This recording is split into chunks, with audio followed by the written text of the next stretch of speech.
Greetings everyone, I am Story Detail 64 and I am back, and I know I apologized in the last video, but I want to make this clear. That video was recorded a long time ago and I couldn't bring myself to edit it because, again, you don't know the reason. I've explained it constantly in that last video. So I'm going to cut to the chase. I am hopefully back. This basically will not take long for me to edit and upload. So here we go. I'm officially back on Mass Effect. And let's just get a couple things out of the way. First off, let's see what's going on over here. Let's probably talk about something about the Citadel, and now we're doing that. But before we go anywhere, I know technically it looks like we were about to, set sail, and set sail. We were not on the ocean, but disembark from the Citadel and officially begin our journey. I'm going to take care of a couple of things, and it's not great. It's kind of stupid basically to take care of it, but I figure I might as well take care of it now since, before I have to take care of it like later. So we're gonna be exiting Normandy real quick, and we are going to be distributing the level ups between our squad mates, because Tali and Garrett's are pretty much up to date, but not like Ashley and Kaden and Rex. So let's just take care of that now, and so they're all ready to go. I'm just going to cut to when we have them all leveled up and ready to go. So you'll see the end results. Okay, here's Kaden. As you can see, I basically put some more in his decryption and electronics again. You need that, pretty much. So, let's get that taken care of, and I put some more in his Sentinel abilities. And also a little bit in his first aid, so we can actually unlock medicine. Improves the recharge time on squad healing, grants the Neural Shock ability. And see, Neural Shock basically knocks out an organic enemy for 1 second, inflicting 40 toxic damage, which is basically like the poison in this game, if I figure. And basically as we keep going, it goes up to, let's see how long, 5 seconds. 5 seconds, basically, let's face it, in a firefight can really mean do or die. And let's see, what's the first aid? Restores a 180 health to all wounded party members. That's pretty good. But yeah, let's okay, so that's basically Kaden. Now let's move on to Ashley. Okay, now we're with Ashley. As you can see, I basically spec'd her into her armor, so now she has, she can actually wear heavy armor, and she has basically shield boost. Restores 40% of your shields per second. That's actually another good thing. I gotta remember, I really do have to remember that. Soldier class is basically the tanky units, so you want to be tanky, there you go. And also, she can also have the first aid, so not a bad thing to have on your squad. Let's see, also got her fitness training, and after I basically put into her assault training, which fitness basically, let's just take a quick little peek here, increases health and grants the immunity ability. And immunity increases damage protection by 50%. And that's pretty good in, 10 seconds for duration, but, yeah, I mean, more and more we can see. At Master, it's 80%, wow. 20 seconds, actually reduces your accuracy, oof. But, I mean, hey, your whole point is basically spongy and basically put as many shots down range as possible, so who needs accuracy? But anyway, checking, okay, sorry, I'm completely spec'd out. With exterior atmosphere. And let's see. Logged. The commanding officer is ashore. Exo Presley has the deck. Real quick, actually, now I just realized something. And... okay, sorry, I was checking something because if I remember right, something does pop up if we, come back to the Citadel, so I guess, yeah, that doesn't happen unless we're on the Citadel. Also, let's see. Okay, then, Ashley. There, now she's wearing some heavy armor. She's wearing all black. Alright, so let's get Rex taken care of, and we should be good to go. Okay. So now we got Rex taken care of, and as you can see, put more into his combat armor, like of course, so now he can also wear heavy armor, which I think is a little weird. You think Krogan should immediately be able to have heavy armor. But, oh well. Who's complaining? Anyway, he's also got the fitness skills, so now he can have immunity, so again, tanky guy. Let's look at this guy. He is a basic definition of a walking tank. And also gave him barrier, so at least that way he can actually like produce a form of shield that can at least keep him alive. It's a little off from getting stasis, but you know, that's fine for right now. And then of course put more in his battle master, so health regen in melee. So if Rex wants to get up close and personal, he'll get up there and he will smack you in the face so hard that he'll probably leave a crater where your face used to be. Probably should basically eventually spec into some other things, but yeah, I think Rex is good right now. I mean, we got Gareth here, but he's already good. So Your pressure with exterior atmosphere. So yeah, that takes care of that. Logged. The commanding officer And, is ashore. we'll Exo Presley has the deck. We can now go back into Normandy. Stand by, shore party. Decontamination in Of progress. course, I know it's gonna sound annoying, but first off, we're gonna give a quick once around the ship. Because, you know, one, to see how everyone's doing. Decontamination in progress. And, you know, it's basically a good thing where you get to start the conversation so you get to know some of these characters. Logged. The commanding officer is aboard. Exo Presley stands relieved. Alright, so let me quick check on Joker. Commander, something you need? I guess check the stats. How's the Normandy performing? Is she everything they said she'd be? She's the best ship in the fleet, if you've got a pilot who knows how to handle her. Balance isn't what you'd expect. Takes a while to get used to that oversized drive core we got stuffed in the back, and her power can sneak up on you if you're not careful. The Normandy's probably too much ship for your average Alliance pilot, Commander. Lucky for you, I'm anything but average. Okay, I think we can cover that conversation. I like to know my crew. Mind if... I can see where this is going. You did a background check. Okay, yeah, You yeah. want me. Top of my class in flight school, I earned that. All those commendations in my file. I'm sorry, Joe. Okay, I've got Vrolik syndrome, brittle bone disease. The bones in my legs never develop properly. They're basically hollow, too much force and they'll shatter. Even with crutches and my leg braces, it's hard to get around. One wrong step and crack! It's very dramatic. But I've learned to manage my condition, Commander. Put the Normandy in my hands and I'll make her dance for you. Just don't ask me to get up and dance unless, you know, you like the sound of snapping shin bones. Again, I'm pretty sure we covered this. If I didn't, I apologize for skipping some of that text. But, I have to go. All right, see ya. oh, no, wait, no, I didn't. I didn't?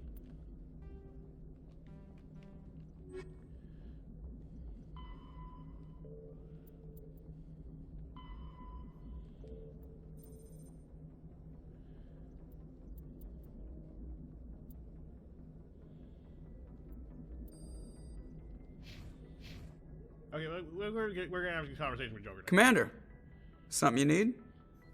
Yeah, how'd you get your nickname, Joker? Why does everyone call you Joker? It's a lot shorter than saying Alliance Flight Lieutenant Jeff Moreau. Plus, I love to make little children laugh. Yeah, you're dodging here. You're dodging the question. Look, I didn't pick the name. One of the instructors in flight school used to bug me about never smiling. She started calling me Joker, and it stuck. Okay. Why didn't you ever smile? Hey, I worked my ass off in flight school, Commander. The world's not gonna hand you anything if you go around grinning like an idiot. By the end of the year, I was the best pilot in the academy, even better than the instructors, and everybody knew it. They'd all got their asses kicked by the sickly kid with the creaky little legs. One guess who was smiling at graduation? Heh. And being perfectly honest, I'm kind of one of those people who grins like an idiot. I try to be a happy person. Well, let's see, what about that disease you got? I need to know more about this Vrolik syndrome if I'm putting my ship in your hands. Yeah, of course you do. It's an extremely rare condition. Nobody knows exactly what causes it. Genetic, maybe. It's treatable, but there's no cure. They classify my case as moderate to severe. I was born with over a dozen fractures, hip, thighs, ankles. My bones were already breaking in the womb. 100 years ago, I wouldn't have survived past my first year. Lucky for me, modern medical science has turned me into a productive member of society. I mean, hey, amen to modern medicine. You're not going to break a bone trying to fly the ship, are you? I don't fly with my feet, Commander, so I'm fine as long as I'm in this chair. I gotta be real careful when I get up to take a piss, though. I can do my job as well as anyone on the ship. Better, actually. So don't worry about it. I mean, I feel sorry about the whole bathroom thing, so let's just hope you don't need to rush back if we get into a firefight while you're in the John.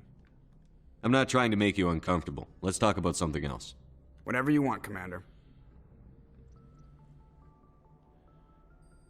I think that's everything. I want to say personal history, but I think that's just basically the same thing. I have to go. All right, see ya. Okay, so that's Joker for you. Let's see, take a quick jaunt and yeah, we just, you know, when we want to actually leave or go to different locations, you want to go to the galaxy map. But again, we're not doing that. Take a quick stroll here and see what Presley's doing. If anyone has to take over for Captain Anderson, I'm glad it's you. I'm not sure about having non-humans on our ship, though. Well, okay, come on, Presley. They're with us. We're all on the same team here, Presley. With all due respect, sir, that's what they said about Nihilus. Look how that turned out. Okay, well, you got a problem there? Speak freely, Presley. I want to know if you have a problem with non-humans. It's not that, Commander. Humanity has always handled its own problems. Saren attacked one of our colonies. We should be the ones to stop him. We don't need their help. I mean, that's true and all. I mean, humanity can be a stubborn race, but Galaxy's a big place. Big place, you need a lot of friends. Some people think asking for help is a sign of weakness. That's just being stupid and stubborn. No matter how strong you are, allies can make you stronger. I guess so. Maybe I'm just stuck in the old ways of thinking. But don't worry, Commander. This won't be a problem. Well, that's good, Presley. How did you end up assigned to the Normandy? I signed up with the Alliance as a navigator right out of school, following in my grandfather's footsteps, I guess. My first posting was on the Agincourt. We were at Elysium during the Skillian Blitz. A massive fleet of alien raiders hit the colony, trying to wipe it out. They had the numbers, but their ships were no match for an Alliance frigate. It was a slaughter. We couldn't even keep track of how many ships they lost. Now you're here, buddy. How'd you end up on the Normandy? I got my officer's commission after Elysium. Must have made an impression on the right people. Captain asked for me when he was picking his crew. I mean, let's face it, you must have definitely got impressed Anderson if you handpicked you. But I guess when you really look at Anderson's character, he's really good at picking good people. Carry on, Presley. Yes, sir. Okay, let's see. So then back there's the where the soldiers are staying, is where where we can have communications and sit downs with our crew. But let's see. Yeah, okay, this goes to the lower levels. I kind of use the Mass Effect 2 on how that ship's set up, but yeah, let's take a quick little once around and meet the rest of the crew here. See how Caden's doing.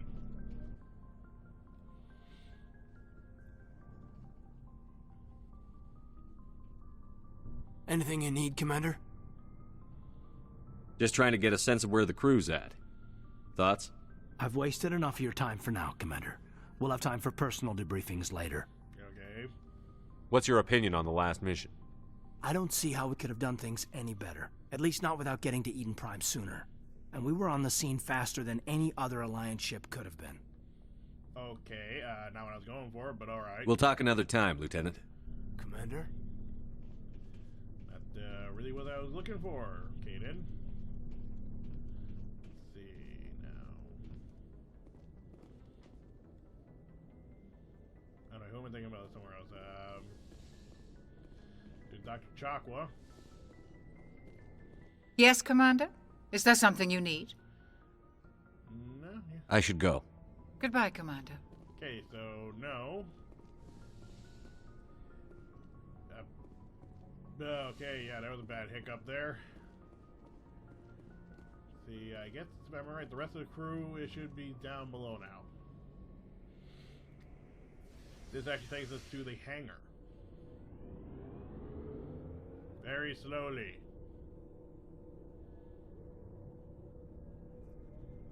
You'd think they put a faster elevator on a ship.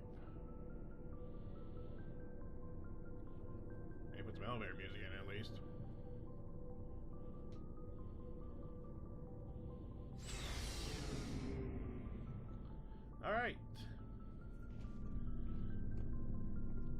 good old hangar. Let's go talk to this guy real quick over here, the requisitions officer. Hey, Commander. Looking for some extra supplies before you head out? What have you got? Whatever you want. Armor, weapons, mods. It's not standard Alliance issue, but that's not necessarily a bad thing. Well, as long as you don't mind paying for it. I have to pay? Why should I pay you for my weapons and armor? My stuff doesn't come from the Alliance. I have to purchase it myself, and it's not cheap. Hell, the licenses alone have set me back more than I'd like. But no licenses, no goods. Without the goods, I'm out of a job. Well, what about these licenses? What are licenses? Why do you need them? Manufacturers sell licenses. Each license allows me to buy and sell a certain brand of products. I already have several basic ones, but you'll need to buy more if you want me to bring in different brands. Many of the best licenses are hard to get, but they're well worth the cost if you can find them. And the manufacturers? What do the different manufacturers offer? There are too many for me to keep track of, but each license will explain what it's good for. And How often will you get new items? Well, that depends on how many licenses you've purchased, but I'll rotate items on a regular basis regardless. And anytime we land someplace with a big enough port, I'll buy, sell, and trade whatever I can. Check back often. I need to move items quickly, so only the most basic items will be stocked consistently. that's good to know. What you got? Let's see what you've got. You bet, Commander. Show me what you got. Still feels weird seeing the Spectre gear here. But hey, fair gear. And also it means also some of the expensive stuff is also here. Yay! Again, in all fairness, I really don't even bother buying like any form of like. I really don't use shops. Or the fact that, you lose money. But, anything to sell? No. At least not yet. No, wait, actually, I'll get rid of chemical rounds. And that extra rifle. So it is.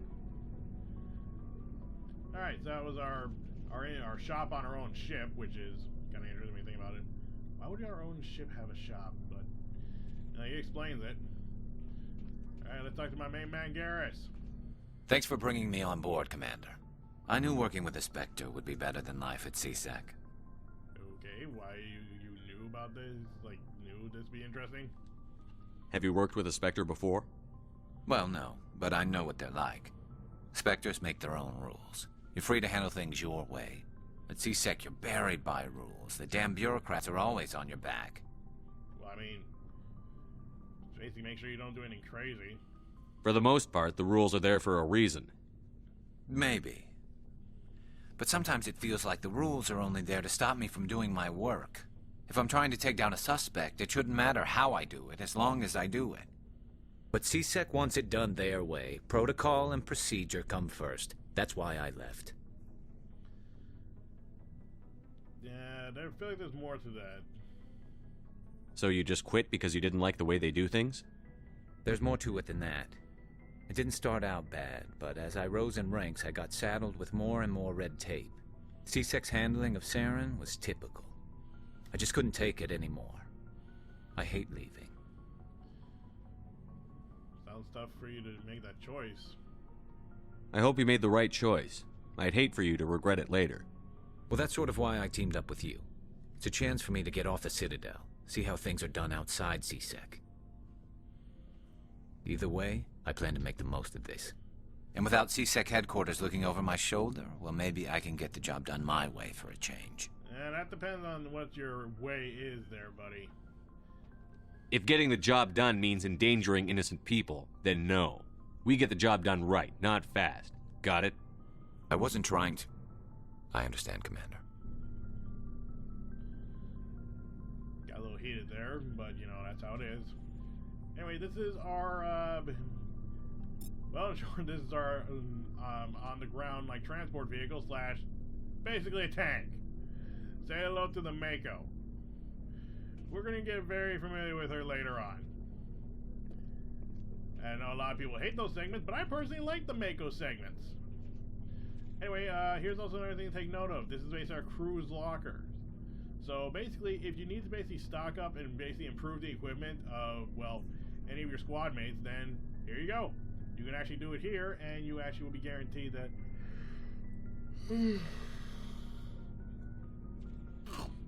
Sorry. But anyway, you can basically stock up and fix up your squad's equipment. Basically, you get better gear. So don't basically remember. Don't hesitate to use these lockers. It's best to make sure you keep your squad well stocked, well equipped, basically before every mission, as they say. Now since we're also here, let's talk to Ashley. Commander? Do you have a few minutes to talk one-on-one? I'm sorry, Commander. I need to get my duties squared away. I wouldn't mind talking more later, though. Dismissed, Chief. Sir.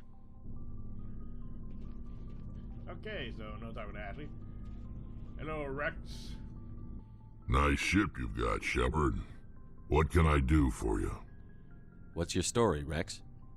There's no story. Go ask the Quarian if you want stories. Come on. You Krogan live for centuries. Don't tell me you haven't had a few interesting adventures. Well, there was this one time the Turians almost wiped out our entire race. That was fun. Okay, a little starting out with a not-so-happy tale, but understandable. Which I can understand why you're upset about it. I heard about that. You know, they almost did the same to us. It's not the same. Yeah, it really isn't, honestly. It seems pretty much the same to me. So your people were infected with a genetic mutation? An infection that makes only a few in 1,000 children survive birth? And I suppose it's destroying your entire species? Yeah. You can really tell this is a touchy subject. God, now I'm hearing this all over again, especially with headphones in on my head. It almost feels like he's gonna rip my head off just for talking about this. I suppose it isn't all the same. I don't expect you to understand, but don't compare humanity's fate with the Krogan. I don't see why that's a question mark, honestly. It's clear it's a touchy subject. I was just making conversation. I wasn't trying to upset you. Your ignorance doesn't upset me, Shepard. As for the Krogan, I gave up on them long ago. The genophage infected us, but it's not what's killing us. Care to explain about, well, the slow decline of your people? Are your people really dying? We're sure not getting any stronger. We're too spread out. None of us are interested in staying in our own system. Care to elaborate? Lots of species have left their homes and prospered. But they go to colonize new worlds. We're not settlers. We're warriors. We want to fight. So we leave. Hire ourselves out. And most of us never go back. Understandable. And the genophage? What can you tell me about the genophage? Ask the Solarians if you want details. They made it. All I know, it makes breeding nearly impossible. Thousands die in stillbirth, and most never get that far. Every Krogan is infected, every one, and no one's rushing to find a cure. That doesn't sound good. You really think basically if you're got a disease, you try and fix it. Why don't the Krogan try to find a cure? When was the last time you saw a Krogan scientist? You ask a Krogan, would he rather find a cure for the genophage or fight for credits? He'll choose fighting every time. It's just who we are, Shepard. I can't change that. Nobody can.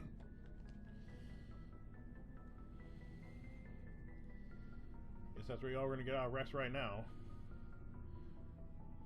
So long, Rex.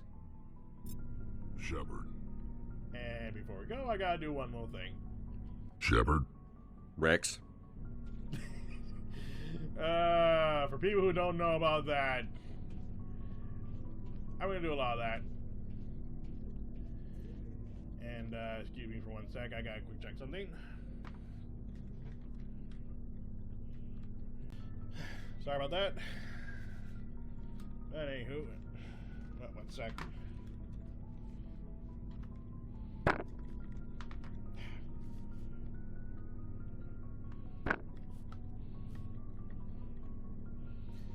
So I had to readjust the headphones. It's been a while since I wore these. And sorry about hitting the mic. Okay, let's check out the engine room. Ooh, yeah.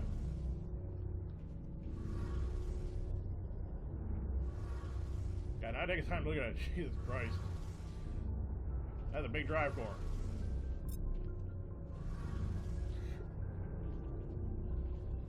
Hey, Commander, you know that Quarian, Tally? She's been spending all her time down here asking me about our engines. Is that a problem? I'll tell her to leave you alone. What? No, she's amazing. I wish my guys were half as smart as she is.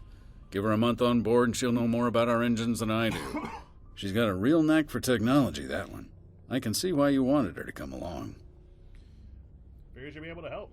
I figured she'd be a real asset to the team. You got an eye for Tally, Commander. But I'm guessing that's not why you came down here. Guess I'm checking out the stealth system. Fill me in on the IES stealth systems. How does it work exactly? You can't hide a ship out in space. They emit too much heat and radiation. Too easy for sensors to pick them up, unless you find a way to capture those emissions. So our stealth systems trap the energy we give off in storage sinks built into the ship itself. No emissions to give away our location. Eventually the sinks have to be vented. More than a few hours silent running and they overheat. Cook us inside our own hull. Yikes. There's no way for anyone to detect us? A visual scan can still pick us up. Anyone looking out a window can see us plain as day. But you have to be pretty close to get an actual visual out in space. Most vessels rely on scanners. As long as the stealth systems are engaged, they can't see us. Not unless we accelerate to FTL speeds. Why doesn't it work with faster-than-light travel? Cranking up the FTL blue shifts our emissions, pushes them into frequencies too high to capture in the sinks. As soon as we make the jump, it's like setting off a flare. Sensors can pick up our location whenever we enter or exit FTL flight, but for short-range missions, our stealth systems are amazing, and we've got the only one.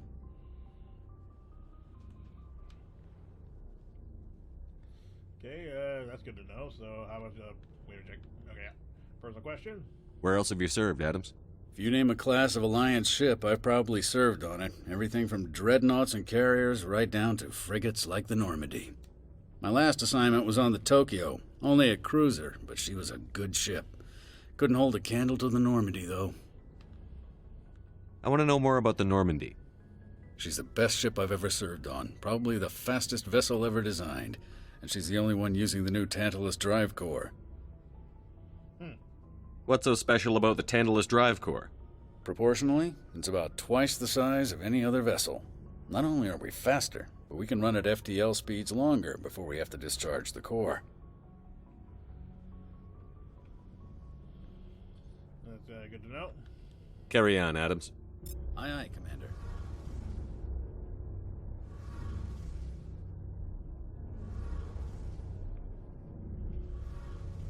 Hey, now, Tally, let's see what you guys say.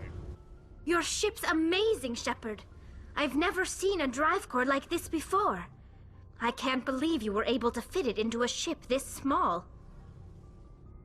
I'm starting to understand why you humans have been so successful. I had no idea Alliance vessels were so advanced. Well, this one's unique.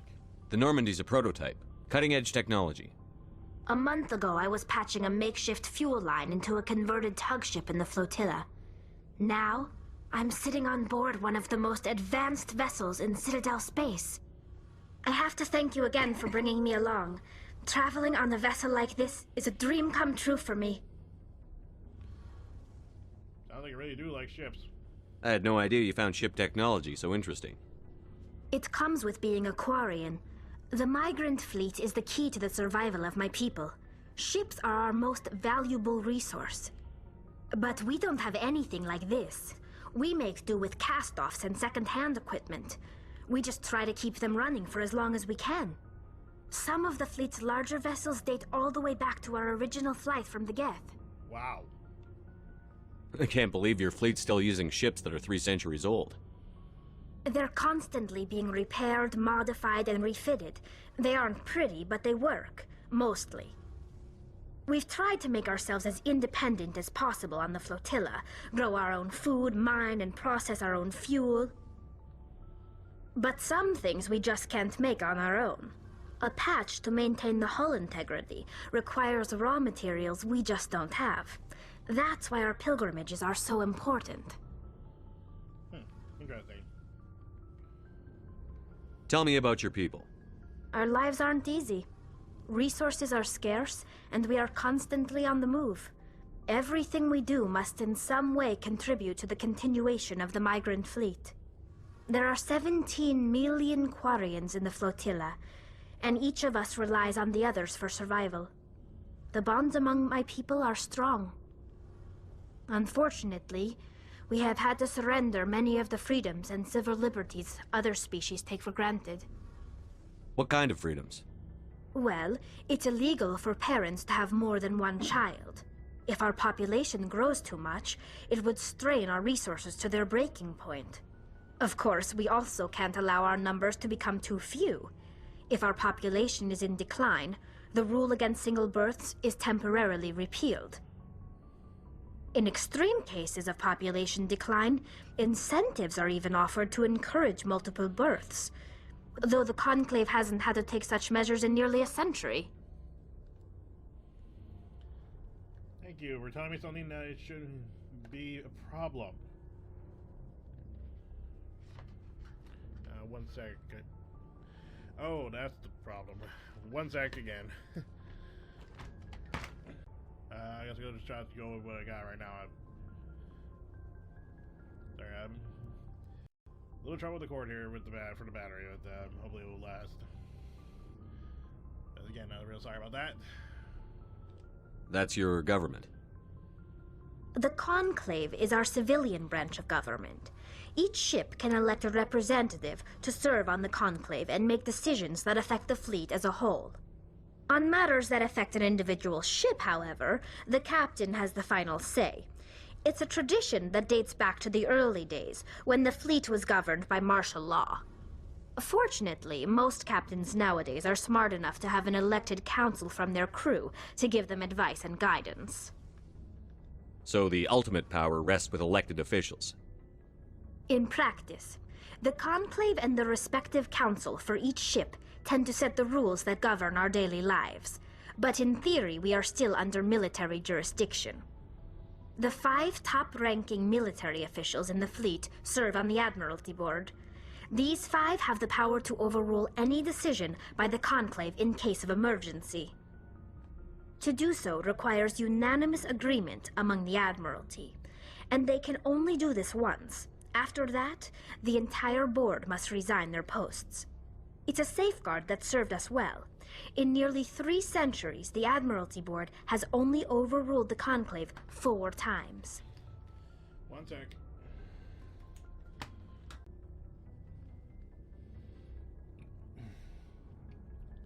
Sorry about that. You try and get back in recording, and next thing you know, a bunch of stuff keeps popping up. Alright, so we got to know about the Quarians, let's know about the Geth. I want to know more about the Geth. I doubt I can tell you anything you don't already know.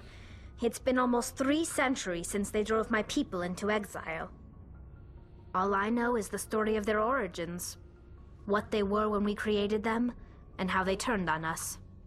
Still nice to hear from, the people who made them. Interesting. The Geth were originally created to serve as an automated manual labor force. Initially, their intelligence was as limited as any VI. Over time, we made small modifications to their programming to allow them to perform more varied and complex tasks, bringing them closer and closer to true AI status.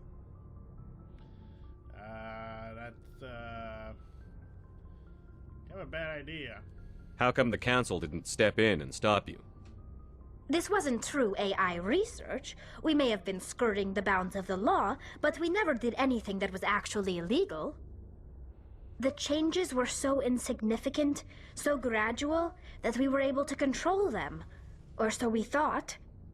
But one thing we underestimated was the power of the neural network.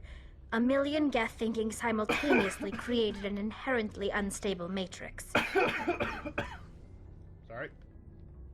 So, the Geth share brain power? Many of the Geth's logic systems were designed to work in concert with other nearby Geth. Basically, the more of them you have in a group, the smarter they are. That does sound like a hive mind. So there's some sort of group consciousness? No, nothing like that. They cannot share sensory data or information. Their programming cannot handle that much simultaneous input. Each Geth maintains an individual awareness and identity. The neural network only operates on a process-based level. It's basically the synthetic equivalent of a subconscious. But when they're in close proximity, they can coordinate low-level functional processes, freeing up more capacity for original or independent thought.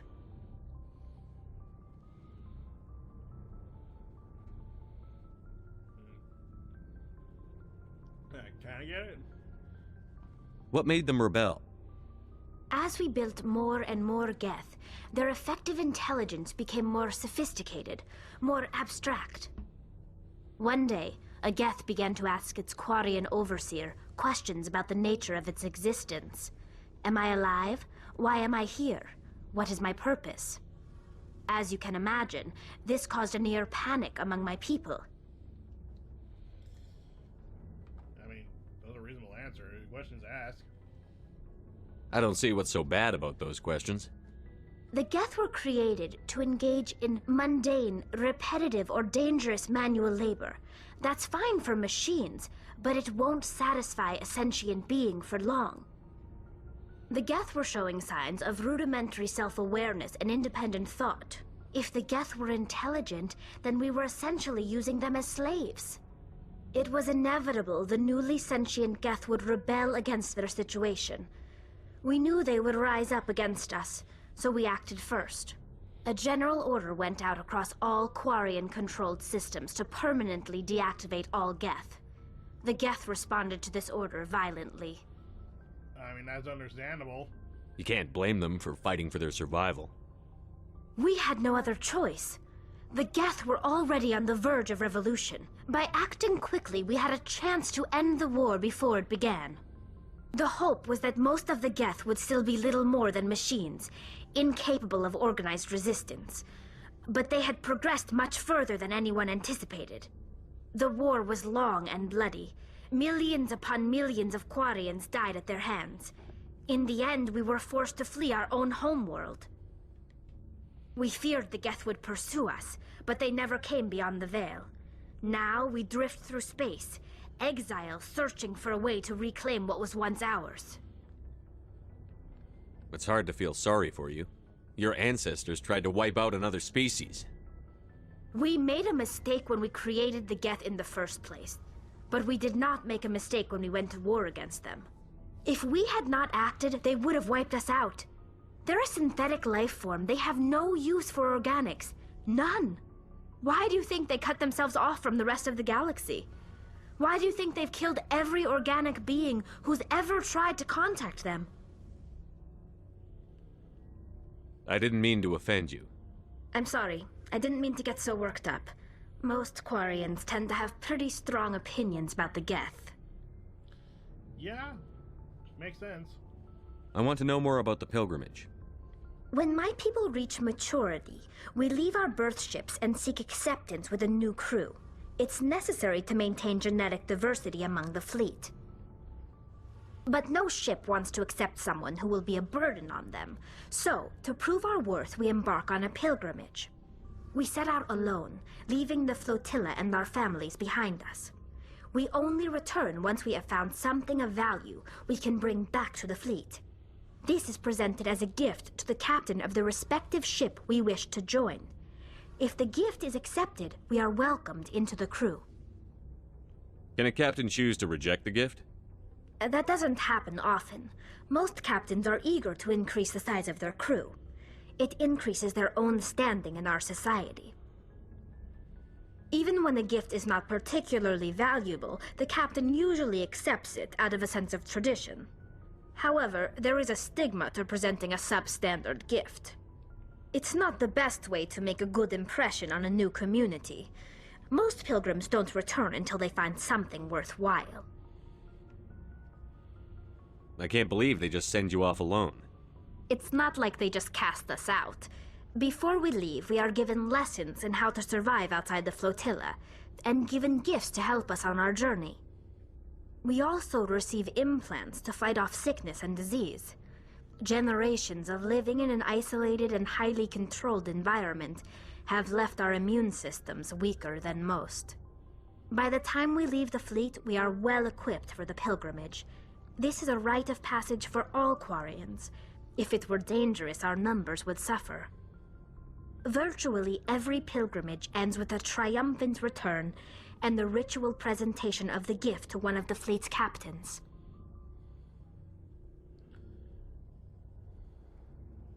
And that's interesting. I want to talk about something else. Like what? Well, there's really nothing else to talk about, so I guess that's goodbye, Tally. I should go. See you later. So yeah, that's basically us having a good conversation with our crew, and also just a little clarification, but you really want to do this after, pretty much after a mission or so? Side or main story mission? So just a little heads up, we really want to be doing that. Alrighty, now that we're here, we can now actually begin our disembark and our journey to, well, stop Saren. And now for the thing that pretty much a lot of people remember, the world map, the galaxy map, Okay, so a little thing is you gotta zoom out here, but and then you can actually then select different locations, but real quick. There we go. The reason why I hear travel is made me think of this, am I gonna do me just travel here? Sorry. Okay, let's see. Let's kind of read about the Citadel real quick. Supposedly constructed by the long extinct Protheans, the colossal Deep Space Station serves as the capital of the Citadel Council. Galaxy is gravity is simulated through rotation and is confirmed 1.02 standard Gs to the wards and a light 0.3 standard Gs to the Presidium ring. I have no idea what that means. Let's see, total length when open, let's see, is 44.7 kilometers. Let's see. The diameter when open is 12.8 kilometers. Population 13.2 million, not including the keepers. And let's see, gross weight 7.11 billion metric tons. Imagine that thing falling on your planet. Yeesh. That's gonna make a big dent. Now it said open. If you could have actually, and I actually laughed. If you actually take a look at the Citadel, as you can kind of see, they said those are like arms, where the individual wards are. The Citadel actually can close up, actually. Almost like almost like being a shell, or we're gonna be thinking about it because it's kind of closed up. It could look like a bullet almost. Well, anyway, as you can see, there's nothing really going on here in the Widow system, I guess is what we probably called. Anybody back here, we got into the Serpent Nebula. And we go on again, and here we go. Here's the entire Milky Way galaxy. Kind of crazy when you think that we're just one tiny speck in this humongous system. But anyway, as you can see, we have basically a bunch of locations we can actually go to. Actually, we can go to Argos Row. And the Hawking Etta. Kepler Verge. Or Kepler. I don't know. The Armstrong Nebula. The Voyager Cluster. The Hades Gamma Cluster. The Gemini Sigma. And then let's see. Horsehead Nebula. Exodus Cluster. And finally, the Artemis Tau. Now, clarification here. We can go to any one of these places that are marked. Little fun fact though, Asteroid X57. That is an optional thing that was added later in the game. It's supposed to be like DLC or something. Now, again, ignoring the asteroid.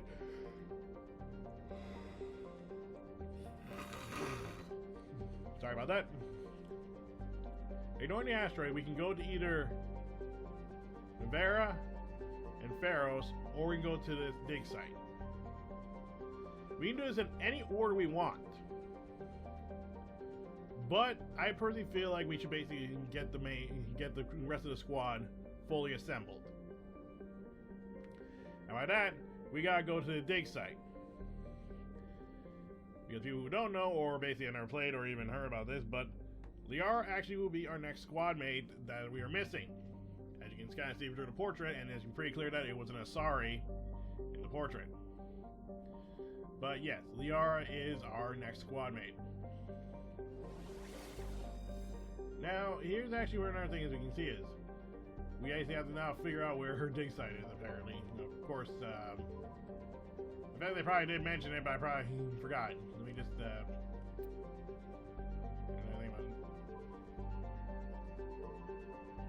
Sparta.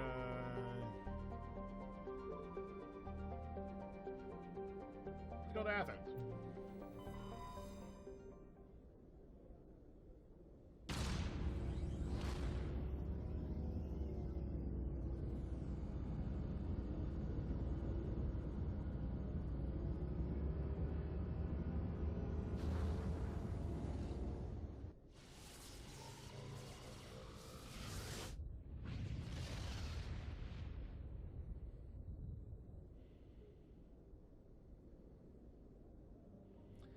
And that's what it looks like when we pretty much leave, well, the Citadel, and then what happens when we basically go to an entirely new system.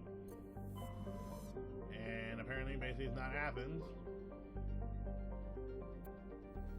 And I feel like they would actually mention where we're going, and this is what it looks like we're going to another entirely different system.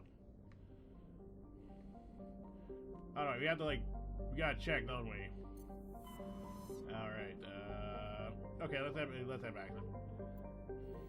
I guess we gotta check the different, well, here comes basically our part of the game, which is pretty much well known. We have to basically check into each individual planet here. Let's see. Pharos.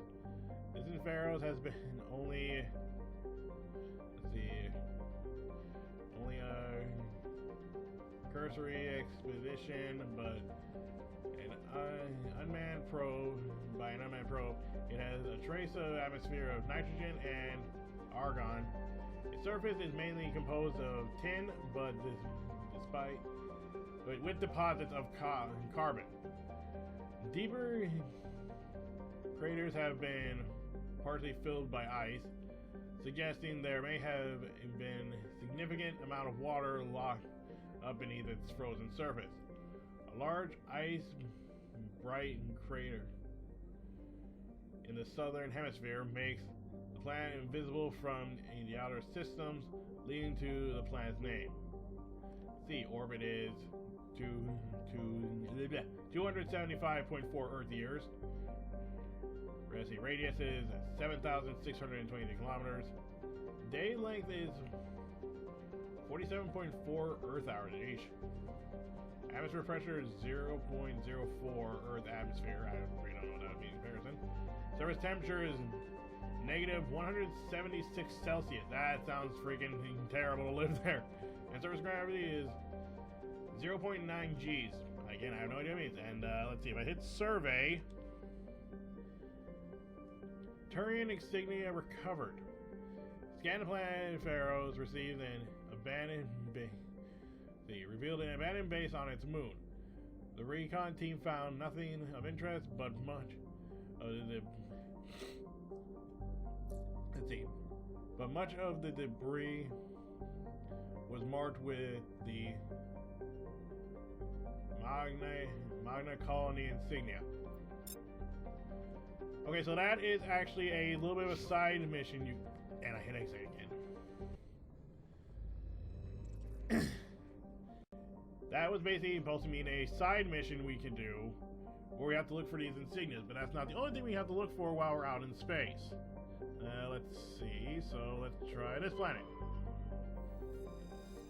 Cersei or something like that? Cersei is moderately sized hydrogen, helium, gas giant with traces of sulfur and chlorine.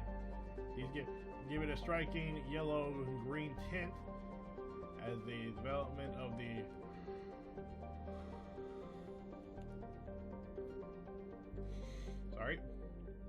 the Proteus colony continues.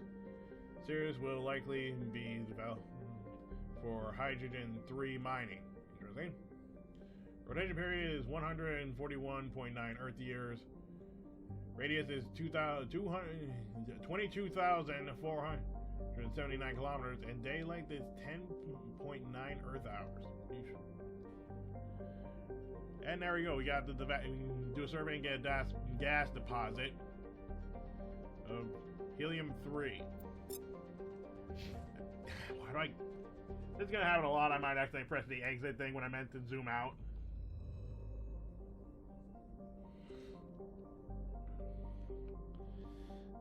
Oh, not what I meant to do. Okay, so that's not it. Where we need to go. Let's check here. Nasia.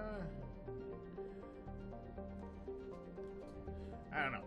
I'm pretty sure a lot of people here are gonna be saying like, "That's not how you pronounce it. This is how you pronounce it."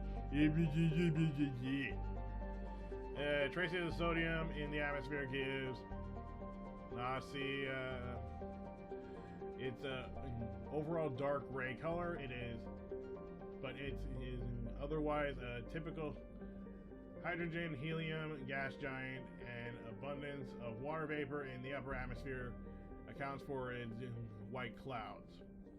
Orbit period is 57.6 Earth years.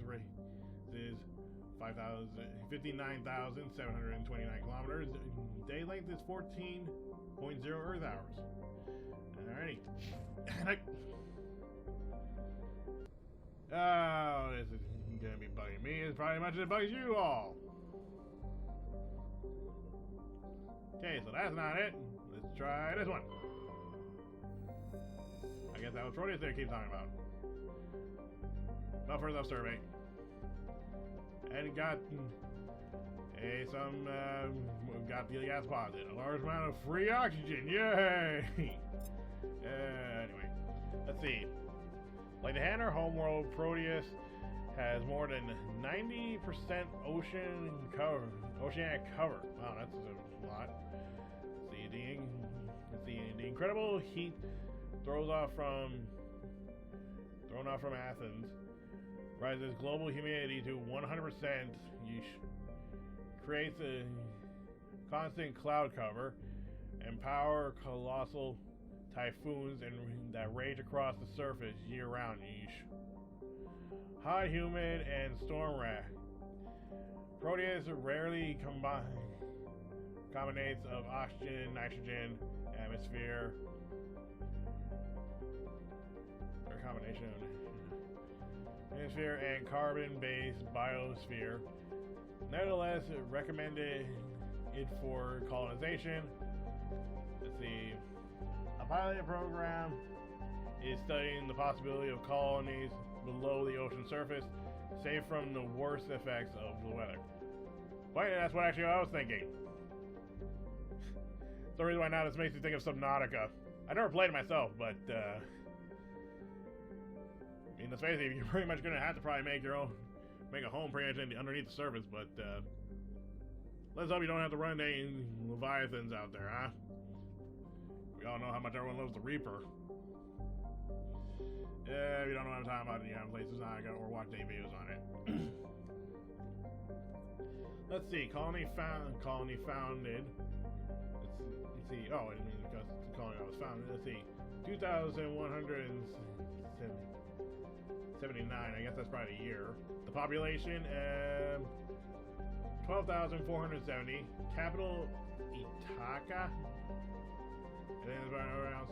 Let's see, orbit period is 4.9 Earth years.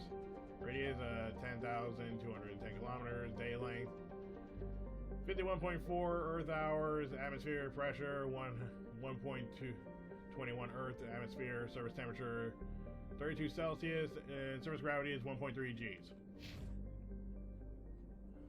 I did it again. I'm not trying to like pad out the video with all this stuff here. I purposely am not, but I don't know. I figure since I'm here, I haven't really, read it, I might as well.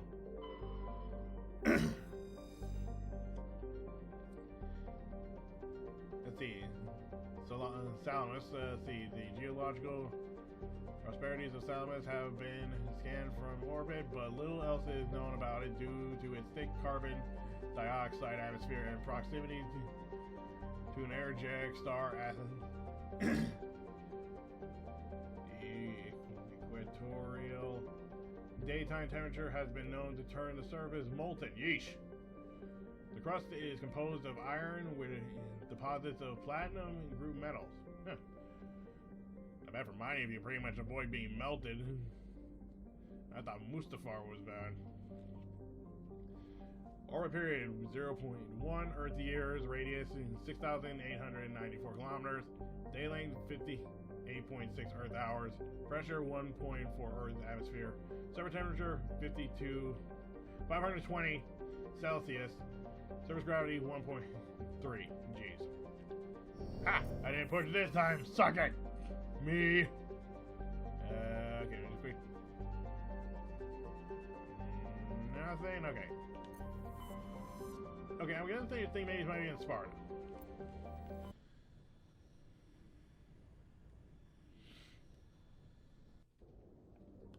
Also, okay, people did get noticed. In all fairness, I'm gonna be pretty much looking for like the various things and on planets, so I am probably most likely gonna be reading them. Might as well be going. Commander, I'm picking up a signal from the planet's surface. It looks like an automated distress beacon. And it looks like we found it. Idolus. Yes, the Idolus is a terrestrial planet with an atmosphere of carbon dioxide and nitrogen. Let's see. No. Mate. Let's see. Idolus surface is covered by wide deserts of silicate sand and with only a few areas of igneous rock highlands to break the abrasive dust-choked wind. Let's see, Idolus atmosphere is congested with debris thrown inwards by the gravity of the gas giant Malka. Due to the high rate of meteor impacts, let's see, exploration is highly dangerous. No shit. Orbital period is 2.7 Earth years. Radius is 5,729 kilometers. Day length is 50.3 Earth hours. The atmospheric pressure is 0.8 Earth atmosphere. Surface temperature, -1 Celsius. And surface gravity is 0.87 Gs. Okay, I am actually going to exit this time because I'm going to save. Okay, so, I'm just going to cut out that segment here because I just realized that. Okay, so it turns out that was actually not where we wanted to go. We will be coming to this place later, but again, I'm trying to give us some main story. So I'm just going to remember to come back to Sparta for the Indolus thing later. Let's just check some of the other planets. There should be the actual story mission somewhere around here. Yeah, I've spent too much time reading these right now. I'll stop for right now because basically I'm gonna just... I'll probably read these later. But right now I think, okay. Survey, gas thing, we got concentration of hydrogen. Yay. I'll probably come back and read this stuff later. And another survey.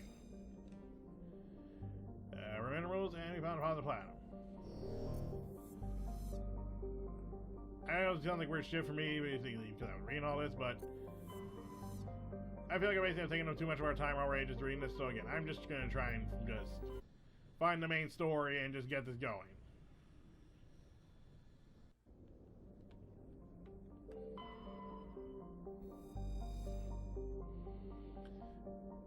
Okay, there's another place we can land, but let me just check here. Surface mainly composed of contained by vessel.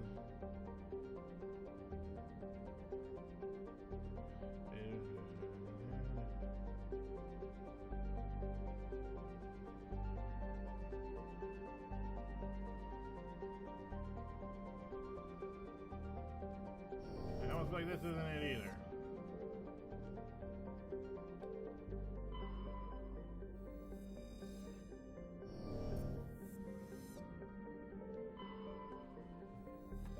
Survey.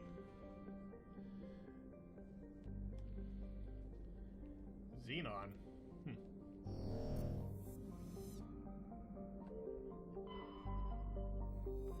Survey again. Matriarch's writing recovered. You were scanning the planet Corolon when a strange signal comes from orbit. And we're going to pressly determine the signal was from an ancient beacon. Your survey team brought the beacon aboard and found out of Matriarch Delingus writing in the storage compartment. I'm guessing that was a sorry. Okay, so as it turns out, I guess we had to go Nosolas, or I don't know. Okay, so we had to go here. And if I'm wrong, then I'm gonna be really angry. There it is. There's our destination.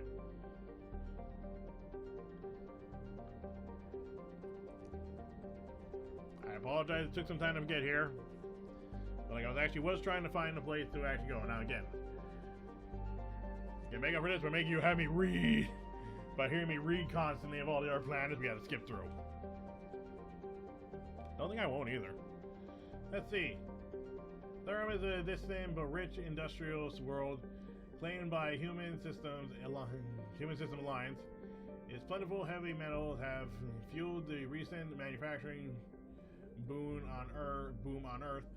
Core samples rich with the fossils of simple silicon-based organics indicate Therum was more habitated in the past than it is at present. Perhaps this explains the many protein ruins dotting the surface, most of which have been looted by mining corporations. The colony founded in 2167. Population is 34,000. Capital Nova Yekaterinburg. Okay, whoever got drunk to write this shit. The orbital period, 6.4 Earth years. Rotation radius is 6,724 kilometers. Day length is 28.3 Earth hours. And the pressure is 0.68 Earth atmosphere. The surface temperature is 57 Celsius. And the surface gravity is 1.12 Gs. Well, let's finally get our main story going here. And then we can go do other stuff. Yay!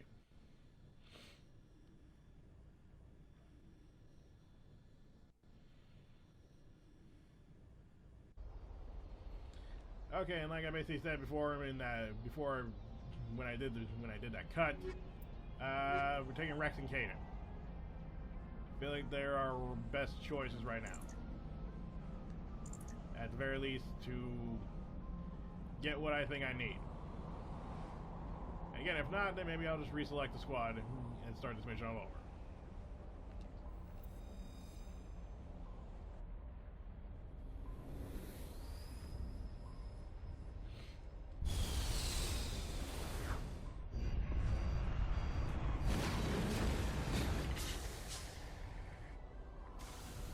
So yeah, that's how we basically get up on the Mako. We literally just drop out of the hangar, just free fall, and then just use the boosters on the bottom to actually keep us from falling and crashing. Commander, I'm picking up some strange readings. Really strange, like off the damn charts. It looks like it's coming from an underground complex a few clicks away from the drop zone. Okay, good to know. Thank you, Joker. And anyway, basic control of the Mako is basically use the left stick to basically move it. A little bit tanky, so you know, you put the stick to the left. Basically, if the Mako's like this, it's gonna back up. So depending on the tank's orientation, will actually determine about how it will turn. So kind of keep that in mind.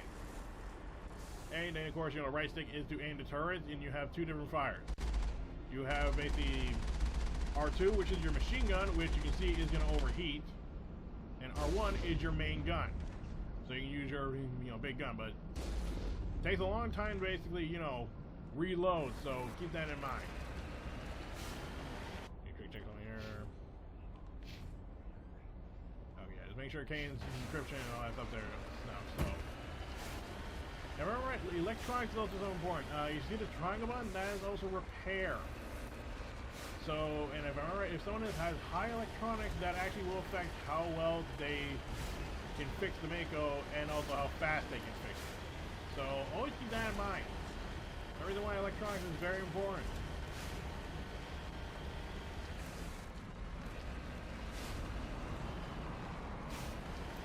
Let's see. Now I wonder where we're going. Okay, so I was going. So yeah, I should go that way. And rotate.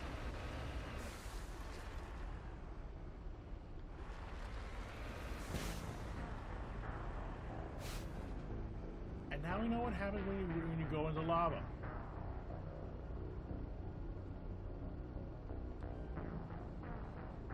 Apparently that's lava, apparently.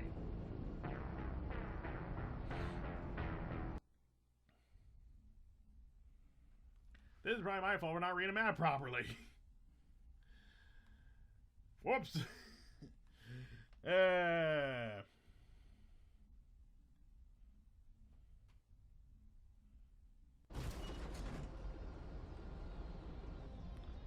let me just double check my tray. Go straight, and then we can take a sharp turn. Okay.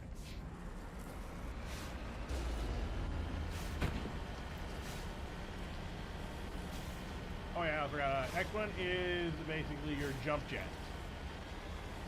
Keep that in mind.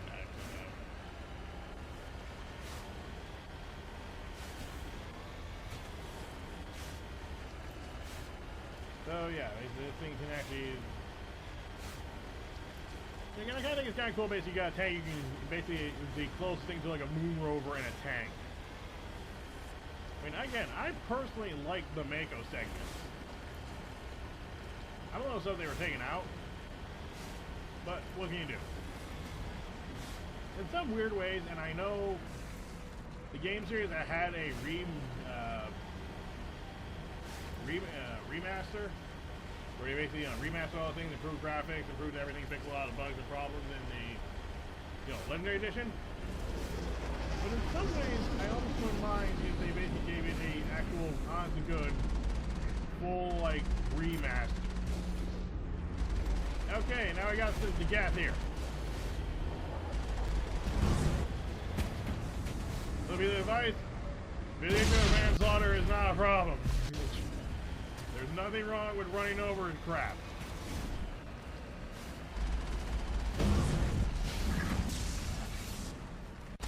Stun thing makes it kill it faster.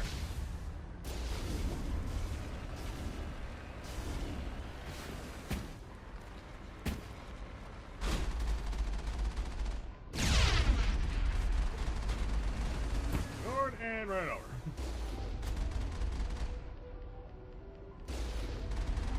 And forward. And it's down.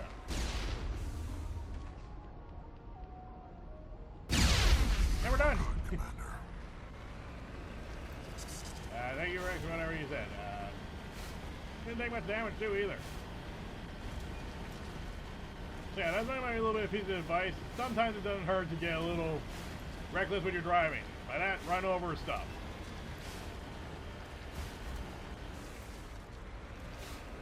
Ooh. Only a fool punches a Nathak in the mouth. We should sneak around and pull its tail. No, that definitely sounds like a bit of advice Rex, I think, is giving us here. Okay, yep.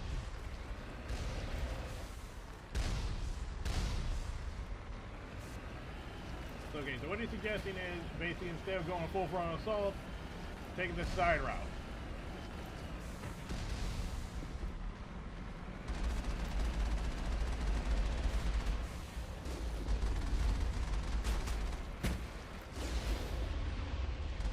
The thing about the jump does do is you can actually get out of the way of fire.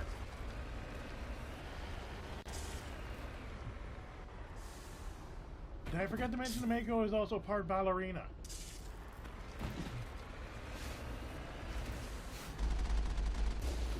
And boom. Okay, that was just me literally just jumping into the rock like an idiot.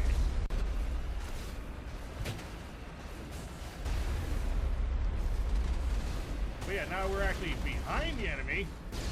We don't have to worry about getting shot by those turrets. But it doesn't mean, you know, be reckless, because again, we are getting shot at still.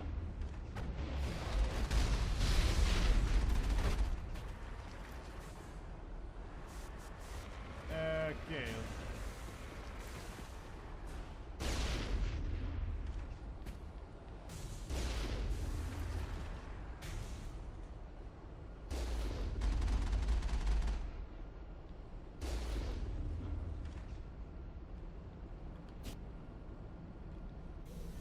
Okay, and to get out of the ship, you have to press circle, but you have to kind of stop moving.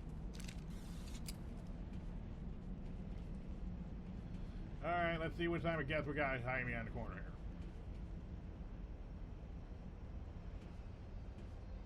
here. Oh, rocket trooper. Okay.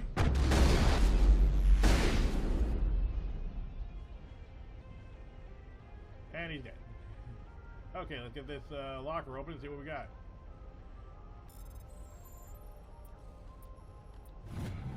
Let's see what we got here. A scimitar and a assault rifle. Not bad. And we got our grenade too. Nice.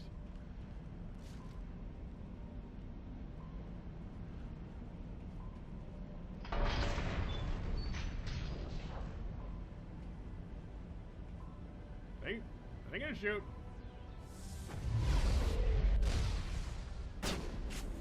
The answer is yes.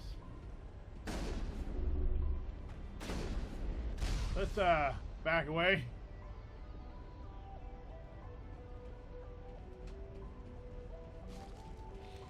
And let's I'm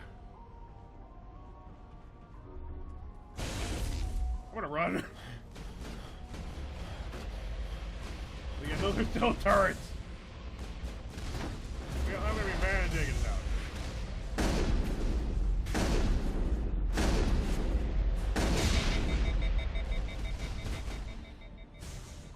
And Rex is down. And Kanan's down. Thank you for taking those rockets to the face, guys. I think there was. Oh, I know, there's another guess over here. Ooh, an upgrade kit. Chemical rounds and hammerhead rounds. And another grenade, nice. I'm gonna be an idiot and just try and take these on. Let's see, there's my pistol. Me, a heavily armed turret, and a pistol. Let's go.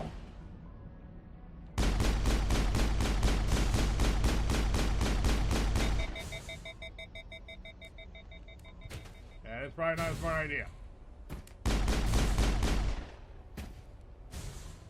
Just throw a grenade at it.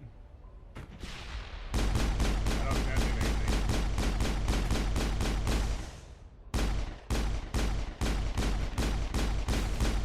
Yep.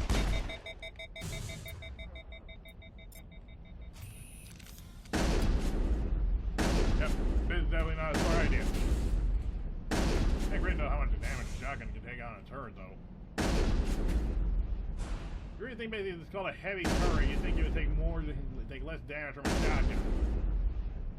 Hey, now think about how much is this grenade gonna do to it? I think we're good. Not a lot. You think when they give you a grenade upgrade, it's not just be storage capacity, but it makes your grenades more deadly. And I could basically get wrecked and chain back up, or I could just sit here and just shoot at a turret with a shotgun.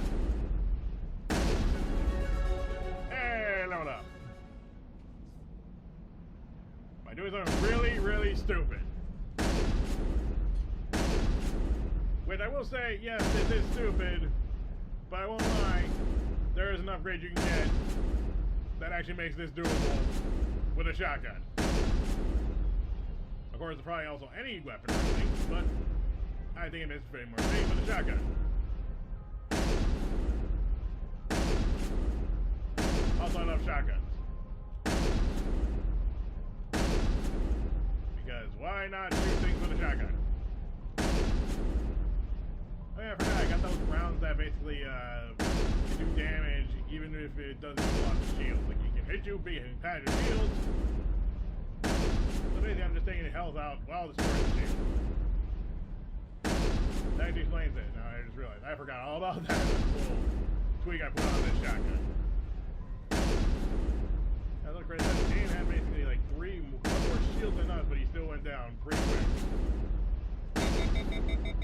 Oh god, I hate the overheat. I don't know, some people think basically it would be make more that, you know, the fact you didn't have to worry about ammo capacity or how much ammo you had in your gun in like Mass Effect 2 and so on, but in Mass Effect 3 when they get rid of the whole unlimited ammo, but the thing is you still pretty much got limited like okay, I'm trying to think now. Not unlimited ammo, but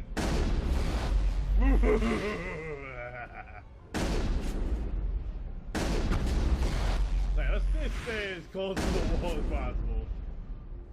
Because let's face it, I do not want to rock this thing like Rex and Kanan did. Did not go well for them.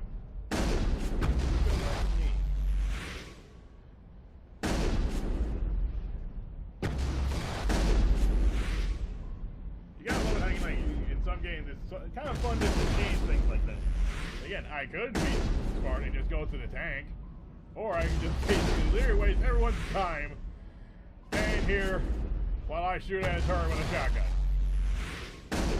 And those who are actually sitting here watching me do this, my hat's off to you, because you people are actually dumb enough to sit and watch. Okay, that's not true. Not dumb enough to watch. I don't really categorize it as dumb. I've been seeing people who are actually patient enough to actually see me do this. Some people probably call you dumb. But in truth, I call you people with a good amount of patience. I respect people with patience. Because, you know what? Yeah, people try and rush their life so quickly, they can't enjoy the simple things. Like wasting your time shooting at a turret with a shotgun. And yes, I will keep coming back to this, because, I don't know. This is literally the dumbest thing I'm doing right now. I'm literally wasting everyone's time just so I can kill a turret with a shotgun.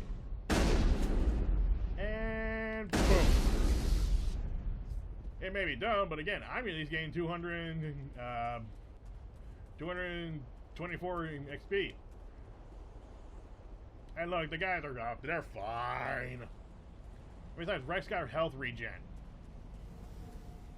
Which more we can say about Kaden, but who cares? Is there anything? Oh, yep. We got crazy, now we can get some stuff. Ooh. new weapons and some, yeah, basically some new weapons. Nice. And let's see, another heavy armor and a sniper rifle. Nice. And a grenade. Actually, I wonder if they got. At least it's a dry heat. Nothing but rocks, dirt, and lava. Reminds me of home. 50 degrees hotter and I might start to feel uncomfortable. How are you mammals doing, Shepard? Yeah. Hell of a place. Yeah, it is. Yeah, one thing when Rex says basically this kind of almost reminds him of home. It's weird because sometimes snowy and cold places remind me of my home. I live in North Dakota, so it gets cold up here. I wasn't getting out of the way because it kind of also bugged me, but I'm a little upset that I'm recording after my birthday. Oh, a shock trooper. We're just standing there taking it. Wow, you're dumb. Why would you leave behind when you have a barrier you can shoot through? You come and try and shoot me in the face. You're an idiot. Alright, so we're going to put away again. Okay. Well, time for more decryption. What do we got for weapons? Our pistol and a sniper rifle. And a grenade. Okay, we're going to open up these gates, and now we can move on. Move forward. And seeing as we also leveled up, let's see what we got, what we can do here. Ooh, one more for charm. And huh.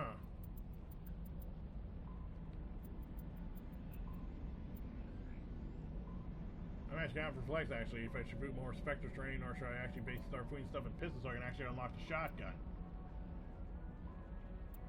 One more Spectre, and okay. After level 14, then I can get one more for advanced Unity. Then I'm gonna go straight to getting to working on pistols so I can get some shotgun. Oh, I forgot I also got. Ooh, I also forgot I also got this stuff too. Oh, this is actually very good to see right here. Might as well actually do some upgrades. Okay, better shotgun, nice. I should upgrade this too while I'm at it. Combat scanner, choose combat scanner level 2. No, radio, no. Let's see, hammerhead rounds are called projectiles and designed to flatten on impact. Increase the amount of force transfer to target. That actually does sound pretty good. That's my.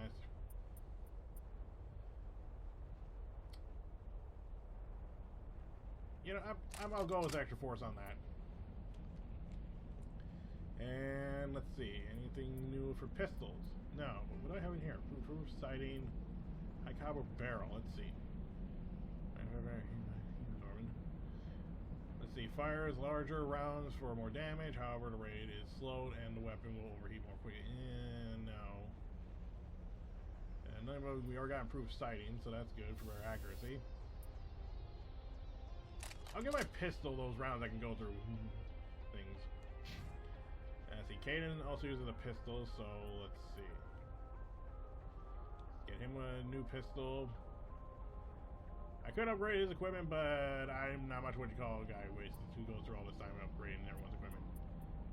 Yeah, and I guess that's really all I gotta do is only give him that stuff. Nothing for that. Can't give Rex anything new. Let's see.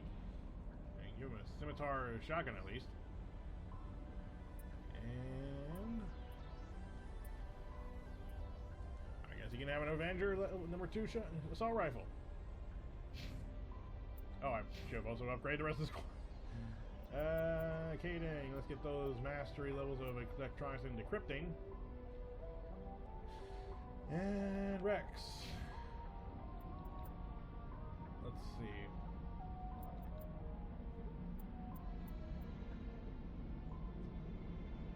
I could improve his assault rifle to give him the shotgun tree.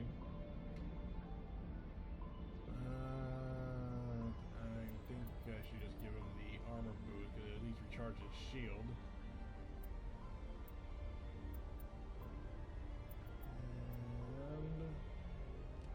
And improve that barrier.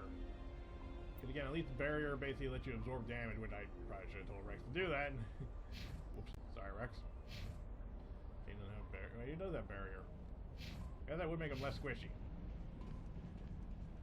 But, yeah, whatever. No one said I was a I never said I was a master at Mass Effect.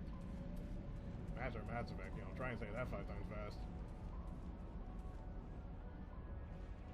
But let's check these the side area here, see if there's anything worth grabbing. No. So let's just basically just get one more final sweep of the camp and let's just get moving. Which honestly it probably isn't much because you just gotta go here and lock the crate. Okay, now what we get? More weapons. And some money.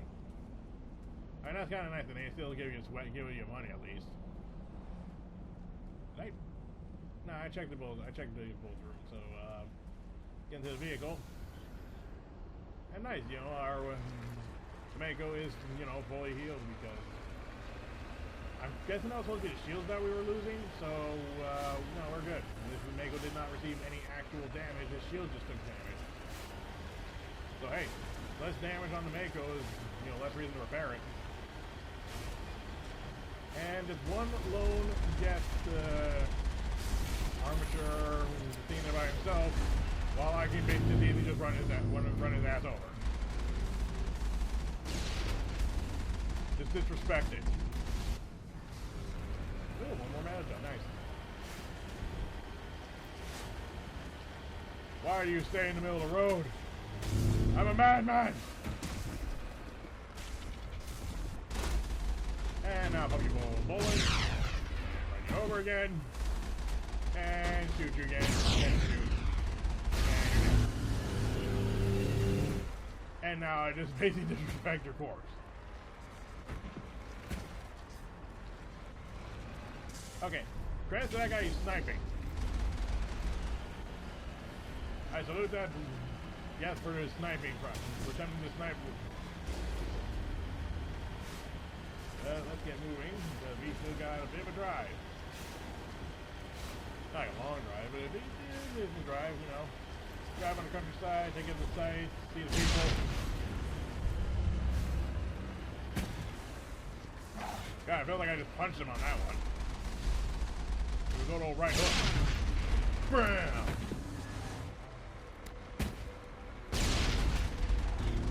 And dead. You are dead. Not a big surprise.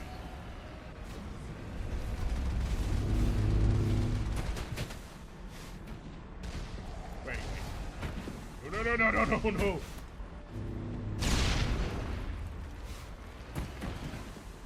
Long live the king!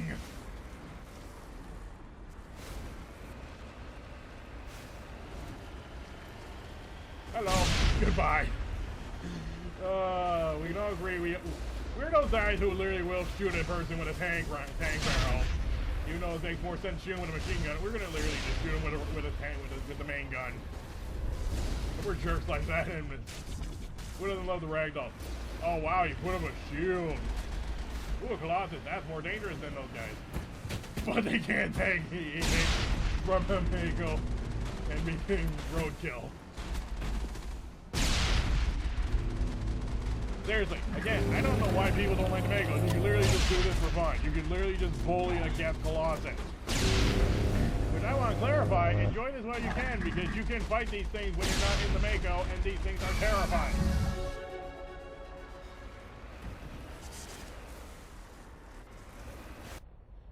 And our level up too, man. I have to get this out of the way then.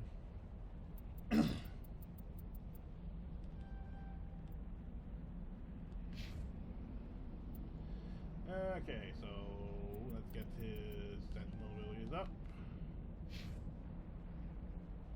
And let's get around and use a shotgun and improve his assault rifle. Also, I got a little loud. I unfortunately got too close to the mic. Sorry about that.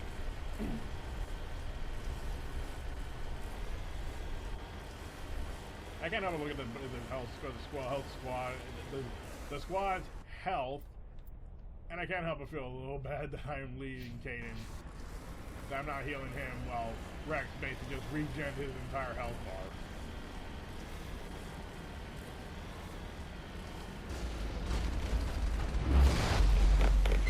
Oh, I guess also making these guys roadkill also works too, which is perfectly fine with me.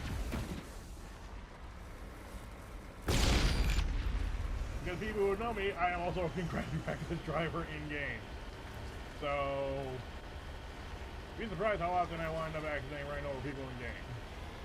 This time, I'm purposely doing it.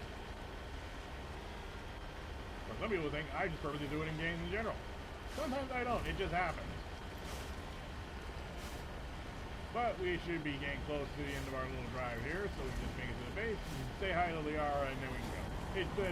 There's no way anything's bad gonna happen. I mean, that's just silly.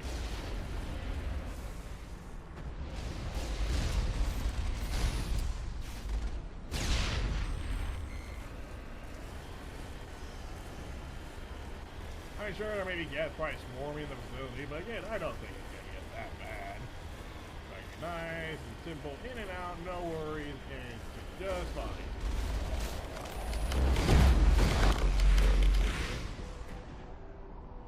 But I didn't think I could actually smack a guy with his own barricade.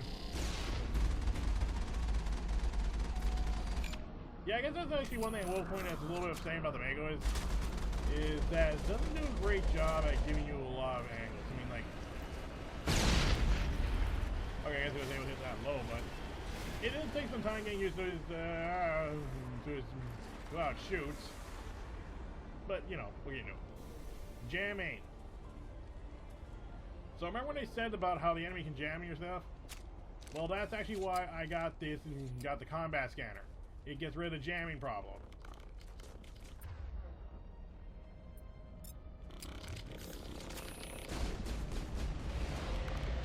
Lost shields. I didn't want to lose shields. My back basically got exploded. Yeah, that was fun.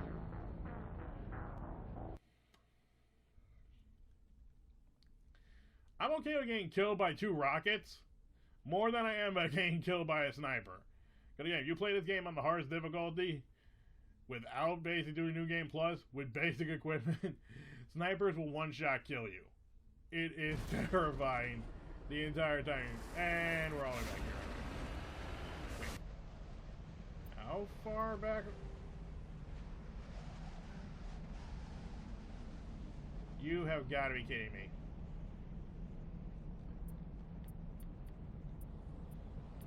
That is freaking stupid.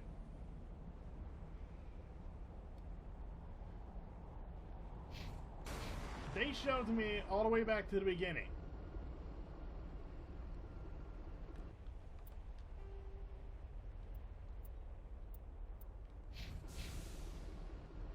I'm gonna be right back. And we're back. Sorry that took a minute. So yeah, I didn't realize that was a thing, basically, or they decided not to put checkpoints. They know something they fixed in the remaster, I think. Oh, they did, or that'd be very annoying. Let's try this again.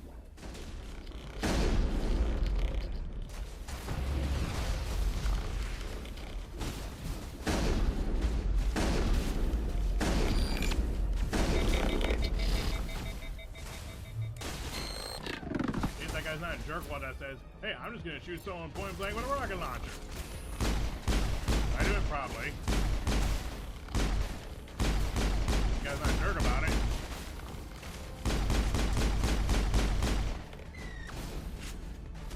That's it here. Now they can't really tie that to the Mako segment. Just because you die, you think, oh hey, I died on a Mako segment, so I gotta start over again. I think that just basically comes down to this bad idea about where you put the save, and again, putting 2 rocket launcher units that basically the first thing they do is shoot a rocket at you. Again, that's fair.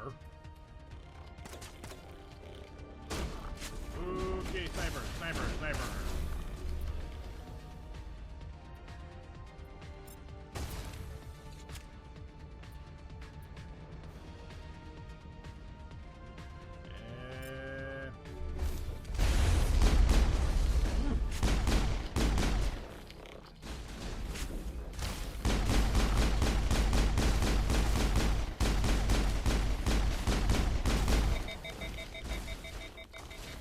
I thought the sniper left the nest. Ooh. Ow.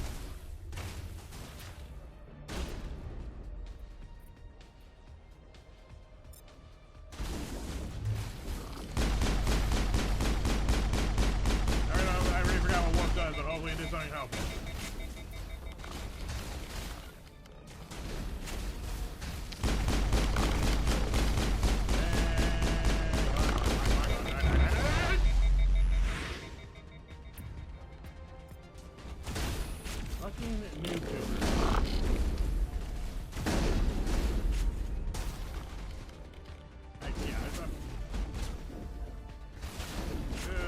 Problem, I have low shields. You're not gonna heal. And Rex is down.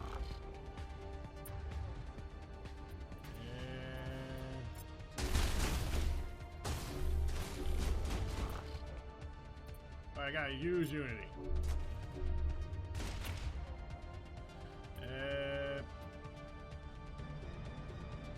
That's a grenade.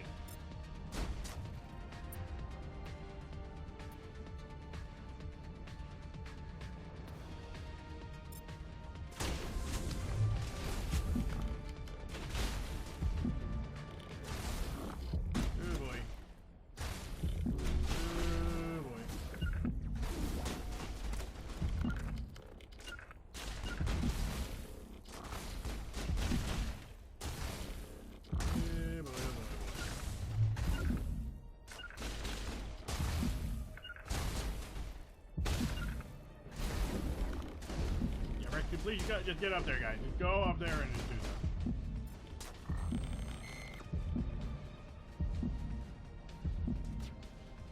that. Okay, please take some shots to the face. Run. Okay.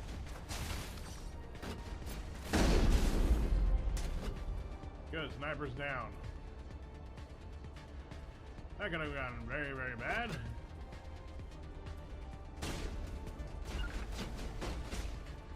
Rally up, guys. We gotta push up.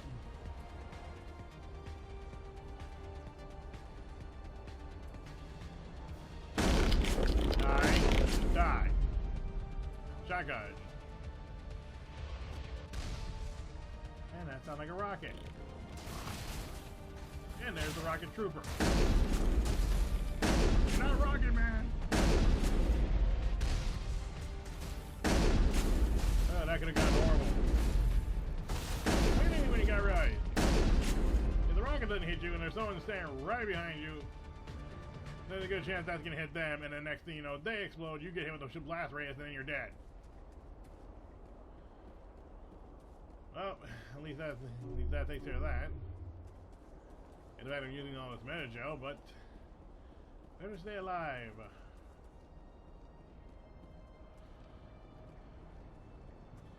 And if I remember what comes next, is something that's going to be really annoying.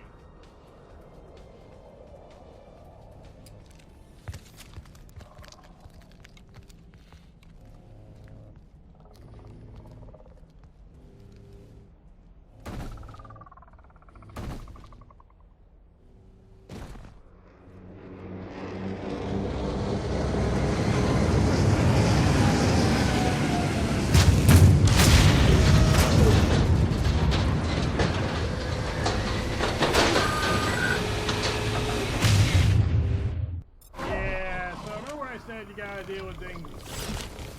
I wasn't joking. Whoa. There's a pain in, so we're gonna really be helpful right now.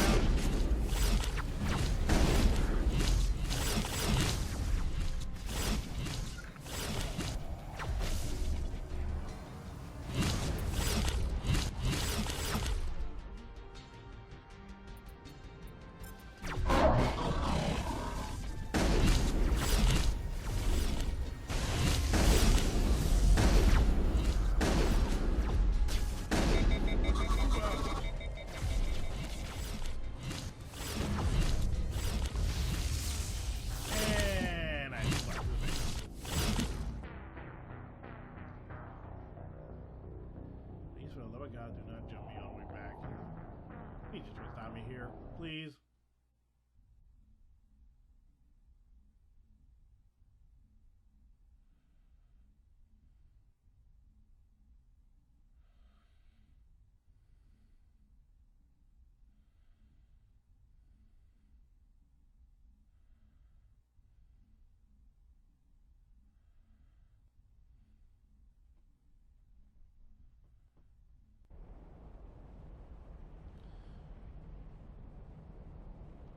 You know what? I'm not complaining. Let me just check though.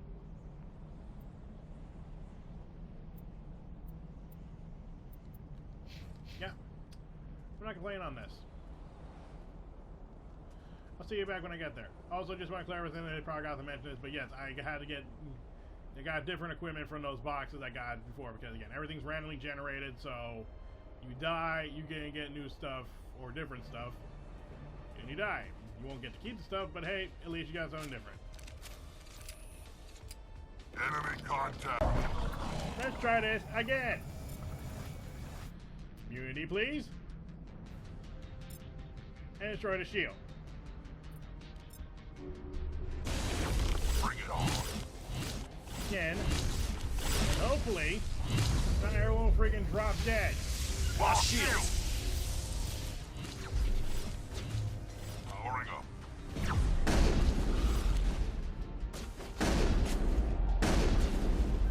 Oh, there is another version.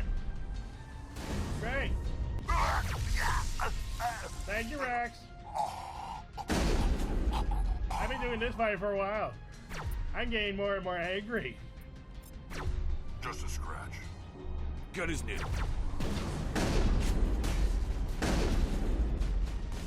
I say no to snipers. Now, Kaden, if you would kindly reduce that thing's shield.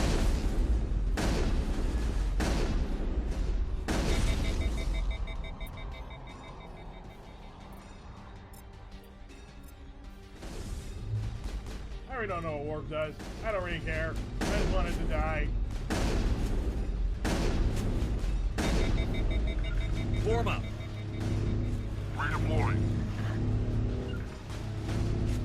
I don't care. That's why you can there.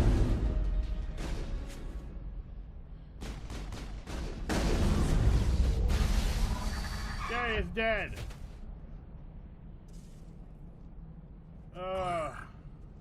God, that fight was annoying.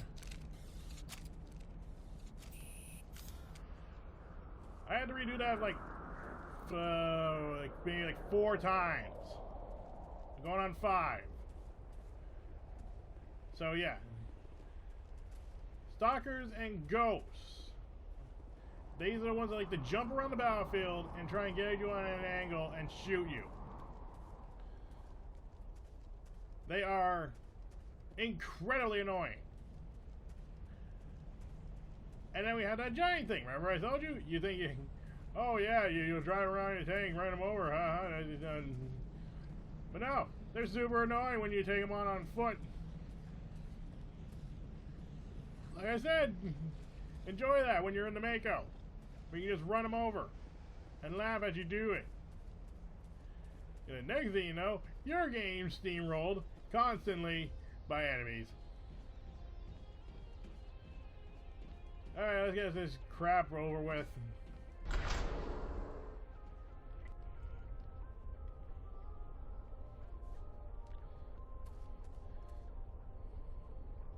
Oh, now you want to save.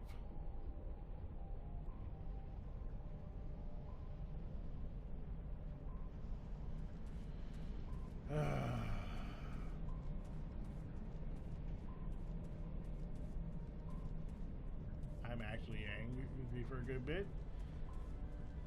But again, now that's all done and over with. We don't have to worry about that.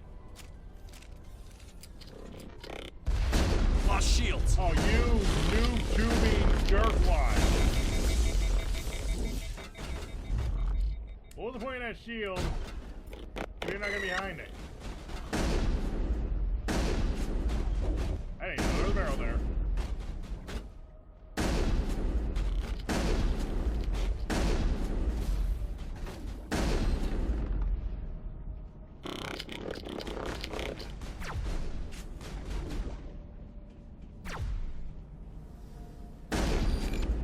like the worst place to put a sniper. Clear. And I'm gonna heal just in case.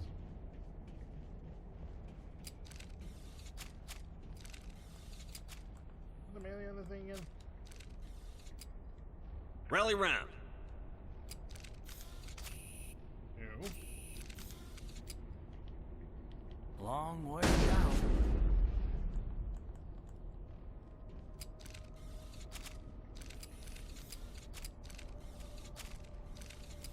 Yes, sir. I mentioned that melee, but I haven't seen it. Feel a little weird. I'm the only one aiming my gun in here, people.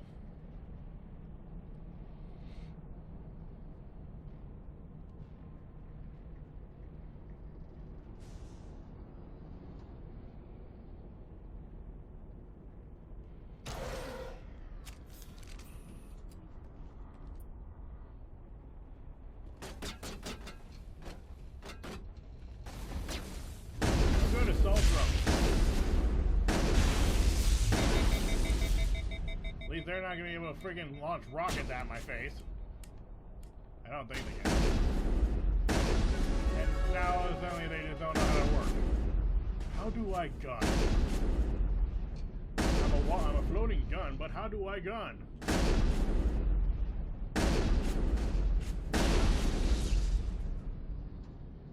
Sterile white. Protheans sure build things homey. Yeah. Yeah, they sure did.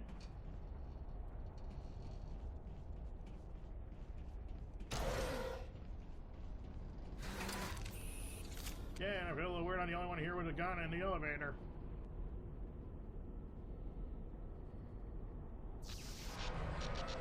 Oh, that's not good.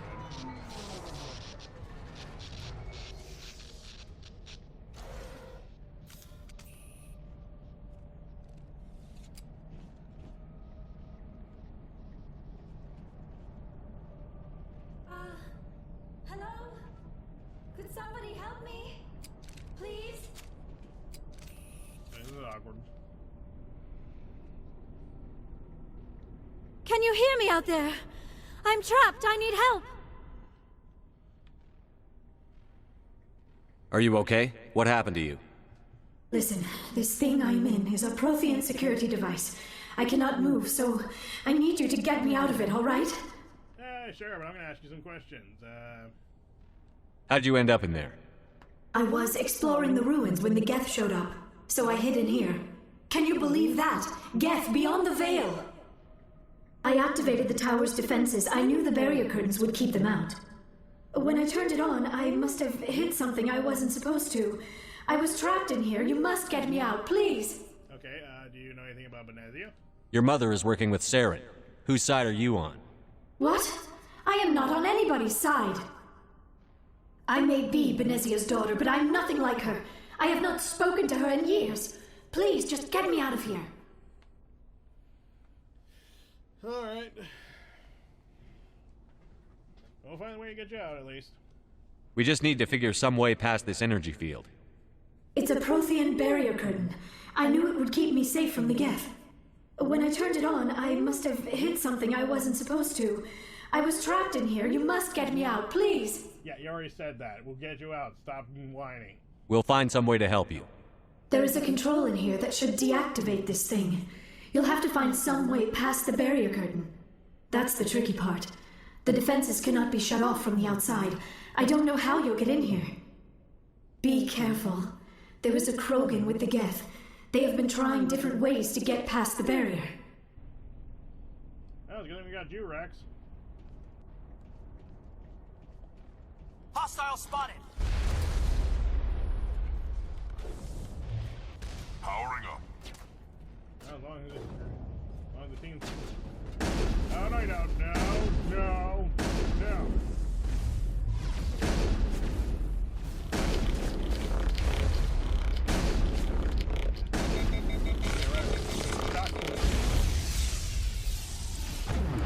Shields down. Look at a rocket. That is weird death animations down. That high-pitched squeaky noise.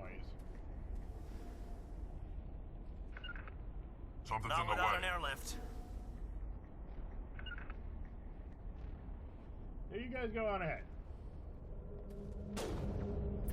Why are you having a sniper rifle equipped, Caden? You are not trained to use a sniper rifle. You're not Garrus.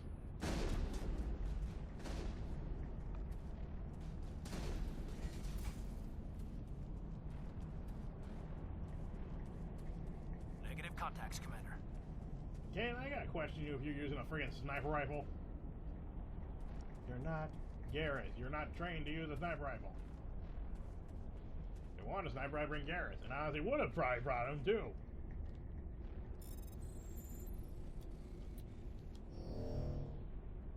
Oh, crap muffins. Ooh, improved sighting. That's nice. Make my pistol more accurate. Turn my pistol into a sniper rifle. I mean, you might as well, pretty much, keep improving the accuracy on the thing.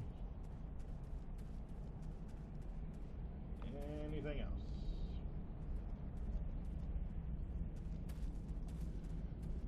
Well, we're patch up Caden. Mr. I want to use a sniper rifle. Yeah. Freaking idiot.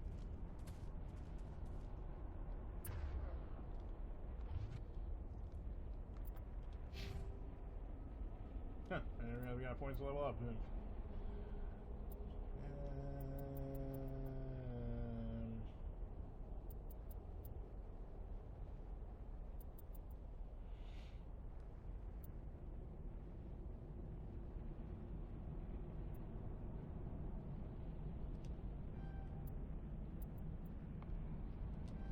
Yeah, let's do that. Although, never mind.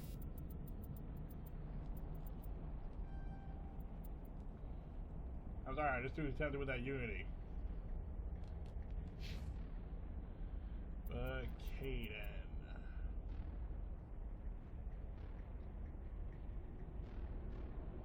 He could benefit from barrier, but let's improve some stuff.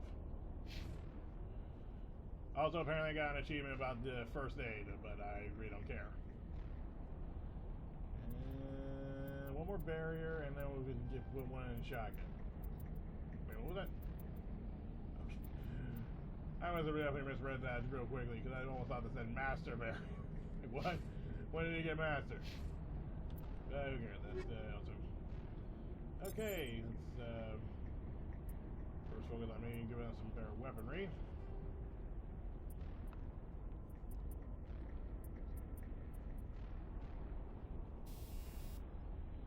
And nothing new on the hammerhead, so I'm keeping that. But improved sighting, yes please. And better barrier punching, shield punching ability, so why not? And Rex.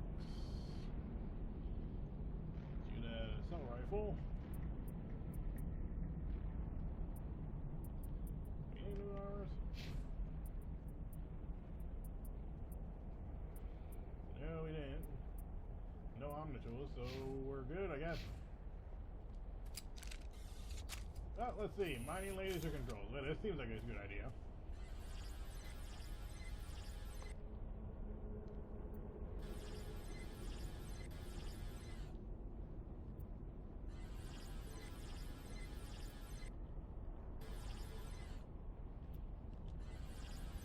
Okay. There it is.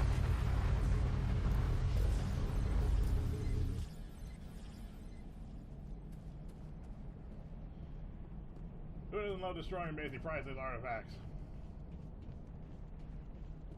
Especially when you get to do it with a laser. Ooh, the controls are green.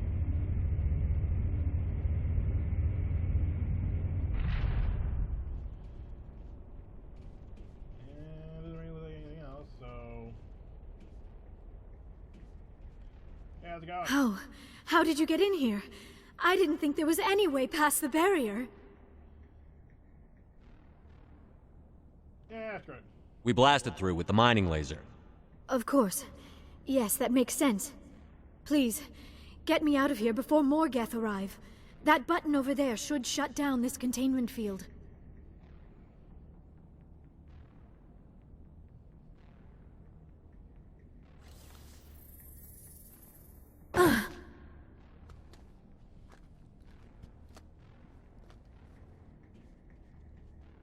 Any idea how we get out of this place?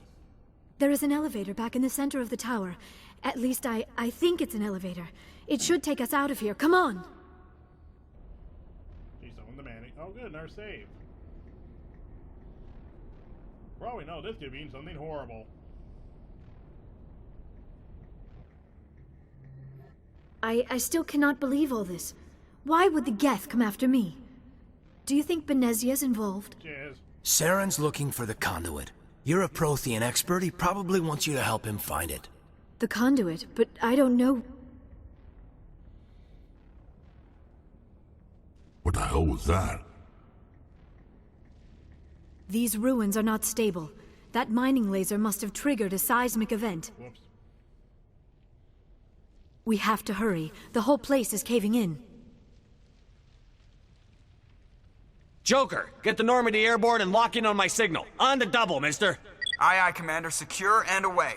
ETA 8 minutes. Not much margin for error. If I die in here, I'll kill him. Ah.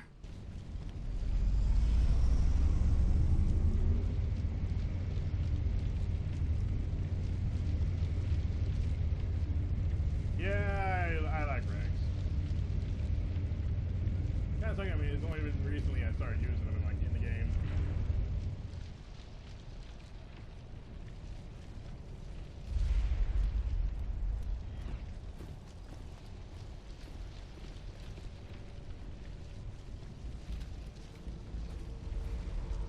Surrender.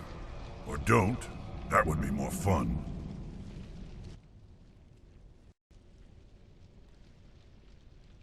In case you didn't notice, this place is falling apart. Exhilarating, isn't it? Thanks for getting rid of those energy fields for us. Hand the doctor over. Whatever it is you want, you are not getting it from me. She'll stay with us, thanks. Not an option. Saren wants her, and he always gets what he wants. Does he want to bolt Kill then? him. Spare the Asari if you can. If not, doesn't matter.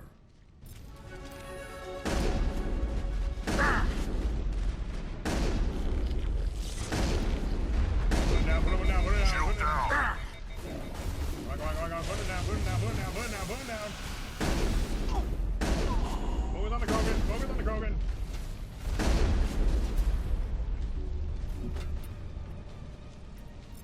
Up and down, everybody. I'm better now.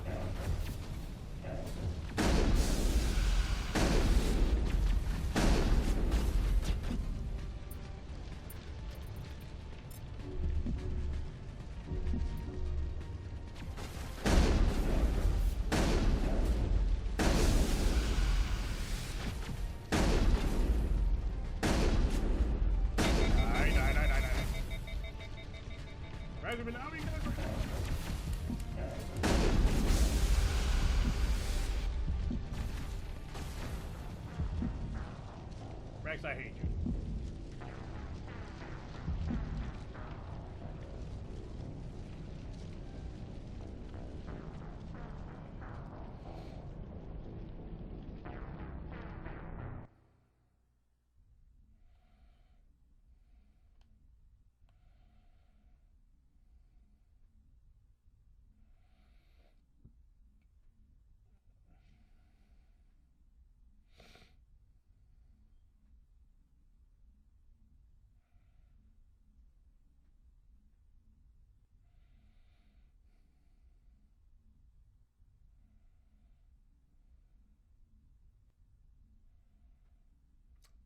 Again, reminder, Krogans can regen.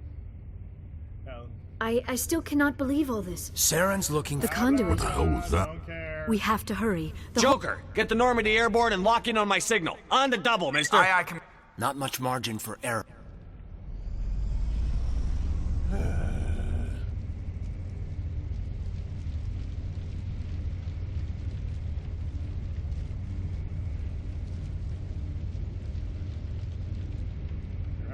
conversation. Let's try this again. And just for the hell of it. There. Now this should make things easier because now they get 100% shields and they get 30% more health. And 30% health.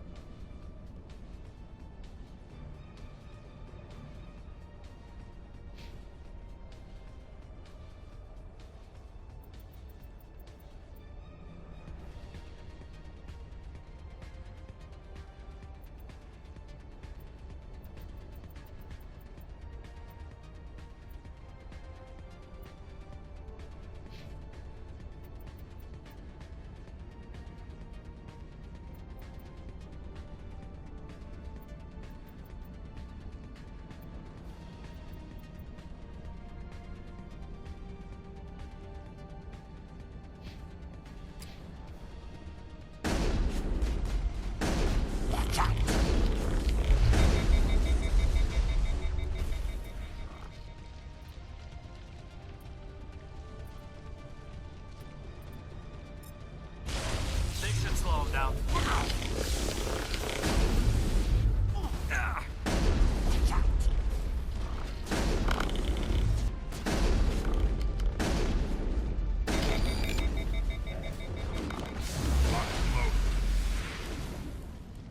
Lost shields.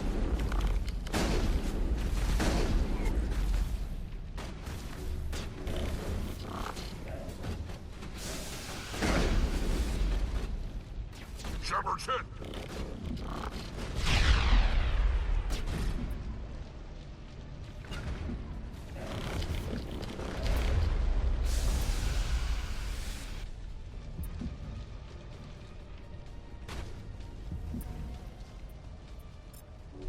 Thought that one had my name on it. Shields disabled.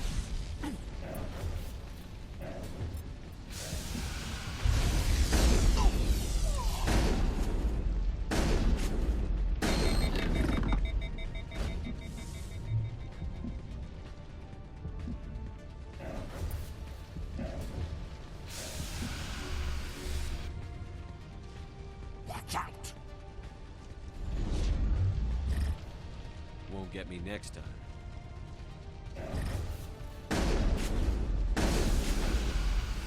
Lost shields.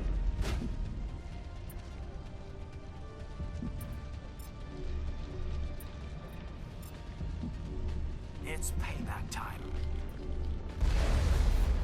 Watch out! They should slow him down. I'm on it.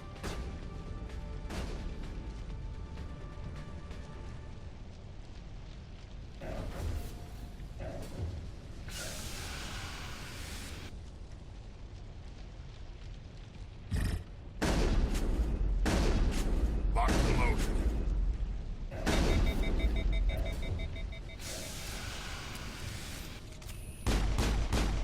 Shields disabled. Watch out! Regroup.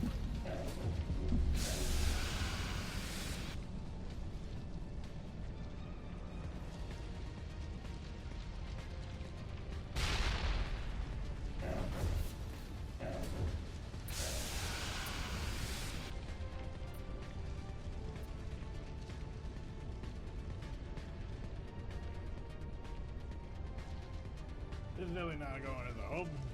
On me.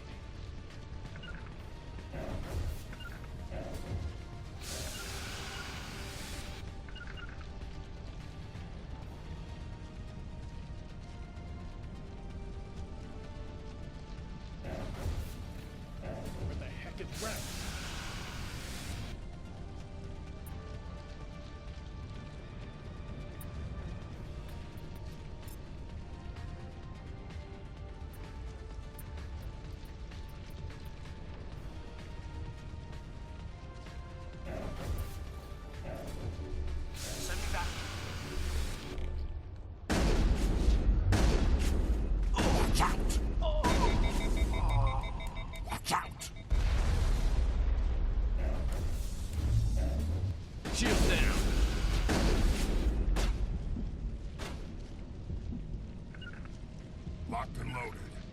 To me. Locked and loaded.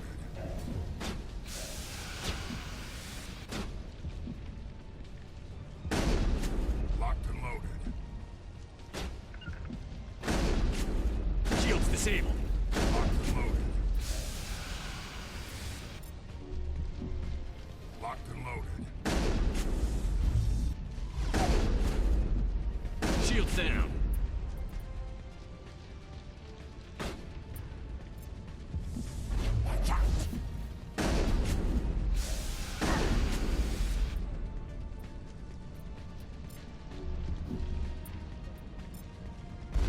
I'm ready.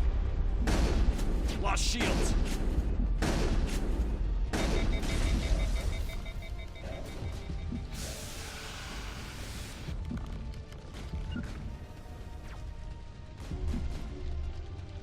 Shields disabled.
Okay. Yeah, I wish I could have gone better, but this is bad again. I think I forgot I put this on a higher difficulty too, so egg on my face. And glitches. Yay, glitches. So the thing is, since PlayStation decided to get rid Too of close, Commander. 10 more seconds we would have been swimming in molten sulfur. The Normandy isn't equipped to land in exploding volcanoes. They tend to fry our sensors and melt our hull. Just for future reference. We almost died out there, and your pilot is making jokes? First off, I'd probably be doing the same thing. Secondly, yeah, they're gonna say if PlayStation decided to shut down the PlayStation shop, I highly doubt I can basically re-download this game pretty much. So it's basically, you're gonna deal with some bugs and some bad graphics and all that crap. So bear with me on this.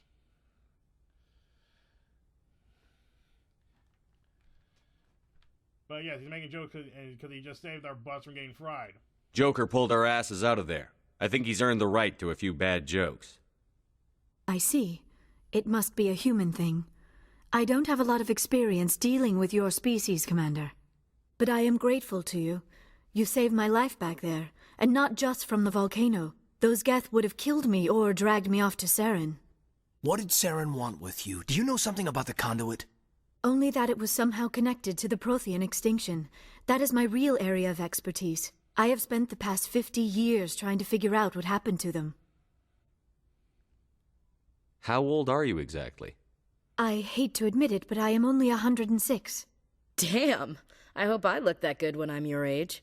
A century may seem like a long time to a short-lived species like yours. But among the Asari, I am barely considered more than a child. That is why my research has not received the attention it deserves. Because of my youth, other Asari scholars tend to dismiss my theories on what happened to the Protheans. We might have a vague idea. I've got my own theory on why the Protheans disappeared. With all due respect, Commander, I have heard every theory out there. The problem is finding evidence to support them. The Protheans left remarkably little behind. It is almost as if someone did not want the mystery solved. It is like someone came along after the Protheans were gone and cleansed the galaxy of clues. But here is the incredible part. According to my findings, the Protheans were not the first galactic civilization to mysteriously vanish. This cycle began long before them. Where'd you come up with this theory? I thought there wasn't any evidence. I have been working on this for 50 years. I have tracked down every scrap and shred of evidence. Eventually, subtle patterns start to emerge, patterns that hint at the truth. It is difficult to explain to someone else. I cannot point to one specific thing to prove my case. It is more a feeling derived from a half-century of dedicated research. But I know I'm right, and eventually I will be able to prove it. There were other civilizations before the Protheans. This cycle has repeated itself many times over. If the Protheans weren't the first, then who was? I don't know. There is barely any evidence on the Protheans, even less on those who came before them. I cannot prove my theory, but I know I am right. The galaxy is built on a cycle of extinction. Each time a great civilization rises up, it is suddenly and violently cast down. Only ruins survive. The Protheans rose up from a single world until their empire spanned the entire galaxy. Yet even they climbed to the top on the remains of those who came before. Their greatest achievements, the mass relays and the Citadel, are based on the technology of those who came before them. And then, like all the other forgotten civilizations throughout galactic history, the Protheans disappeared. I have dedicated my life to figuring out why. They were wiped out by a race of sentient machines. The Reapers. The Reapers? But I have never heard of. How do you know this? What evidence do you have? There was a damaged Prothean beacon on Eden Prime. It burned a vision into my brain. I'm still trying to sort out what it all means. Visions? Yes, that makes sense. The beacons were designed to transmit information directly into the mind of the user. Finding one that still works is extremely rare. No wonder the Geth attacked Eden Prime. The chance to acquire a working beacon, even a badly damaged one, is worth almost any risk. But the beacons were only programmed to interact with Prothean physiology. Whatever information you received would have been confused, unclear. I am amazed you were able to make sense of it at all. A lesser mind would have been utterly destroyed by the process. You must be remarkably strong-willed, Commander. Okay, this isn't helping us find Saren or the conduit. Of course, you are right.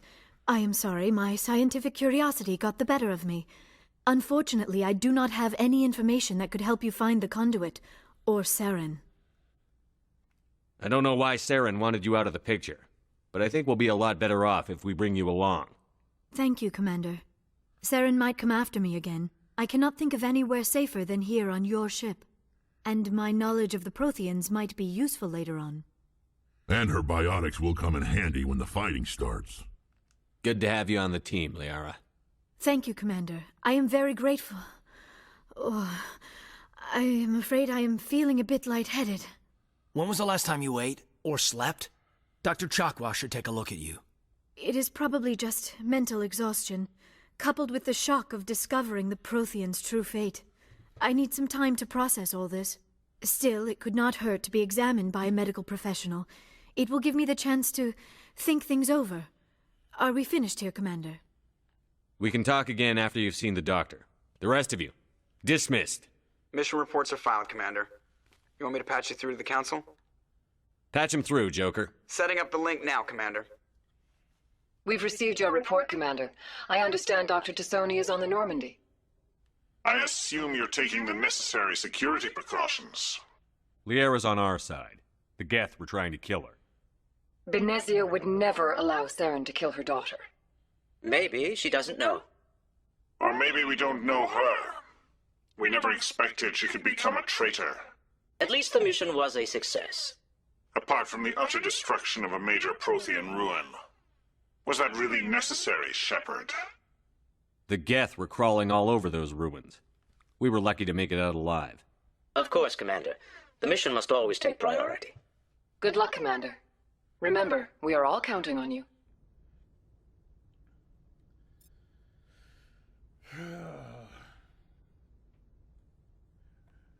So, a little bit of a fun fact, if you pretty much decide to disconnect that communication, You basically begin a string of events where you can be a total jerkwad to the council and pretty much just disconnect them over and over again. We're going to be more of a dick while you do it. It's one of the main funny things that's in Mass Effect. Maybe I'll do it on some other time. But yeah, it's hilarious, it's funny, and it's...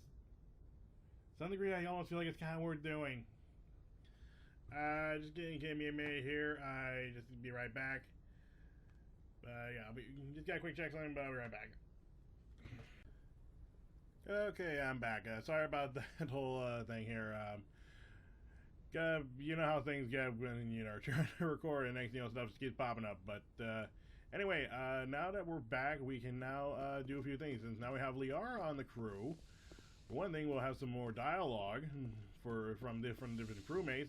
How will we kind of do that?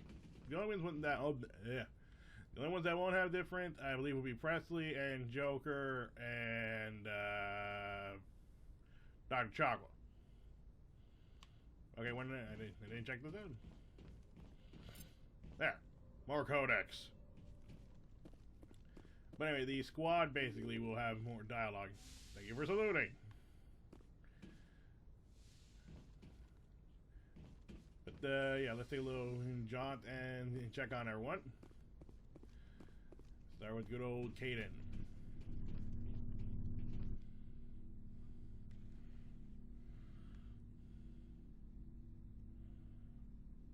Anything you need, Commander? Just trying to get a sense of where the crew's at. Thoughts? Is this an official evaluation, Commander? Or off the record? You can speak your mind, buddy. Alenko, when it's just you and me, you can consider it off the record. That's a generous attitude. Okay. I think there's something wrong with all this. This Saren is looking for records on some kind of galactic extinction, but we can't get backup from the Council? Sorry, Commander. There's writing on the wall here, but someone isn't reading it. Yeah, makes sense. The Council doesn't want to believe anything's wrong. I'd call it human nature, but... I hear you. It just seems like a group that's been around as long as the Council should see this coming. Sorry if I got too informal. Protocol wasn't a big focus back in Bot. That's a weird way to spell it, but, I don't know. I mean, it has an anagram or whatever. Huh. Yeah, I just realized, basically. Bot. You know, you almost change at least one or two letters in there and you get something. You can at least get boat. Or bait. You can get bait out of it. I'm just going to stop there because before I start actually taking a few minutes here to start thinking what other letters I could change out to make this into, like, different words. Tell me about it.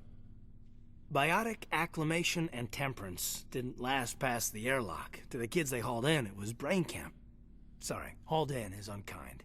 We were encouraged to commit to an evaluation of our abilities so an understanding of biotics could be compiled. There are worse results of accidental exposure to Element Zero in the womb. Beats the brain tumors some kids grew up with. Yeesh. Is there some question about how you were exposed? My mother was downwind of a transport crash. It was before there were human biotics, a little after the discovery of the Martian ruins. It only gets iffy around 63 when kinetics was running out of first-gen subjects. Until then, they'd relied on accidentals. A bunch of guys in suits show up at your door after school, and next thing you know, you're out on Jump Zero.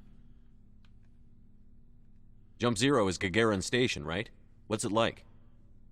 Yeah, that's the official name. Biggest and farthest facility we had for decades. Right on the termination shock, the outer edge of the solar system. It's where they did all the Goose Chase FTL research before we caught on to using mass effect fields. It was a sterile research platform when I was there. Huh. There were other kids in the same boat, right? At least you weren't alone out there. That's true. We did have a little circle that'd get together every night before lights out. We didn't have much to do, though. It was a research platform then, and kinetics kept Jump Zero off the extranet to prevent leaks.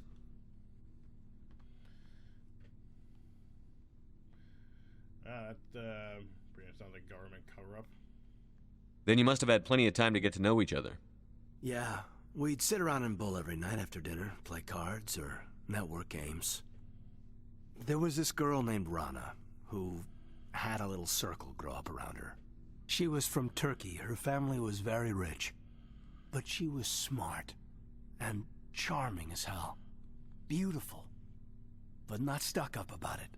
I think you'd have liked her. Sounds like there's something going on there, Caden. Sounds like she was special to you. She was. Maybe she felt the same. But things never felt together. Training, you know. You know of any intentional exposures for certain? No one knows. Doesn't mean they didn't happen. As big as the exposures were, it was hard to track down accidentals. It was different then. No one knew the potential, so there wasn't a lot of regulation. Anything kinetics did was gold. I'm not saying they intentionally detonated drives over our outposts, but in retrospect, they were damn quick on the scene. Yeah, it would be pretty damn suspicious. Jump Zero is a long way from home. What was it like? The grand gateway to humanity looks a lot better in the vids. But that's my own baggage, Commander. No bearing on this. Alenko, there's no regulation that says you can't be friends with your commander. I appreciate that, Commander. I just don't want you to think that I'm a whiner. Besides, I've got my past squared away. Okay, so like I said, see, like that's a whole different thing about conversations where you can actually learn more about, you know, your squad, which is always a good thing to do. Just checking it. Yep, thought so. Sleeping pods. But yeah, anyway, after like missions, either I think story or even side missions, you basically can unlock new conversation with your squad. You're not gonna get a lot of conversations technically when you look at the whole grand scheme of the game. Cause trust me, you can run out of those conversations pretty fast. Yes, please. Thank God.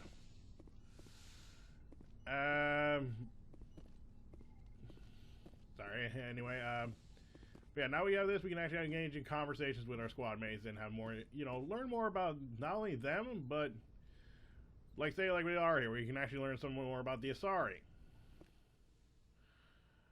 So, let's have this conversation, Liara. Commander, are you coming to check up on me? Yeah, I mean, a little worried there. You look much better.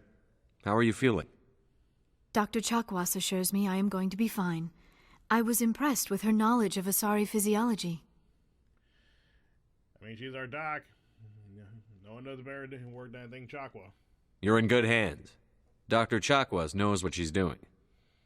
I never properly thanked you for saving me from the Geth, Commander. If you hadn't shown up, Yeah. I'm just glad we got there in time. So am I. I know you took a chance bringing me aboard this ship. I have seen the way your crew looks at me. They do not trust me. But I am not like Benevia. I will do whatever I can to help you stop Saren. I promise. Well, I mean, yes, you seem pretty trustworthy. Don't worry, Liara. I trust you. I know you won't let me down. It means a lot to hear you say that, Commander. Thank you. Well, I mean, since we're here, why don't we first get a little idea about what we can expect with Benevia? Do you know why Benevia joined up with Saren? I don't understand it. She was always outspoken about the need for the Asari to become more involved in shaping galactic events. Maybe she thought allying herself with Saren would somehow be for the greater good in the long run. At least I hope so. I mean, you clearly that means it's not trouble. I mean, even I can tell just that, you know, he's not trouble. I mean, like... This hurts you, doesn't it? None of this makes any sense to me. I have not spoken to Benevia in many years, but I know her, and this was not like her. Something changed. There should be more conversation kind of after that. But now we talk about the Asari, so we people can actually learn about the Asari for those who have not played Mass Effect. I'd like to know more about the Asari. We were the first species to discover the Citadel. We were instrumental in forming the Council, and we always strive to be the voice of peaceful cooperation in galactic disputes. My people believe we are all part of a single galactic community. Each species contributes something to the greater whole. Although we seek to understand other species, It seems few of them seek to understand us. The galaxy is filled with rumors and misinformation about my people. Okay. Like what? Most of the inaccuracies are centered around our mating rituals. My species is monogendered. Male and female have no real meaning for us. We still require a partner to reproduce. This second parent, however, may be of any species and any gender. Kind of fascinating, really. I don't understand. Your species can mate with anyone? Mating is not quite the proper term, not as you understand it. Physical contact may or may not be involved, but it is not an essential element of the union. The true connection is mental. Our physiology allows us to meld with other beings. We can touch the very depths of their minds. We explore the genetic memory of their species. We share the most basic elements of their individual and racial identities. We then pass these traits on to our daughters. It is how we learn to grow as a species and how we develop a greater understanding of other races. What happens to your partner after the union? Every relationship is different. Some unions are a single encounter with both parents parting ways afterwards. Others can be more long-term.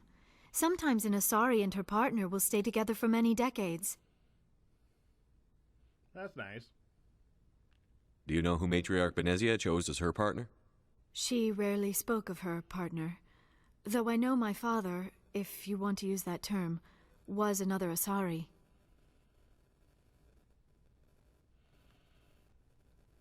I mean, obviously, Asari could do that, basically. So that you no crap, Shepard. That's kind of an obvious question. But, Benevia never told you her partner's name? Union with our own kind is no longer common, not for the purposes of reproduction. Most Asari believe it weakens our species. Asari daughters inherit racial traits from the father species. If both parents are Asari, then nothing has been gained, or so conventional wisdom would hold. I am what is sometimes called a pureblood, though no Asari would ever be cruel enough to say the word to my face. It is a great insult among my people. It is possible Benevia's partner was embarrassed by their union. She may have been too ashamed to publicly acknowledge me as her offspring. Yeah, that seems a little harsh to assume that. Maybe she wanted to meet you, but couldn't. Something could have happened to her. Maybe she passed away. You might be right. I hope you are. But I have no way to know for sure. Benevia never spoke of her partner. Whatever happened, it caused her too much pain to dwell on it. She raised me by herself, though that is not uncommon. Many Asari raise their children alone, particularly if the father species is short-lived. Often the partner will pass on long before the child reaches maturity.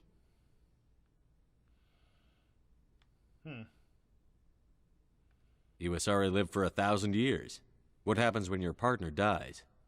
Few sapient species live as long as my kind. We have learned to take a philosophical approach to our unions. We do not focus on the inevitable loss of our partners. Instead, we enjoy the time we spend with them. And even after they're gone, a part of them lives on in us. The union is a connection that transcends both time and space. Well, that's kind of nice.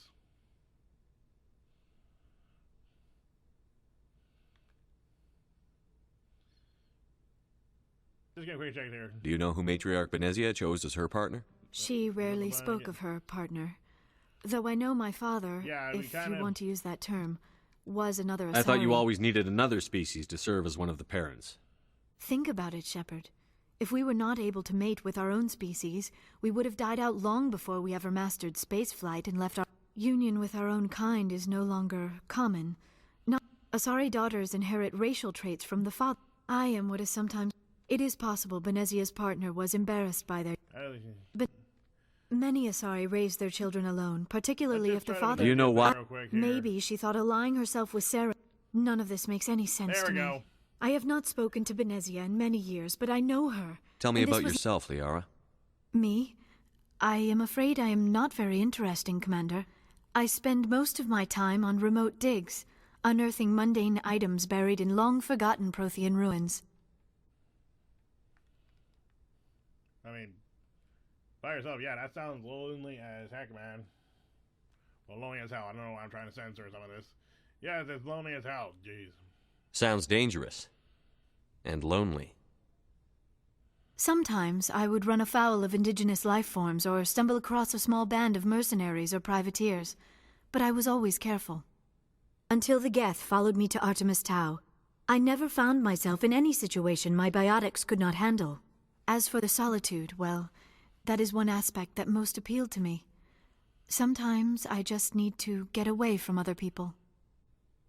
Kind of understandable, but that seems,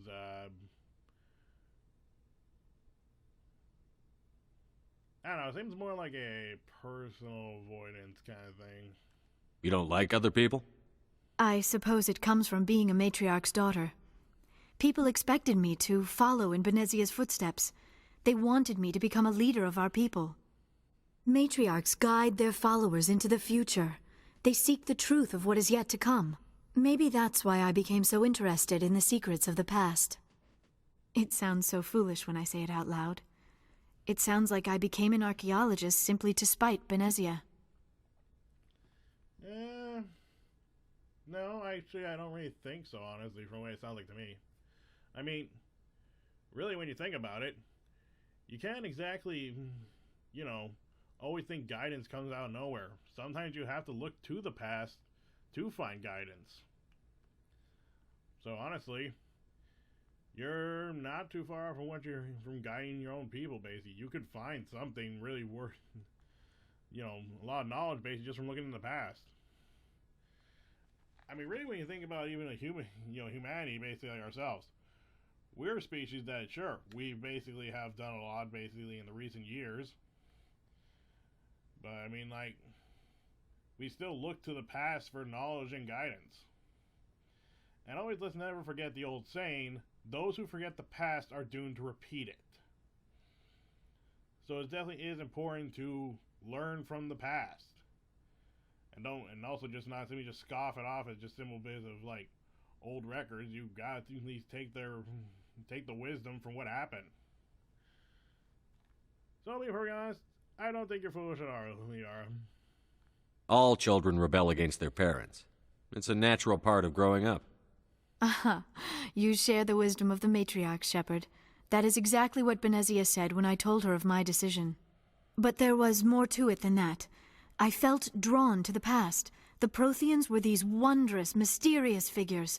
I wanted to know everything about them. That is why I find you so fascinating. You were marked by the beacon on Eden Prime. You were touched by working Prothean technology. Honestly, I wouldn't even be amazed if people found me fascinating. Sounds like you want to dissect me in a lab somewhere. What? No, I did not mean to insinuate. I never meant to offend you, Shepard. I only meant that you would be an interesting specimen for an in-depth study. No, that's even worse. Calm down, Liara. I was only joking. Joking? Oh, by the goddess, how could I be so dense? You must think I am a complete and utter fool. Now you know why I prefer to spend my time in the field with data disks and computers. I always seem to say something embarrassing around other people. Please, just pretend this conversation never happened. Being very honest, I would have done the same thing. Because let's face it, who doesn't like to screw with someone just a little bit? And I think that does it, so... I should go. Goodbye, Shepard. For people who don't know why I laughed about it, I have my reasons why I laughed about I should go.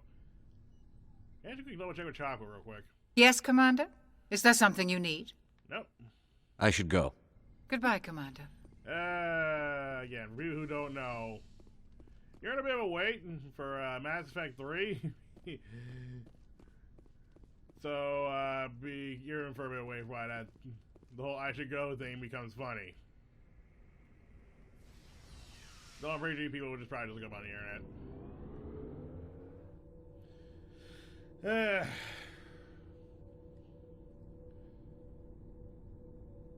I will kind of say though, I had to kind of be like, before I even touch any further on Mass Effect, I'm probably gonna have to first kind of relearn a little bit on some of this alien software I've used. See if I can at least censor a few things, because I feel like in Mass Effect 3 there's something I should probably censor just in case. It's nothing I don't personally think is like super bad, but just in case I don't want to get in trouble with something with YouTube. But anyway, let's talk to my bro Garrus. Commander, how are you? I just want to talk to you, my buddy. Why did you want to be a CSEC officer in the first place? That's a good question. There were several reasons, I guess. Like what? Probably the same as most officers. I wanted to fight injustice, wanted to help people. I guess my father had something to do with it, too. He was CSEC, one of the best. I grew up hearing about his accomplishments or seeing his picture on the vids after a big arrest. He's taking my resignation pretty hard. Yeah, I can imagine. I mean, really, when you think about it, I mean, like, it kind of comes down to when you really think about families in, like, various professions, really.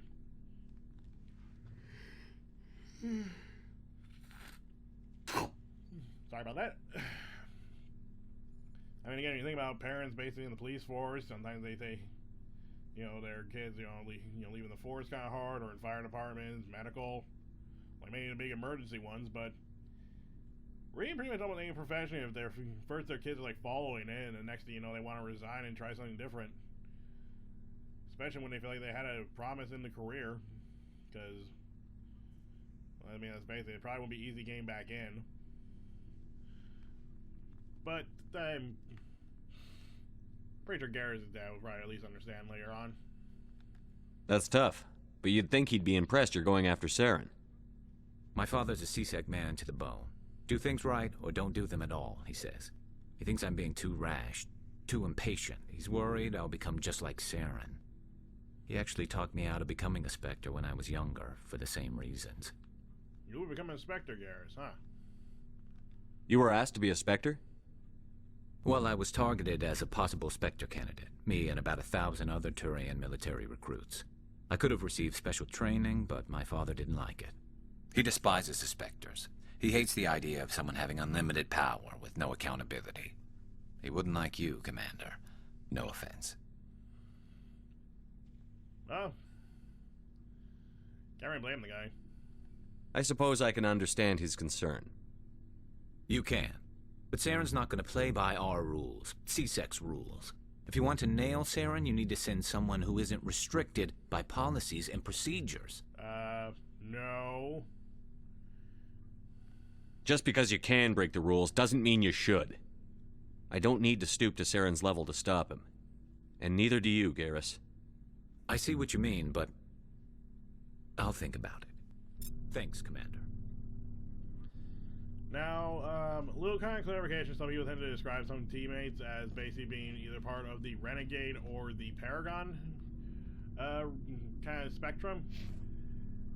Yes, there are definitely characters that are kind of either basically a little bit more of the Renegade or of the Paragon end of things.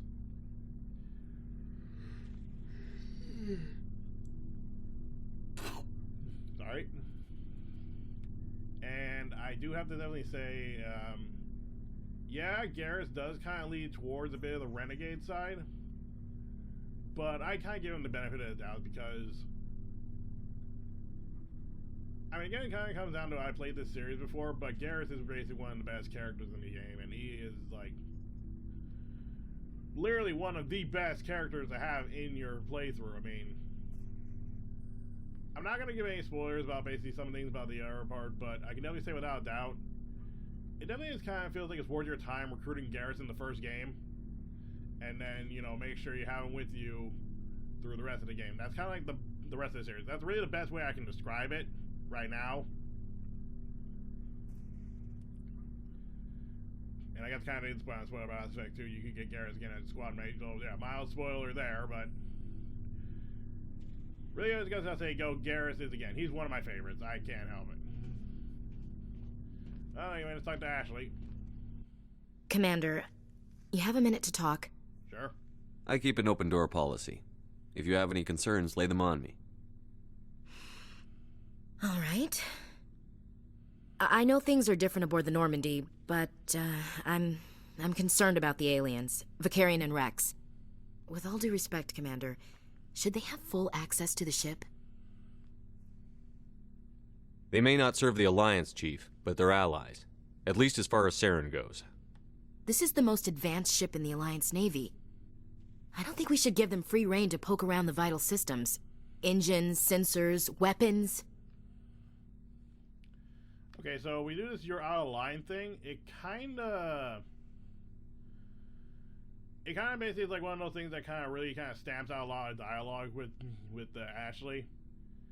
I kind of feel like if I do this right now, I think it really does actually end a lot of conversations we can have with her.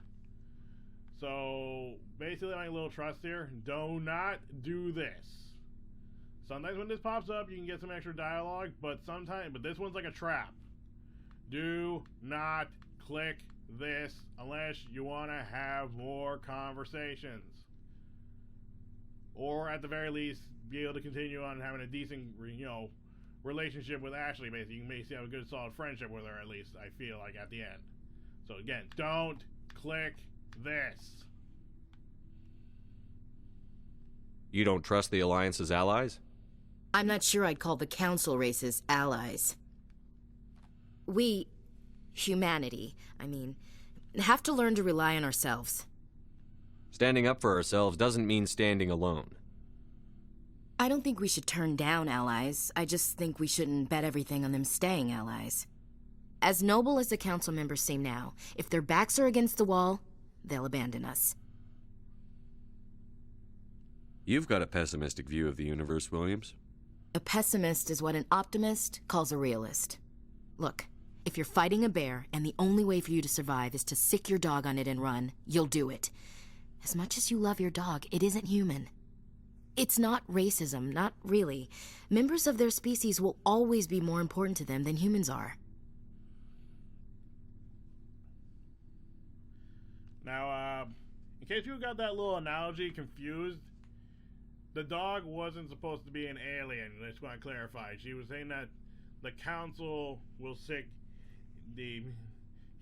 humanity and bail. They're saying humanity was the dog, basically. I believe I got that analogy right myself, but I'm pretty sure that's what she actually meant, saying that the Council might ditch humanity, basically, if it means saving their own asses. And also kind of saying this, I try to be an optimist. And, I try to start finding positive things in life. But even I know when it's time to get real. Just like saying. These seem like deeply held beliefs, Williams. What made you think this way? My family's defended the Alliance since it was founded. My father, grandfather, great-grandmother, they all picked up a rifle and swore the oath of service. I guess we just tend to think of Earth's interests as our own. Okay, I do like to say one thing I kind of find a little bit nice about that. It's always, you always hear the grandfather or the father. Nice it ended with the great-grandmother. Just saying. It doesn't sound like you've worked with aliens before. No, sir. Mainly I've been groundside, part of the surface garrison forces. I did get a rotation on a space station for training. Every Marine a rifleman, every rifleman ZG certified. That's odd. Your record is spotless and your technical scores are exemplary. You should be serving with the fleet. Anyway, that's why I haven't served with many aliens, Commander. I never knew my family. Grew up an orphan on Earth. Anybody in your family I'd have heard of? Couldn't say, Commander. So why are you out here? Just trying to get away from Earth?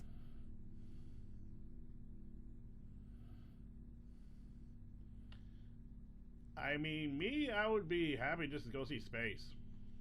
No. The future of humanity is out here. There's so much we haven't seen yet. Yeah. I still remember my first field exercise on Titan. When we hit mud, the reality hit me. I'm the first person who ever stood here. Then my drill instructor kicked me in the ass. I went face first into the muck. He spent the next 5 minutes chewing me out for gold bricking.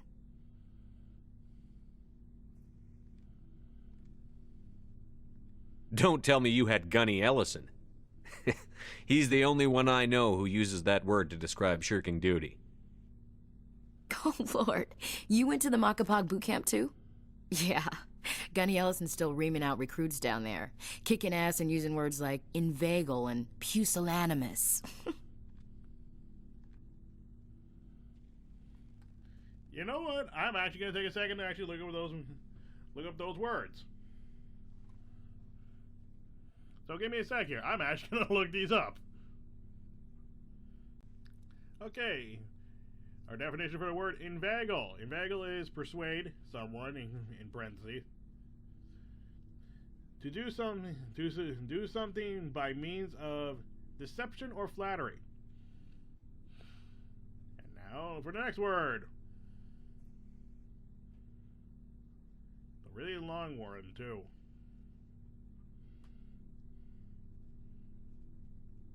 And now the fact that this popped up so quickly in the search says that this has been looked up a lot.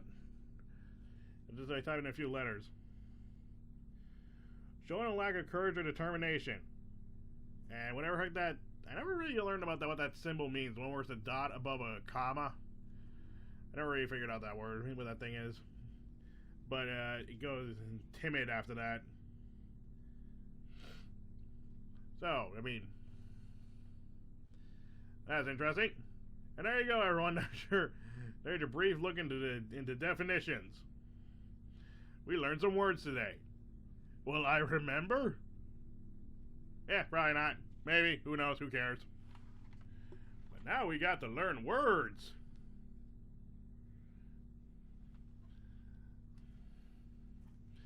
So here's actually a bigger question. What do these words sound like in foreign languages? Just kind of saying. Makes you ever wonder what that is. But guess what? I'm not looking that up. If you want to know what some of those words sound like or sound like in a foreign language, you can look it up. I do like learning foreign languages, though. It is kind of nice. I haven't learned a lot of the words in foreign languages, but it never hurts to actually learn. But anyway. All right. I can see where your concerns are coming from, Williams. But this is a multilateral mission. You're going to have to work with aliens, like it or not. It won't be a problem, Commander. You say jump, I say how high. You tell me to kiss a Turian, I'll ask which cheek.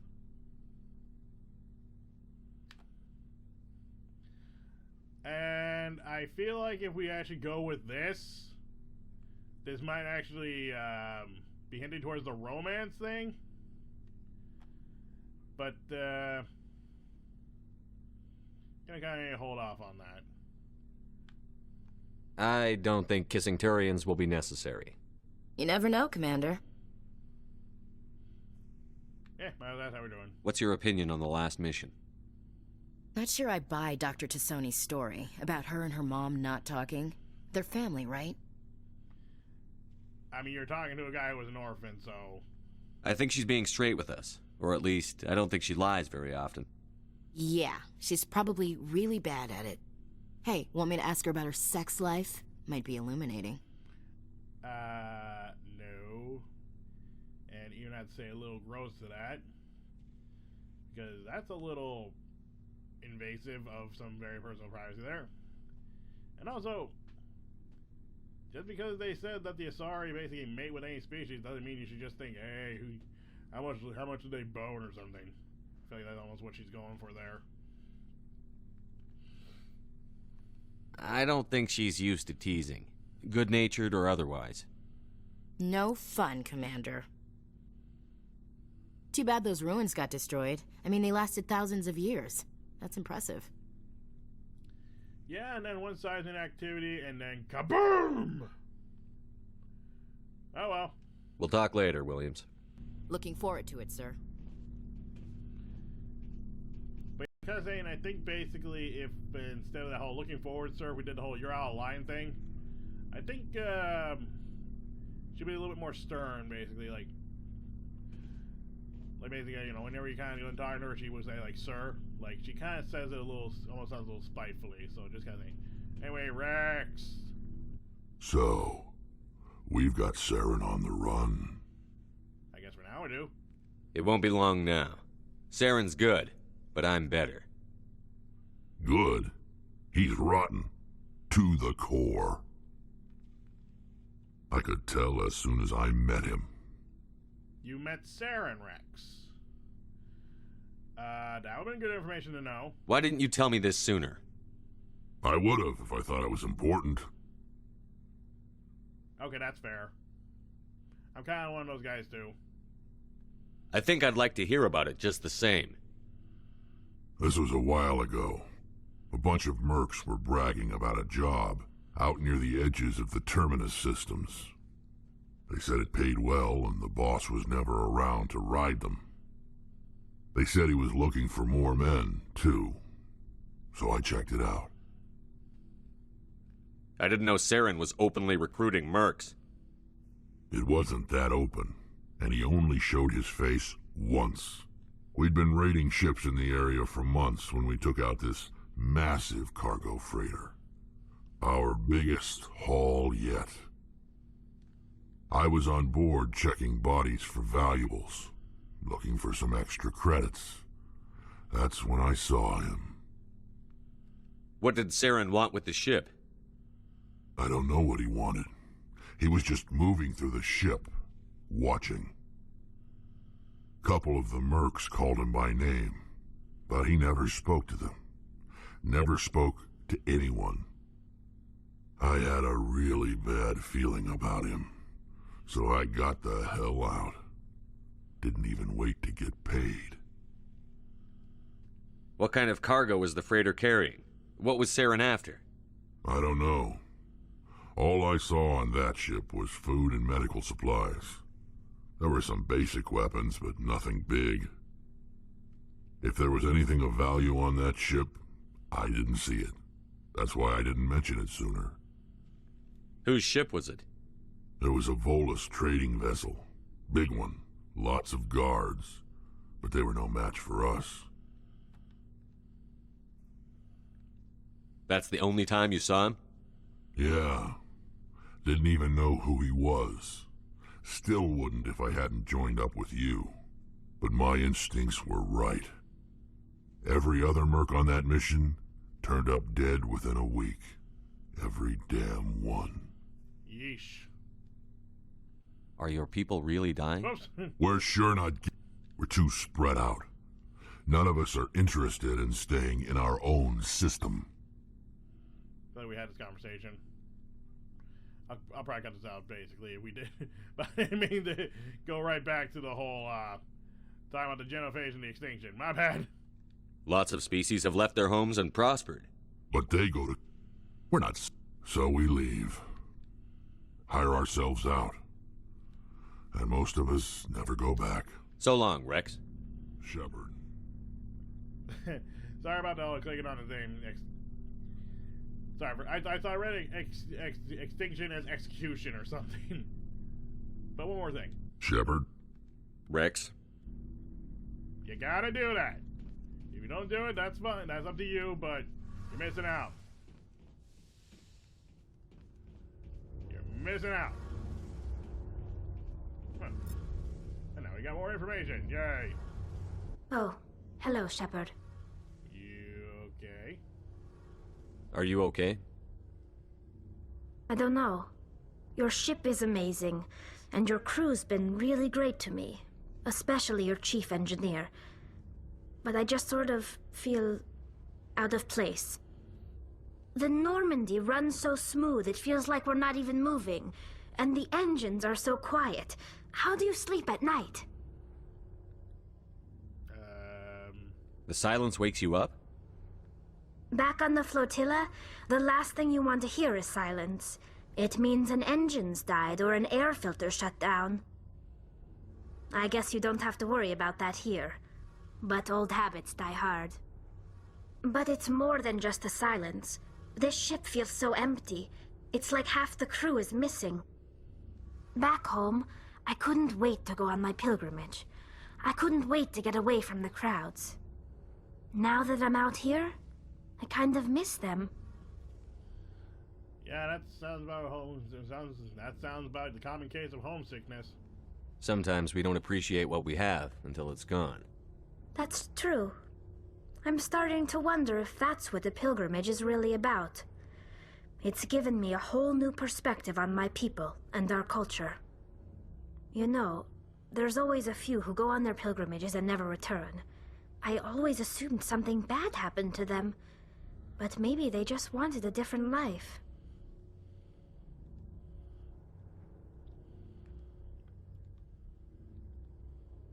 You do plan to return to the migrant fleet, right? I could never abandon my people, Shepard. I will go back eventually, but we have to stop Saren first. Otherwise, I might not have a home to go back to. And that's fair. I should go. See you later. Okay, so I believe that's talking with every single member of the crew. And now I guess, yeah, I'm gonna take a quick swing by the quartermaster real quick, because I'm kind of curious about something. Looking for supplies? Or requisition. I get in my head immediately goes to quartermaster, I guess, but requisition. Let's see what you've got. You bet, Commander. Yeah, I thought so. He actually has access to the Spectre equipment. It was a little weird that he has that. Oof. And that would be good to get for Ashley, because that's some good equipment. But, still expensive. Good shotgun. Yeah, and there's, yeah, it sucks that we're only seeing armor for humans right now. I mean, we're not getting much on the, what? I can remember, I misread something. But yeah, too bad we're not getting much on anything for like any of the other species, because it'd be kind of nice to get the other equipment for everyone else. I can't remember what it took to unlock the Spectre equipment, but you need like a lot of money. Like a lot of money to actually unlock the Spectre gear. It actually takes having credits in your credits on your person to actually unlock them. But the little thing that's a nice piece of advice. You can so when you buy this gear, that's it. You'll get that gear. It never comes back in the stock. But here's the thing: the requisitions officer at the Citadel and on the Normandy. These are two different stores. So technically, you can get 2 of these assault rifles, 2 of these shotguns, well, sniper rifle, and then shotgun, then the assault rifle and the pistol. You can get 2 of these. So I guess if you're kind of running the soldier spec, where you can actually be good with all weapons, you can basically be fully decked out on all these guns. And then you can literally have spares you can actually give to some of your squad mates. So really, it's not a bad thing to basically purchase this equipment. So I'm going to be right back. I'm just going to quick check some things.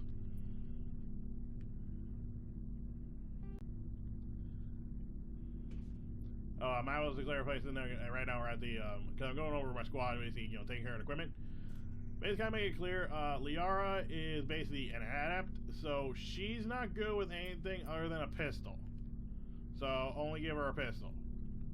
Other than that, she has access to omni tools and biotics, so she at least actually can help with some tech stuff. But armor literally is only light armor. That's all she can use. So don't bother giving her anything else.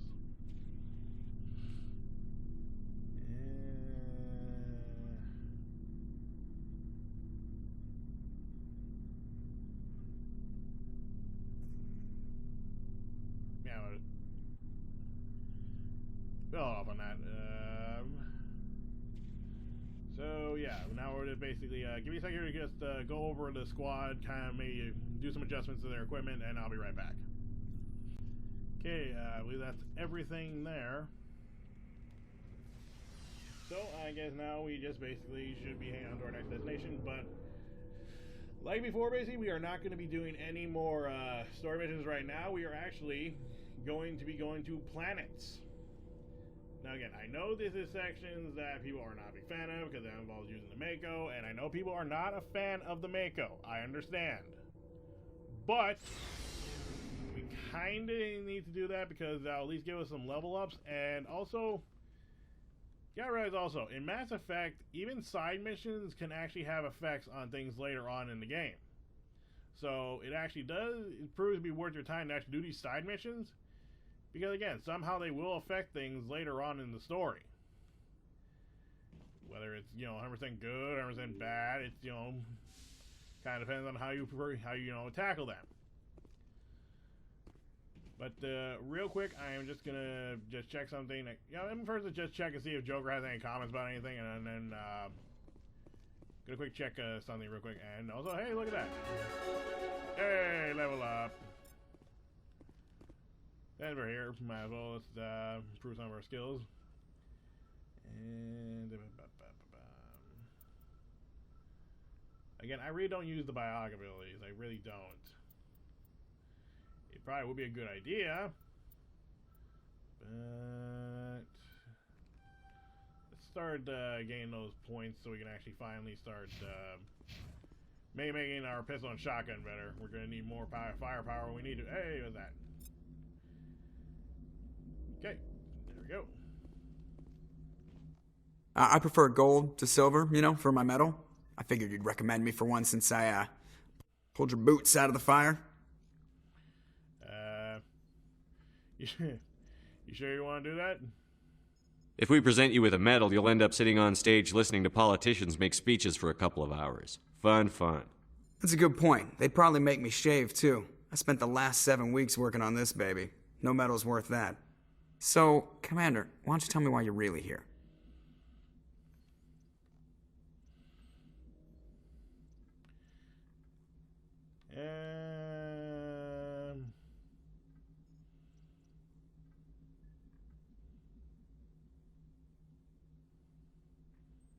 Kind of wondering basically if I like to know my crew. Mind if I ask you if... I can see where this is going. You did it back. You want me. Top of my class in flight school, I earned that. Although I'm sorry. You even put the Normandy in my hands and I'll make her dance for you. Just don't ask me to get up and dance unless, you like the sound of snapping shin How's the bones. Normandy performing? Is she everything they said She's she'd be? the best ship in the fleet. Balance isn't what... The Normandy's probably too much ship for your average I have to go. All right, see you. Okay, yeah, sorry about that little hodgepodge. I keep forgetting that you don't actually get much of Joker's opinions on some of the missions. Wait, he'll have a comment for after every story mission, so there is that. But everything else is pretty much just same dialogue we had conversation where we learned some stuff about him. So I'm gonna be right back. I just want to check something. Is mostly just make sure the recording's okay. Mostly because it feels a little weird how quiet everything feels right now. But be right back. Okay, I'm back. Everything's gonna be going smoothly. So yeah, let's go back to the galaxy map. Okay, zoom out. Now I forgot about what planets I read. So guess what? We're gonna go back to reading planets. I'll edit out the ones we've done before. If we have already read them. More reading. Okay. Fossils or whatever. It's small, terrestrial with a trace atmosphere of carbon dioxide and xenon. The surface is scalding hot and mainly composed of sulfur and various siliciates. There is little interest in this desolate world.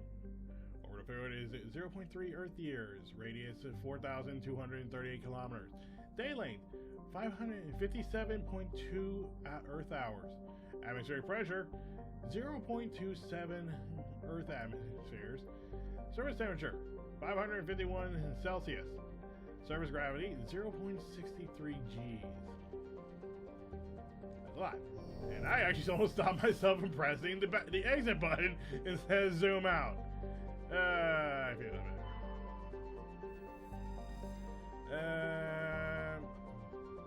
Normandy is a terrestrial world with a unusual thin atmosphere of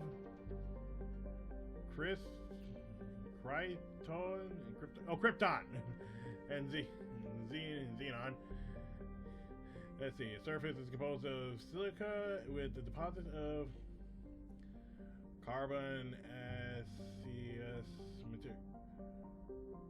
I'm butchering this, and I'm pretty sure my science teachers are probably rolling in the grave if any of them are dead. If they are, rest in peace. But they're probably just shaking their heads right now about my terrible reading. I really hope none of my science teachers are right now have passed away recently in recent years. That'd be sad. I would be upset because I had a lot of good teachers. But anyway, oh yeah. The initial flyby probe of Armeni? I don't know. Detected multiple areas at the equator with oddly regular surface protrusions. Closer investigations revealed these are millions of elaborate crypts a few meters below the surface left by a long extinct spacefaring species called the Zephon or Zeoff, many human universalists wish to perform archaeological excavations. Council law holds gray sites as sacrilegious, sacrosanct. I don't know. However, the matter has been tied up in court for a decade. Yeesh. Let's see. Orbit period is 151.3 Earth years. Radius 6,077 kilometers. Day length is. Let me just. Okay, I really gotta hate when they put that horizon there being so bright. There we go. I think it's doing better. Day length is 57.8 Earth hours. Atmospheric pressure is 0.18 Earth atmospheres. Surface temperature is negative 168 Celsius. Yeesh. And surface gravity is 0.8 G. I mean, to be very honest, I really don't know what some of the difference is. Basically, how. Well, hello.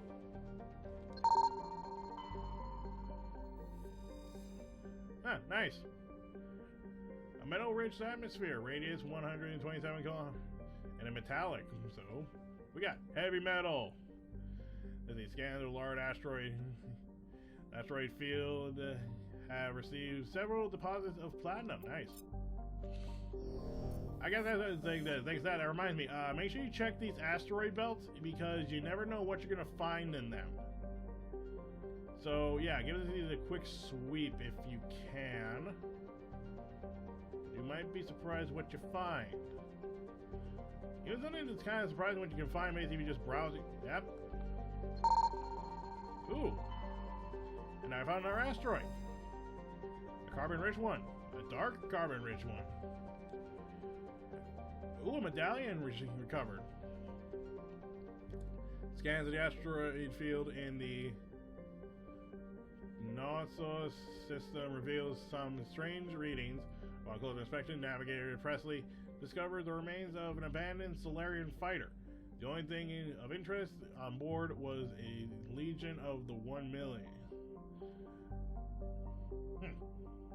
Legion of 1 medallion, sorry. So, I think that makes it a good show, but there's like, I believe, 3 types of collectibles in the game. Let me just see if I can actually pull. No, I can't. Oh well. Let's see. Sacros is a terrestrial world with a nitrogen methane atmosphere, contains trace amounts of hydrocarbon. This frigid surface is mainly composed of water, ice, and hydrocarbon slush. Most of the surface is not solid enough to support the full weight of a landed ship. If approach is necessary, use shuttles or keep the ship Mass Effect envelope up. Let's see. The orbital period is 33.9. Sorry, 33.9 Earth years. Radius is 4,572 kilometers. Day length is 45.6 Earth years. Atmospheric pressure is 0.40 Earth pressures. So the Earth atmospheres. Earth atmospheres. That's still a weird way to describe things, but whatever. Surface temperature is negative 71 Celsius, and gravity is 0.4 Gs. Interesting. And one more planet. We're here. Artemis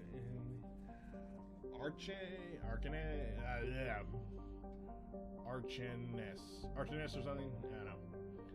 Small hydrogen helium gas giant.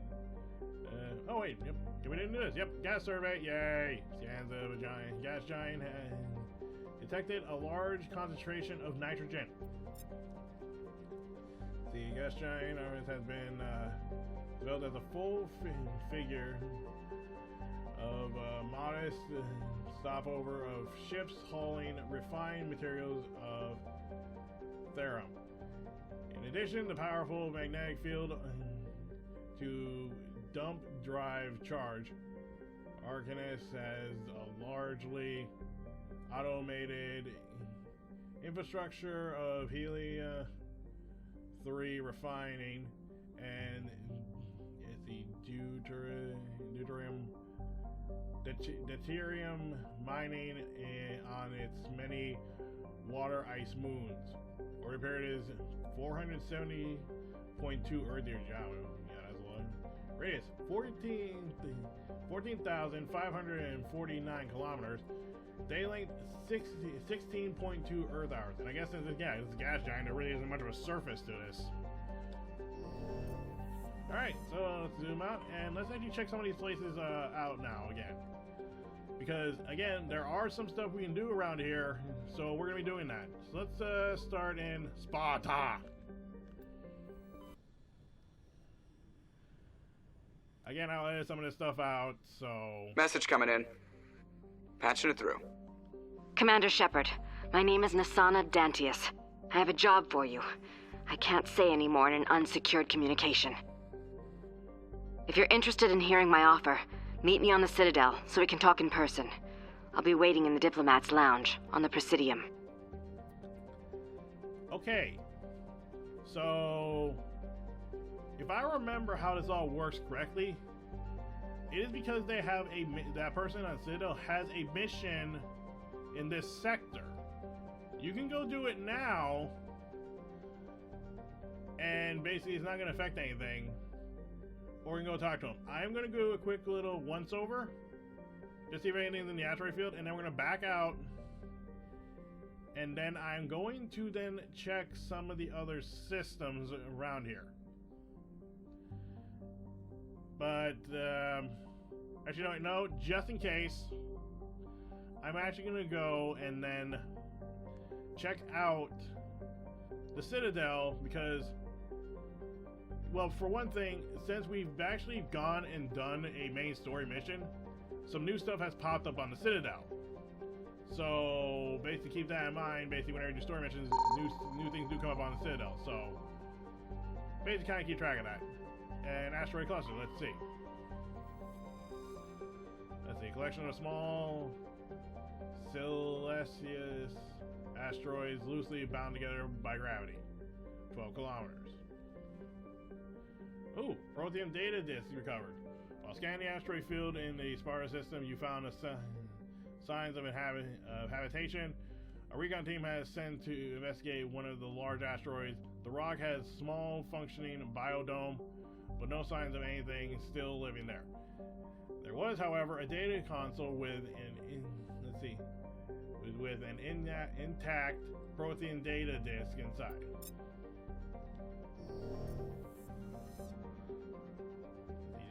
more once over and check the other ring.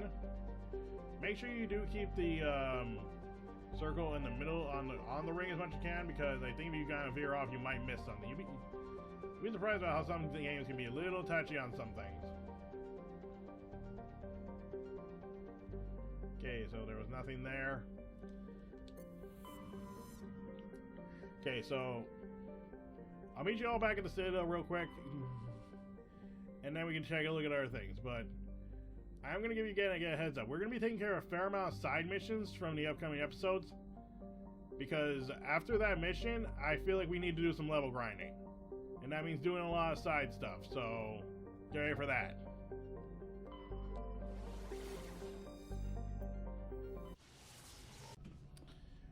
Okay, so we're back in the Citadel, and oh wait, whoops. I forgot I saw the map for I can just quick save, and then I realized I can't just simply just walk off the ship. I'm not even talking to the Citadel. Yay, brain farts. Let's get a mulligan on that. Okay, so I'm gonna actually just, yeah. There's something I think is gonna happen basically once I get off the, that's what I was gonna say, Citadel, the Normandy. And I'm actually gonna try and test a couple of things here. So I will be, well, I'm not gonna just skip by, but I'm gonna basically take, right now, Caden and Ashley right now. Just because I feel like they should be on the team right now. We'll take care of Liara, don't worry. But right now, I am definitely going to just take these two right now for reasons. If this actually is what I think is going to be happening after we get out to Normandy. If not, then be right back with the reaction so we can take care of some things with the air squad. Equalizing interior pressure with exterior atmosphere. Logged. The commanding officer is ashore. Exo Presley has the deck. Not so. There's the Rear Admiral Mikhailovic. Mikhailovic? If anyone who actually has a name like that and I mispronounce it, I apologize. 10 hut! At ease. Rear Admiral Mihailovic, 5th Fleet. Yeah, I'll salute. Commander Shepard, SSV Normandy. You don't know who I am, do you, Commander? I command the 63rd Scout Flotilla. You and the Normandy were slated for my unit after shakedown. Then the Council got their paws, claws, tentacles, whatever. They got them on our ship and you. Wow. I still serve the Alliance, sir. As a Spectre, I can advance our interests to the Council. You still know what color your blood is, Shepard? I don't begrudge the politician's decision to throw you to the Council. It's an opportunity.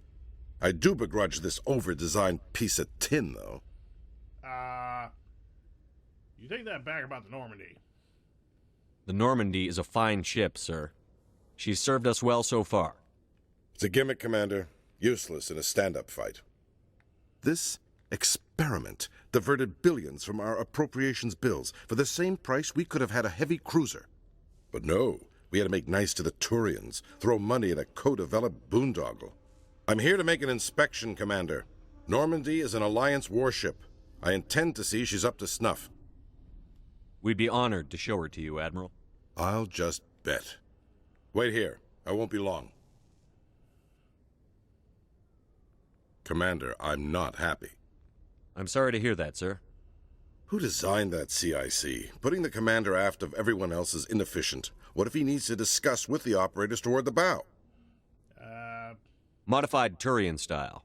They prefer commanders looking over their subordinates, rather than in the middle of them. We wanted to see how effectively they can command with that setup. Reasonable goal, but they should have studied that in a lab rather than on a frontline warship. I had to shake my head at that drive core of yours, 120 billion credits of element 0 to make this thing able to move without giving itself away. You realize we could make drive cores for 12,000 fighters with that money? What good is it to hide for a few hours anyway? Useless. We can loiter in an enemy system and monitor traffic, or drop infiltration teams on enemy worlds. Normandy can be more effective than the Solarian STG. Maybe. But that's not the job of a proper warship. We're supposed to find and kill the enemy fleet, not count how many times their garrison goes to the bathroom. And we need to talk about your crew, Commander. Krogan? Asari? Turians? What are you thinking, Commander? You can't allow alien nationals free access to Alliance equipment. Between Saren and the Geth, we have enough enemies out here. Treating other species with suspicion and distrust won't win hearts and minds. That assumes the hearts and minds are worth winning. That hasn't been proven yet. You have anything else to say, Commander? Any other justifications for the state of this vessel? I think the Normandy is a good ship, sir. Even if you disagree, you have to see that her joint construction and multiracial crew make the Alliance look better. Your job is to look good, Commander. The Alliance navies is to win wars. I'm not convinced Normandy isn't a waste of taxpayer money, but I am convinced that you believe otherwise, and that you'll use it to its best ability. I'll be submitting a report to the Joint Military Council. It will not be as negative as I'd planned. Good hunting, Commander Shepard. Make us proud. Yeah. Not gonna lie, I'm not a big fan of that guy. Kinda... I mean, granted, he's an admiral and he does basically want to get some strong warships and all that, but, got to the crew part, not a big fan of that. Also, little fun fact, if you haven't noticed, he didn't mention Tali at all. That is because, if I remember correctly, if you do a story mission, if you do any of the story mission that doesn't involve getting Liara, he'll actually comment on Tali. So, a little bit of a fun fact there. C-Sec seems more like a military operation than a police force. Yeah, they kind of do. So, here's also something I'm going to do real quick also. I'm going to actually kind of change things up and actually see what the response is if I have a different crew real quick. If it's something that big, then I'm just going to edit it out. But, be right back after... Right back up. Yeah, I don't know why I'm doing this, but I'm just going to just do this just so I can actually just... I don't know. Just...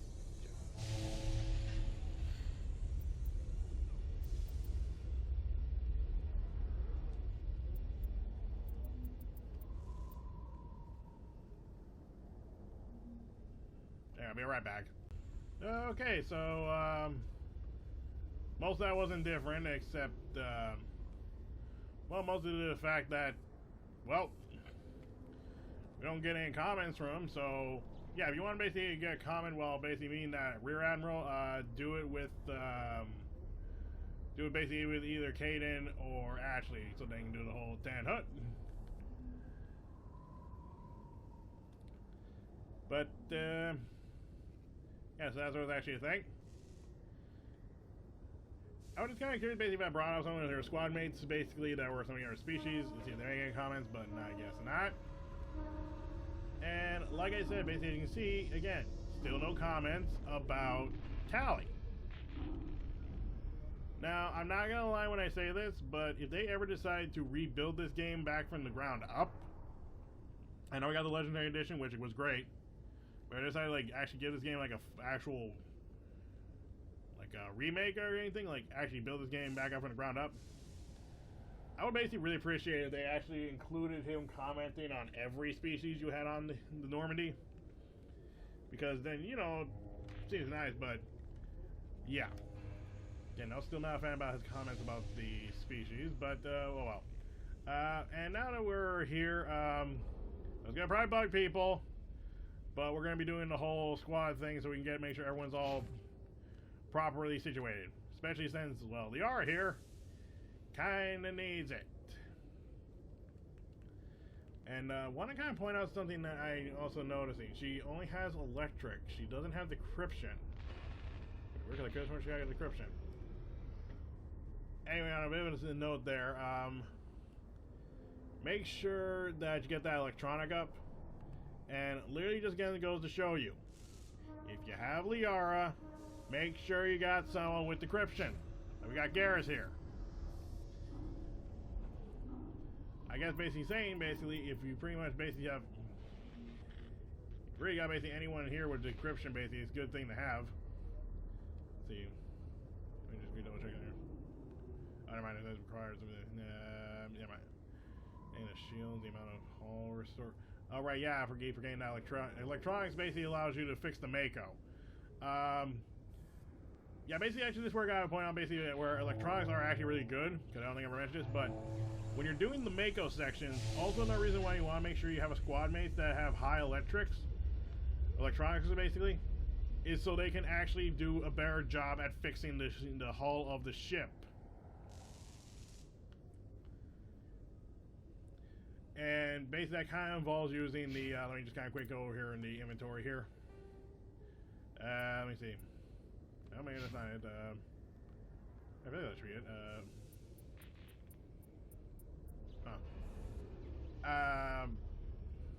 Wait, no, it's right there on resources. Resources. You have Metagel, grenades, Omnigel, and then money. From left to right, basically, obviously. Omnigel is what you can use to either hack stuff, if you fail the hacking sequence, or basically is used to repair the Mako. Make sure you have Omnigel so you can actually fix it.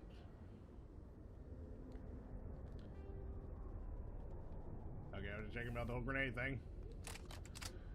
Sorry, I just thought, I was like, did I have an upgrade for grenade? Never mind, but anyway.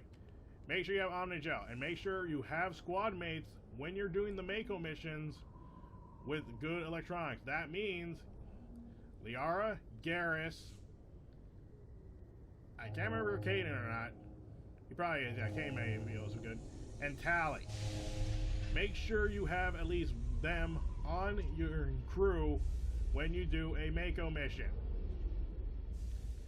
because they are helpful at keeping the Mako alive. Not only this, if I remember this correctly, but if you keep the electronics at high, they use less Omnigel to fix it. So it's also not also just saying it's also good at keeping the ship alive, the Mako alive, but it's also more cost effective, and keeps you from using up basically what you need. Now let's quick look at Liara's, wait one sec.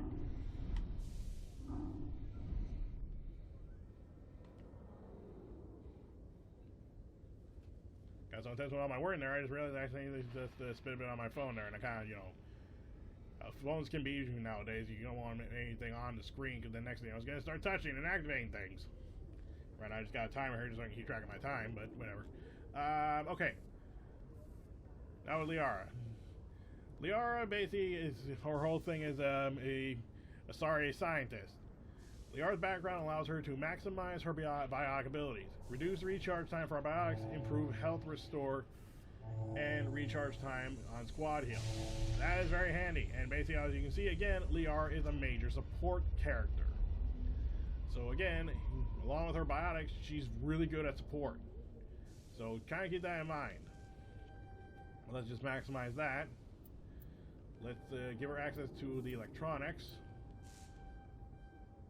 Let's put a decent amount there, and let's see, barrier, bolsters your kinetic shield, mass effect field, it absorbs massive amounts of damage. Yes to this, because again, she's spongy. Well, not spongy, she's frail, so you might want to do this. Stasis, creates a powerful mass effect field that immobilizes a single target. Each point spent increases duration. If I remember correctly though, yeah, like it says, it basically will stop an enemy from moving and attacking, but you can't hurt them. What this ability's primary use for is, if you have a tough opponent and you need to stop it, use this. At least that way it will at least keep an enemy, you know, out of the fight for a few seconds. So then you can focus on other targets. Just to make sure you remember that. It's not meant to basically so you can take some free shots. It's just meant to keep an enemy occupied so they can't hurt you. Or at least slows them down a bit. You just check here. Recharge time. Like again, Liara is a really handy support unit, basically. And again, with all her biotic abilities, it does make her helpful. Let me just double check her lift. Lift everything within 4 meters of the target into the air, rendering enemies immobile and unable to attack. Drops them when it expires. So that's actually really good if you want to get enemies out of cover, if I remember correctly. Which kind of would be kind of worth getting, so then she at least has something. Singularity. Creates a vortex that as it impacts points that draw objects towards it.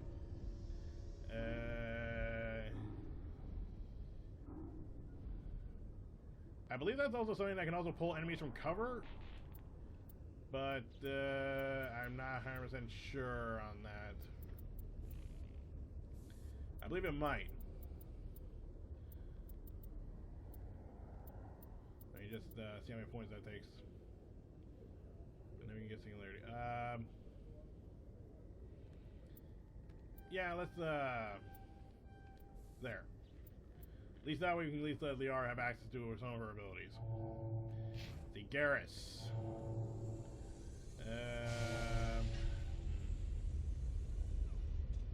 Well, let's give him that point at Turian agent, so then he's got more stuff right there. And let's actually get it to where he can finally actually have access to sniper rifle training and give him that his first ability, assassination. Let's actually go with that. Assassination only available when using sniper rifles. Next shot will inflict weapon damage 50% increase. And let's see what happens when we actually go up to the max. 225. Like I said, basically, when I say this, Garrus can do some serious damage with a sniper rifle. He is your man with the rifle. Now, yes, Ashley can get this ability too. But let's face it, it's better on Garrus because he's known in the Mass Effect series as being the sniper. I know our characters can have sniper rifles, but Garrus is the sniper. And when it says otherwise, can shut up. And also, since now he's got the whole thing with his assault rifle, at least he can do some decent damage with his rifle now. Probably should also remember his assault training. So yeah, might want to get his assault training so he can get that up. And what was dampening again? Dampening, can't use their abilities for a short range. Yeah, that's actually a good... That actually would be handy, when, especially when we're dealing with biotics and other, like, specialists, like tech specialists. Maybe at some point get Garrus' electronic stuff, like, get him to where I have his electronics, but that's up to you. But I think that's pretty much going to do for them. Gonna be right back just so we can show you what I did with the rest of the squad, and then I'll be wandering around the Citadel. Except I probably be doing it with my actual preferred squad. Okay, let's get into the squads and see about Ashley. Yeah, I've heard the opinion definitely you give her the immunity, so then she's got more. She can take some punishment. Gonna give her some of that first aid and.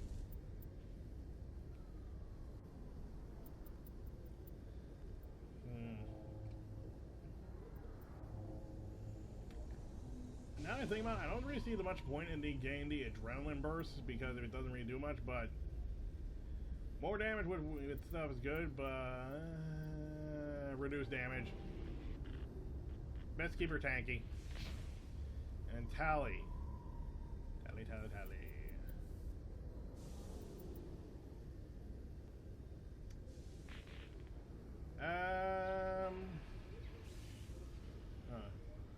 I want to almost finish the whole decryption and electronics. Yeah, screw it, I'll do that. Now let's get some points in the dampening and give her some hack. That sounds weird when you phrase it like that.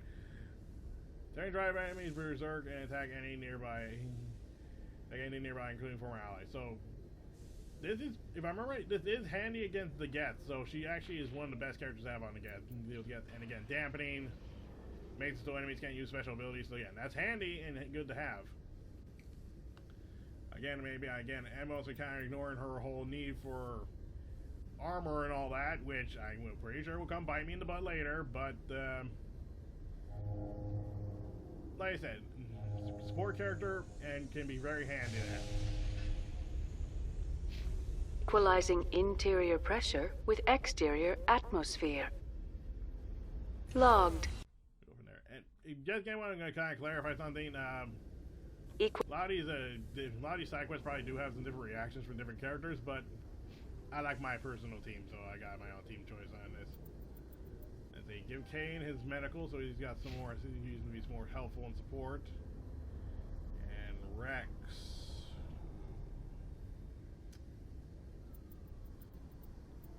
I personally feel like stasis might be good, but I don't think you want to get that for Rex, in my opinion. Again, Rex is basically your big tanky boy. Mine is basically just stick with his lane and has to have as much stuff to do damage as possible and take as much punishment as possible. Speaking of which, Carnage, only available for when using a shotgun. Fires blast of particles inflicting weapon damage 15% more to any enemies within a 2 meter range. 2 meters of the impact point. In short, this basically just turns your shotgun into a missile launcher or a grenade launcher, however you want to prefer to call it. You don't need an arc it, so yeah, it's more like a rocket launcher. And let's see how big that radius gets. Now, as you can also kind of look at the card, basically we looked at the sniper rifle right there. It doesn't have as much damage as sniper rifles, but that makes sense. It's a sniper rifle. Shotgun still does a lot of damage, 150% more damage, and a 3 meter impact radius. I mean, or impact point. That probably made it like a radius, maybe, I don't know. But that is still pretty good. But again, just remember, it is still pretty much firing one round, so you might actually miss. So use with your own beliefs that you might actually hit something. What was warp again? Oh yeah, the thing that does damage over time, basically. That's a good point. And then throw is that again? Throw an enemy away from the caster with a force of. I guess basically the more force you have, the bigger the more newtons you produce, it might be a bigger throw for smaller targets, but also like might be able to hurt bigger targets too. I'm gonna put some more into his fitness. There we go, more health. Cadence taken care of, so. Equalizing interior pressure with exterior atmosphere. Logged. The commanding officer is ashore. Exo Presley has standby shore party. Decontamination in progress. The fact that this is a VI and it doesn't get angry kind of makes this more funny. So. Decontamination in progress. It's funny to me. I'm easily amused with things. Logged. The commanding officer is aboard. Okay. Exo Presley stands relieved. Okay, so I'm now going to basically lay these out, and I'm going to be having my actual team choice here, my preferred team, and which I'm going to do not spoil it. It's Garrison Tally. I like this team because I like these characters the most.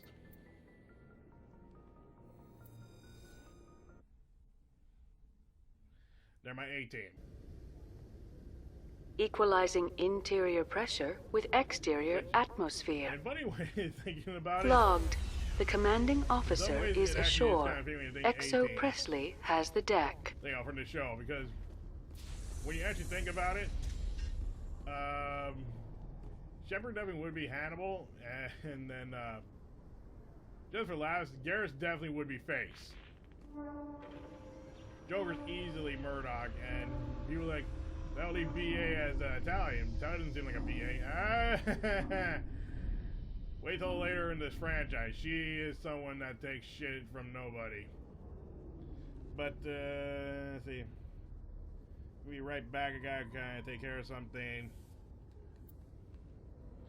But I will be back shortly to take care to kind of wrap this up. So give me a minute here, and I'll be back after a bit. Alright, I'm back. Again, I was saying it meant to get you get to this sooner, but you know, stuff. But anyway, let's just finally take a little jaunt around the Citadel and see what's new around here. In a further development in the Eden Prime investigation, the Council has reportedly revoked the Spectre status of one of its operatives. While the unnamed operative has not yet been apprehended, a Council spokesman confirmed that corrective actions had been taken. Alright, if I'm thinking about what is coming up after the elevator, it actually is a reason that it's a good thing that they talk about that whole removing Saren's Spectre status. That feels a little weird. Had to get a new controller for the PS3, so yep, there it is. There's the news reporter.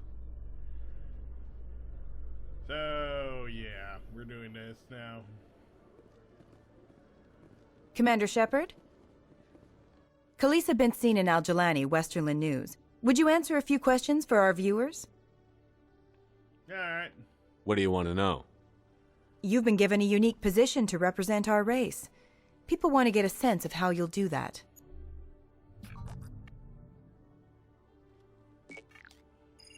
Humans have been trying to get the respect of the galactic community for 26 years. With that in mind, what are your feelings on being the first human Spectre? The Spectres represent the best of every species in the galaxy. To be asked to join them is an honor. Some have said your appointment is the Citadel throwing humans a bone. Have you encountered any situations where the Citadel asked you to place its needs before the needs of Earth? Screw you. The Council is concerned with the needs of the whole galactic community. We're part of that community now. Our needs are on their agenda, but we're one of many. You really do believe that, don't you? You've been given command of an advanced human warship for your missions. Is there anything you'd like to say about it? I don't admit we can actually just straight up end this whole thing or time to shut you up. If that is what I think it is, I think that's the one where you get to sock the reporter. Which, weirdly, I think they say you get to do that a lot in this series. But, no, we're playing it nice. Actually, the Normandy was co-developed by human and Turian engineers. Its design incorporates many innovations, all of which are classified, I'm afraid. So the Turians have knowledge of the Normandy that is being kept secret from the Alliance public? Do you think it was appropriate to hand Earth's most advanced warship over to the Citadel? Wow, lady. Screw you. I wasn't aware it had been handed over to anyone. I'm in command, and last I checked, I'm human. Same goes for my crew. Human, yes, but you do work for the Citadel now, Commander. One last question, Commander. Rumors back home say you're tracking a rogue Spectre named Saren. Do you have any comment on that?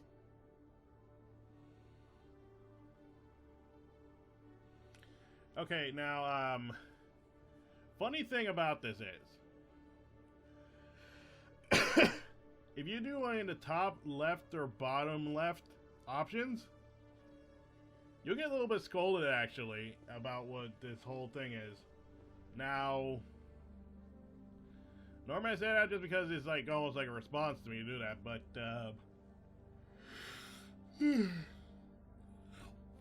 sorry about that. I'm actually going to try and actually, do the no, not the shut up option. The only time you should really do the shut up option is when you play Nacho's Wrath, if you don't know what I'm talking about. One of the most favorite mechanics in that game. Like, a lot of people who play that game love that part. But, we will not confirm or deny this. I'm afraid I can't comment on whatever my current assignment may or may not be. Don't worry, we'll find out. The eyes of Earth are on you. Don't let us down. Thank you for your time, Commander Shepard. I'm also not going to lie that, if I remember right, that lady does come back a fair amount of times throughout the franchise, and I'm not going to lie, she is a bitch. She's basically that news reporter that will literally look for anything just to pretty much get any scoop or whatever, and she'll tweak it to no end. At least to my knowledge, that she would. Like, she's looking for a negative response to kind of get you under your skin. So, just a little heads up, and actually in all fairness, I'm going to say it right now, she's pretty much almost like, I feel like almost a news reporter out there, or people who run the news. They're just looking just basically to talk shit about anyone. But anywho, let's see, master requisitions. Let's see, let's just take a little look, jaunt around C-Sec real quick and see if there's anything going on. If not, then I think next we'll be going to the Presidium. Well, actually, well, pretty much I'll be taking in anything that has something new going on, so I'll let you know anything new pops up anywhere.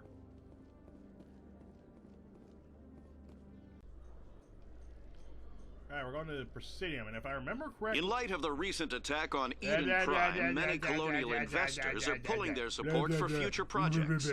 Proponents of expanded human colonization insist that Eden Prime was an isolated case. Nevertheless, colonist enrollment has dropped sharply. Many colonial proposals are on hold until backers have some reassurance that human colonies will be adequately protected. And that's how I feel about that. Anyway, if I remember right, when we got that message when we were about to go into that system and they telling us to go to the Citadel, I believe where we have to go is the Presidium. Specifically, if I remember right, I believe it's the bar. So let's head over there and see what we can find. Now I gotta remember where it is. Okay, now I remember. So I'll see you there. Here we're at the bar, and something that just crossed my mind just now is the guy in charge of C-Sec. He's next door to the bar. Well, I'm guessing that we know where he goes when he's done at work.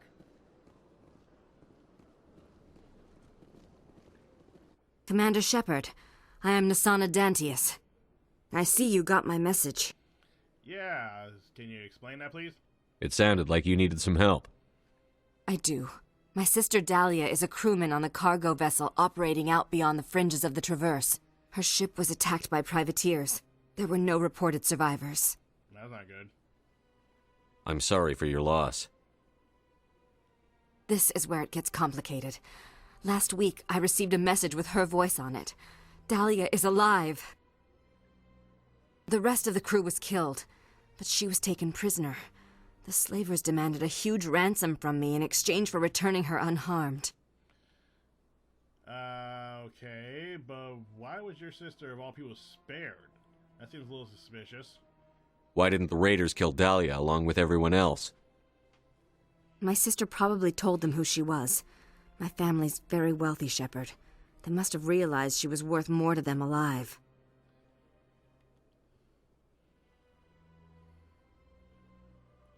Yeah, I'm pretty sure they paid a ransom. I'm pretty sure that's not the whole point we're here. So let's just ask, why do you want me to? Do you want me to deliver the ransom? I've already transferred the funds to the account they specified. Only they never released her. They haven't contacted me since. I've made a terrible mistake, Shepard. I'm a diplomatic emissary. By law, I'm required to report any attempted extortion to C-Sec immediately. But I was afraid for Dahlia, so I just paid the ransom. Now she's still missing. And if anyone finds out what I did, I could end up in jail. First off, I don't really think that's really a stupid law, basically, about how you're going to get in trouble for this. I mean, to a degree, you kind of did, you know, pay criminals, get them money. So, I mean, I can understand why that basically is a law. I mean, again, you did it for family, but I don't know. Law is complicated. But clearly you need my help. You want me to find her and bring her back? You only need to bring her back. I've already found her for you. I tracked the ransom payment through several accounts. Eventually, it led to a small mercenary band operating out of the Artemis Tau cluster. I need you to go to the Merc base, take them out, and bring my sister back. You shall be well rewarded. Mind telling me anything about the kidnappers then? Anything you can tell me about the mercs who have your sister? Pretty much what you'd expect. Rough, dangerous, and well-armed. Nothing a Spectre cannot handle, though. Okay, and how it's amazing that you're able to track that ransom. How'd you find out who was behind the ransom? I have resources. Contacts and credits can go a long way, especially if you're willing to bend the rules. I already broke the law when I paid the ransom. This couldn't make things any worse. Fair. Can't you hire someone else to do this? I do not want to take chances with my sister's life. I need a Spectre. Besides, you operate outside official channels. My superiors cannot find out I never reported the ransom in the first place.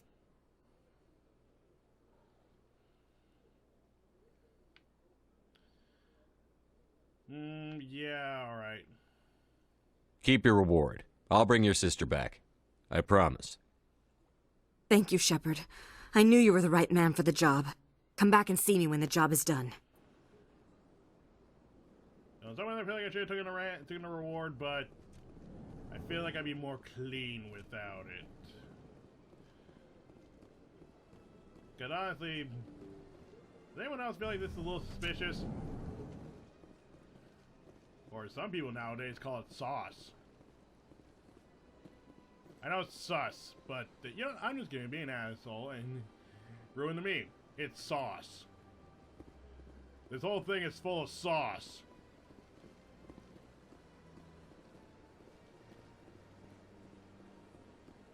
Anyway, we're gonna once around Presidium just to make sure there's nothing else that's popped up, and then we'll go to the wards. Good. If I remember right, there is something actually in the wards for us. So, how it's something we all know, whoever played this game. Hey, be right back. I'm telling you, this is not what Jake would want. Okay, here's something. Who are you to tell me what my husband would want? I'm the only person making sense right now. You're endangering your baby. This baby is the only thing I have left of Jake. Okay, gonna save real quick. If I remember right, I think this actually has a... I don't know why. I feel like it depends on who we click on first. Just saying. So, be right back. Alright, let's do this. I don't care what you think, Michael. It's my decision. I know you're hurting, Rebecca, but don't let your grief hurt your baby too. You guys are probably causing a public disturbance, so what's going on here? Can I help you with anything? Perhaps you can talk some sense into her. I don't need anyone to talk sense into me, Michael. I'm not undergoing the treatments. My sister-in-law here is pregnant, and she's refused to let the baby undergo gene therapy in utero. Well, first off, congratulations to the potential of new life. I'm certain that she has a good reason. I'd like to hear both sides. My husband Jacob died from a rare heart condition several months ago. There's a chance that the baby could develop the same heart condition, but routine gene therapy can eliminate it. A very small chance, Michael. And extranet reports say the therapy could harm the child. It's less dangerous than the genetic enhancements that every soldier in the Alliance receives. Talking to an Alliance soldier? What are the chances that your child will develop the heart condition? According to the doctors, there's a 1 in 50 chance. And if my baby develops the condition, medical treatments are available. Which are nowhere near as effective as simply getting the gene therapy. What are the chances that gene therapy could hurt the baby? 1 in 300 at most. But extranet articles say there could still be long-term complications we don't know about. Don't you understand? If my baby is that 1 in 300, I will always wonder if I killed my baby for nothing. Oof.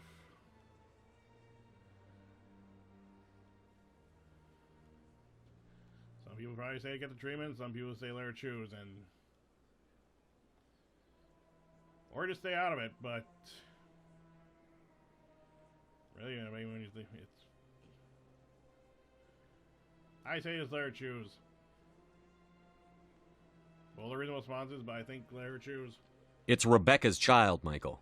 I think you should honor her decision. Damn it, she's not choosing. She's acting blindly out of grief. Okay, now we can just wish we do more, that. Yeah, let's just... I know you want the best for your brother's child, but this isn't your decision. Of course it is! I'm the closest thing to a father this baby is going to have. First off, yeah, I mean, it's true, but... Then support the baby's mother. Stand with her when she makes tough decisions. This baby is the only thing my brother It's all I have left of him. I need to know that the baby's safe. It's all I have left too, Michael. I just want Jacob's child to be safe. I want to give him that much. We will. I promise. Thank you for talking with us. I appreciate it.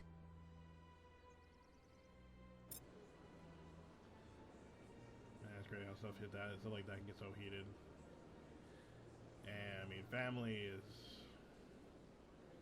a crazy thing, man. And then new life, and then with diseases, and what you think about it, yeah, it's intense.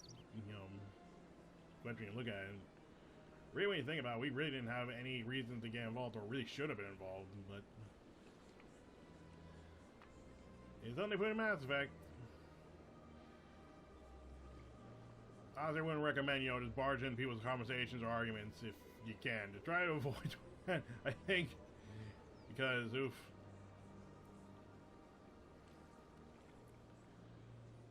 But anywho, well, who knows how that'll play out. Maybe it'll play out good, maybe it won't. I was about to clarify, yes, Tally is wearing different colored armor because I actually went to the shop and bought something for Tally, just so she got a little bit more protection, and well, actually this got better shielding, but still. I know I said don't use shops too much, but I had decided at least to do that since it was pretty cheap. Because, we just need something. But anyway, one more jaunt around the Presidium and then the wards, and then we'll be done with the Citadel and get back out there. I find out that we have to go back to the Artemis Tau since we just got there. I should probably check this tower too. Now I think about it. So check the tower, and then head to the wards, and then we'll be leaving the Citadel. Commander Shepard, could I have another word with you? Oh, hey, Emily. Been a while. Hello again, Commander. I've got a proposition for you. Since you helped me get information on the crime syndicate, I've gotten a lot more backing from my publishers. I'm investigating traffic controller conditions now, and I wondered if you could help. That seems like a step down from wide-scale corruption. Actually, in a way, it's more important. This isn't about people getting rich. This is about safety. I've heard rumors that the space traffic controllers are overworked to a dangerous degree. I can't get into the control room, but you could. If you planted a bug inside, I could crack the story. If you crack this story, what's likely to happen? Ideally, there will be calls to improve working conditions by hiring more controllers and upgrading systems. The Council won't pay for improvements voluntarily. This story will provide that pressure. Pressure politicians with stuff that makes people angry. Well, basically, forcing politicians to work with you because, kind of just dangling something there saying, do it. What will this bug allow you to pick up? Just audio and video. I'm not trying to tap into the traffic control system if that's what you're worried about. I just need to hear and see them in order to correlate their activity with traffic efficiency. Okay. Everyone knows space traffic controllers are overworked. How is this news? There's a difference between overworked and dangerous. Traffic at the Citadel has increased by 300% in the last century, but traffic controller resources haven't kept up. We already have several last-minute wave-offs per week. Do we have to wait for a full-blown disaster? This bug you want me to plant, could it interfere with traffic signals? Absolutely not. I made certain that the frequencies it uses won't interfere with anything. I can't promise anything, but I'll see what I can do. Give me the bug. Excellent. Just place it on a terminal with a good view of the area. Thanks again for your help. In the long run, this story is going to save lives. Okay, now, granted, you could have said no to taking the bug, because if you kind of look at it, there's two ways to look at this mission. And helping her out, like I said, there's two ways to look at it. You are, yes, in doing something which will probably help safety around the Citadel. but it might come at the risk of people's jobs. A guy pointed out on YouTube, God, I wish I remember his name. Give me a sec here, see if I can actually find his name. Because this guy actually does have a lot of good information on Mass Effect, if you ever actually want to, like, get some advice or, like, anything, like, worth noting or basically really, if you want to, like, get, like, a little piece of advice for it, again, the guy has a lot of good tips out there, so I guess when you think about it, I'm actually doing a shout out actually to another YouTube channel. Give me a second and I'll find it. Alright, I'm back, and yeah, double check, it was Big Dan Gaming, I believe it is. If I was reading it right. But I just closed it to close the whole thing on my phone, but yeah, Big Dan Gaming, he has some interesting and very thorough pieces of advice for Mass Effect players, if you are people who are like really wondering what the right choices on some things are. But anywho, I mean, again, this is still his opinions on things, so. But anyway, I think he has some really good videos, I feel like, so if you want to check him out, check him out. I don't know the guy personally. So, again, I'll be right back after a quick jaunt. This isn't a proof of purchase. It's a bank statement. It shows that I bought something from you and when I bought it. Well, thank you for buying from me, but this still doesn't prove that you purchased that item from my store. But I didn't buy anything else here. How do I know that? If you don't have the proof of purchase, I can't help you. But... Sorry. Geez, talk about being strict with your, with how your shops work. And, yep, there he is. Conrad. Oh, Conrad. I just want to give a quick little full disclosure, basically. None of the choices I make while playing this game were made after watching Big Dan's Gaming. These are all my choices, and also, I mean, this is how I play the game. Not because basically I watched another YouTuber's videos.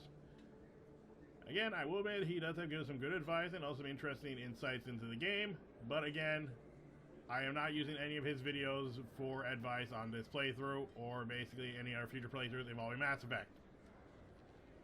Well, maybe when if I ever come back to this game series again, after I finish the trilogy, and maybe play Andromeda. Andromeda's pretty much iffy right now.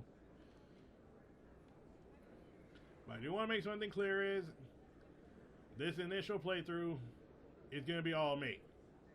I may remember some of his decisions or choices, but that doesn't mean I'm picking his choices. This is still 100% me making my calls and how I feel like I should play this game. In case you're wondering, I play Paragon. So if people don't like Paragon, oh well. Hey, Commander Shepard, it's me, Conrad Werner. Remember me? Hi, Conrad. There are rumors on the extranet that you've been made the first human Spectre. That's incredible. Being a Spectre is a big responsibility. I just want to make humanity proud. The vids are all talking about Commander Shepard fighting for all of us back home. And they also say that you don't take crap from anybody. You're showing them what humans can do. Hey, can I get your picture? Sure. I don't have a problem with it, but why? You're a hero, Shepard. Decades from now, humanity's going to remember you, and I'll have your picture. Just hold up your gun. Perfect.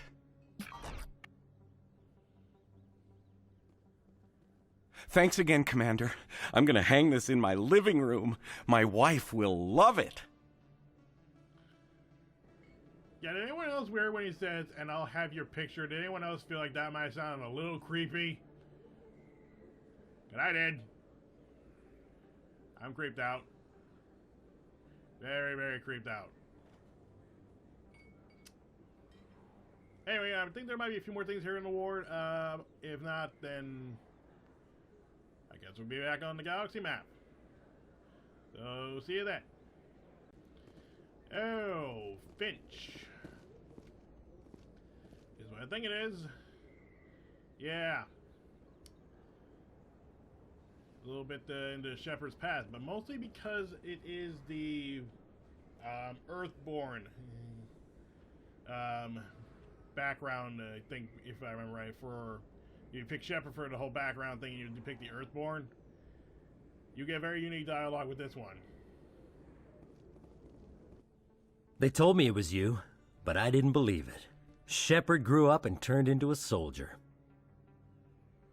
Have we met? Name's Finch. You probably don't remember me, but we ran together in the 10th Street Reds. Maybe you don't remember it yourself, running in a gang. None of the vids mention it when they're talking about you. My history is a matter of public record. I've got nothing to hide. Really? What if someone gave an interview talking about Commander Shepard's history in the gangs?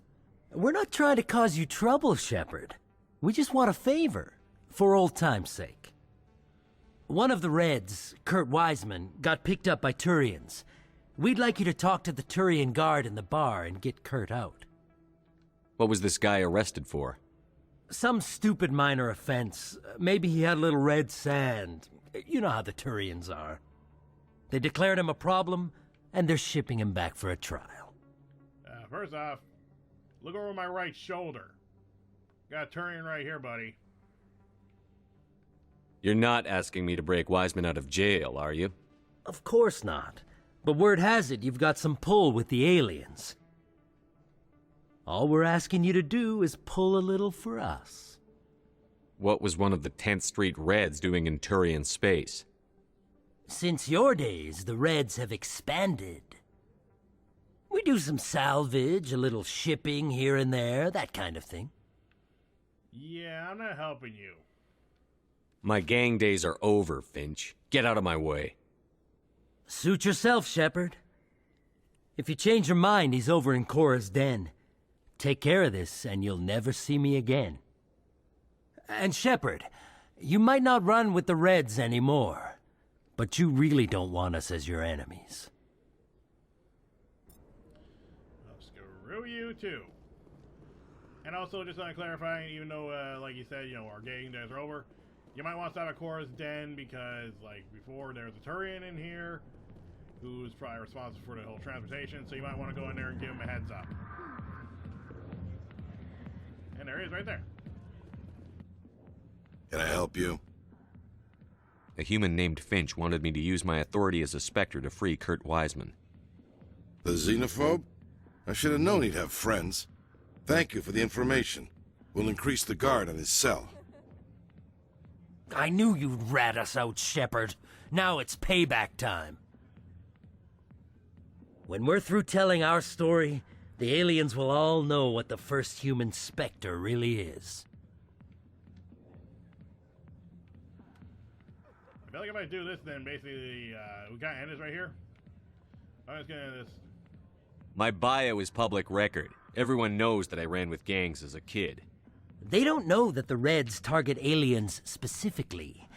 We've got the backers to handle off-world missions. Your alien friends won't like you so much when they hear what your gang did.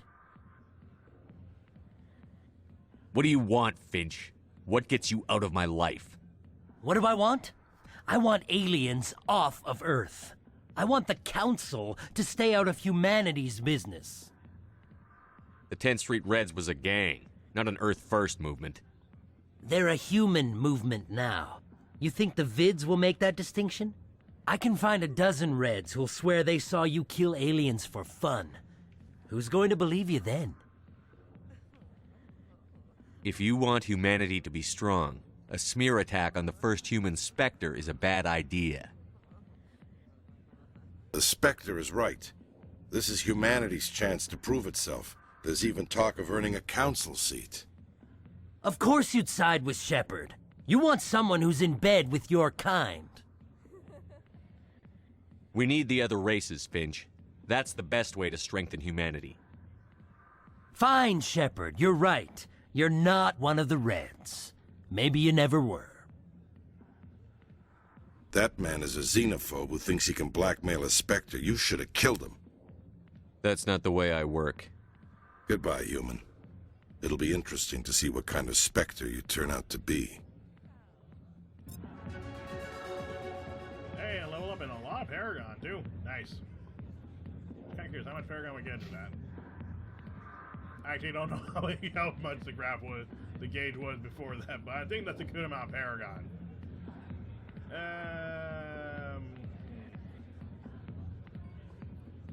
Yeah, let's get that pistol up there. And what was marksman again? It's the only way with pistol. Boost accuracy to 60. Boost accuracy 16%. Increases fire rate by 1. 1% round per second. Reduce heat by 13% on compensate. That's not bad. I mean, again, since pistol's probably gonna be my most long-range gun, I think, other than if my shotgun can actually make a good range shot. Marksman actually doesn't sound too bad. I mean, that's about Garrus.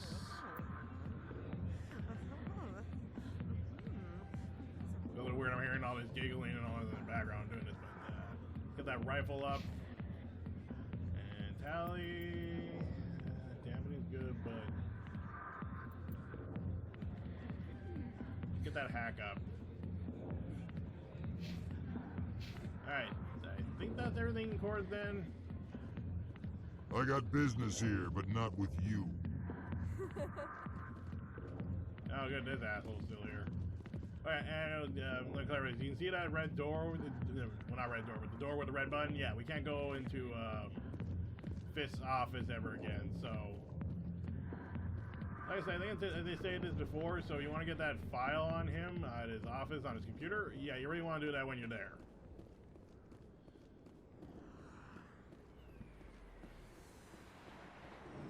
But this guy's saying this though, being in a game, I mean, wow, that can have some crazy effects on people. Especially when the group is pretty clearly racist. Yeesh. Anywho, I think now, again, one more sweep around the ward, and then we'll probably be done here. I mean, then we'll be, like I said, back at the galaxy map. So again, I'll see if there's anything new, or at the galaxy map. But pretty clear we are going back to the Artemis Tau, because we are technically not done there.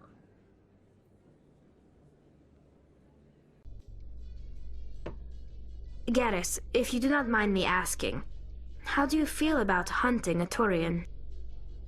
Saren is either a traitor or a madman. Taking him down will restore the good name of Turians everywhere. Things are different among my people. There are so few of us.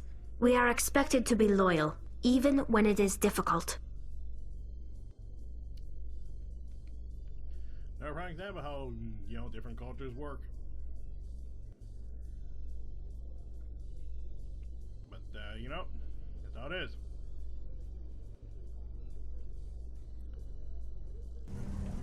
I mean, yeah, when you look at it, one culture is clearly a thriving species and then another one isn't, so yeah, things work differently. Kind of makes you wonder how different the Quarians would probably be if they, didn't have any, having such small, their species, their, population wasn't quite as, controlled as I guess is the best way to put it. And also, yes, I did remember this as I was making my way here. I did remember that I have to actually plant the bug here. So, basically, we can get that part of the mission with Ada Wong. I mean, Emily Wong, not Ada Wong. Emily Wong. I know I got Ada Wong. I don't even remember I can't even remember where Ada Wong is from in my head. Thank you for a game being jumpy jumps. Plant bug. Now, clearly since we didn't get an experience, I think we have to go back to Emily at the tower. Yay! I'm just gonna fast travel at this point. I'm not joking, I've literally been walking around the Citadel this entire time. Like I've said, I personally find walking around places better than just fast traveling and jumping around. 'Cause you might miss stuff. But screw this! I'm taking the damn shuttle. It's in the tower. I'm already getting readings. This is gonna make a great story. Thank you so much for your help. Here, this is everything I've got from my publisher's budget. It was no problem. Good luck with your story. It deserves to be heard. I appreciate your support. I hope this will save some lives in the long run. Thanks again for your help. I'm gonna show this to my publisher. I mean, we got Paragon twins for it, so I guess. Whatever. Let's see if we at least get back to the Normandy as close as possible. You seem to be attracting unwanted attention, Tally. Several passerbys were staring at you. Many think less of Quarians for traveling in the flotilla and for creating the Geth. They see us as scavengers, little better than thieves. It is natural for people to dislike rootless wanderers. If Quarians would just settle another homeworld, you would not run into such concerns. Yeah, that would actually fix a lot of things, but I think even at some point Ty will mention this, it takes a long time for another species to acclimate to another climate, especially ones like the Quarians. I mean, it'd be hard enough to basically get used to their homeworld, basically after all this time, and now if they go to another planet, yeah, it's going to affect them pretty hard, even just to acclimate to a whole new planet. I mean, again, it'd be hard enough to get on their own homeworld, where their species are native to. It'd be hard enough, but doing another one, it will take probably even longer. So, yeah. Stand by, shore party. Decontamination. Okay, so we're about to access the galaxy map. The reason why I'm, coming back over here is because, if I remember correctly, after that interview, with the moment we open the galaxy map, we are going to get a message.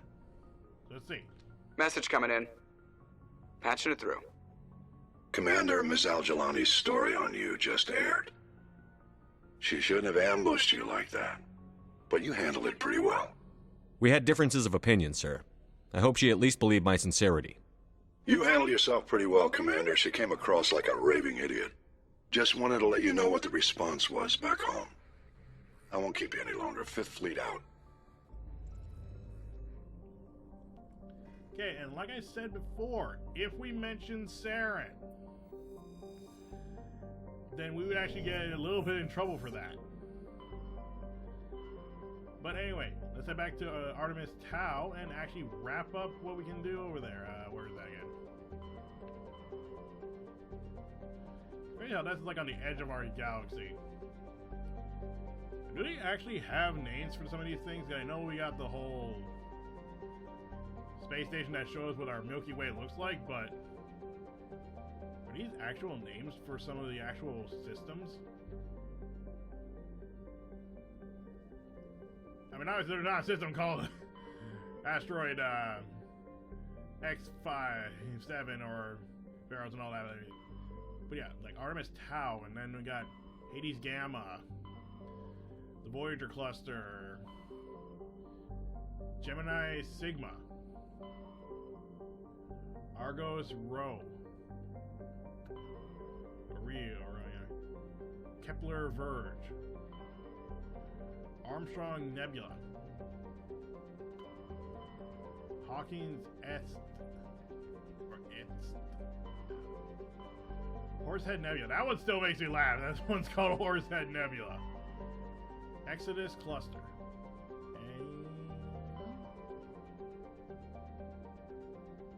Attica Beta. Wait, back to Artemis Tau.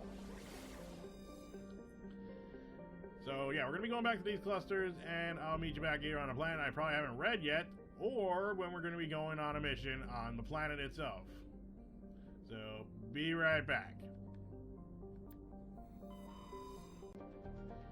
Okay, Treman or whatever is a dwarf planet composed of light magnesium silicates with deposits of aluminum. The surface is covered by wide swaths of ancient dark basaltic lava. I wonder what basaltic lava would look like.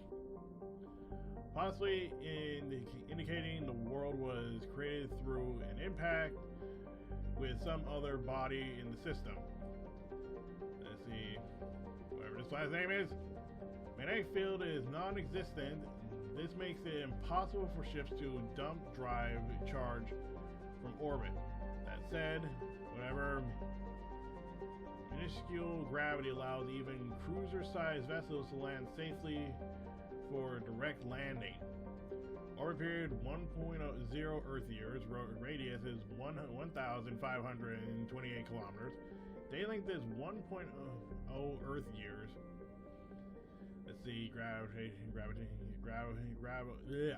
gravospheric pressure is 0.00 Earth atmospheres. Surface temperature is 55 Celsius, and surface gravity is 0.1 G.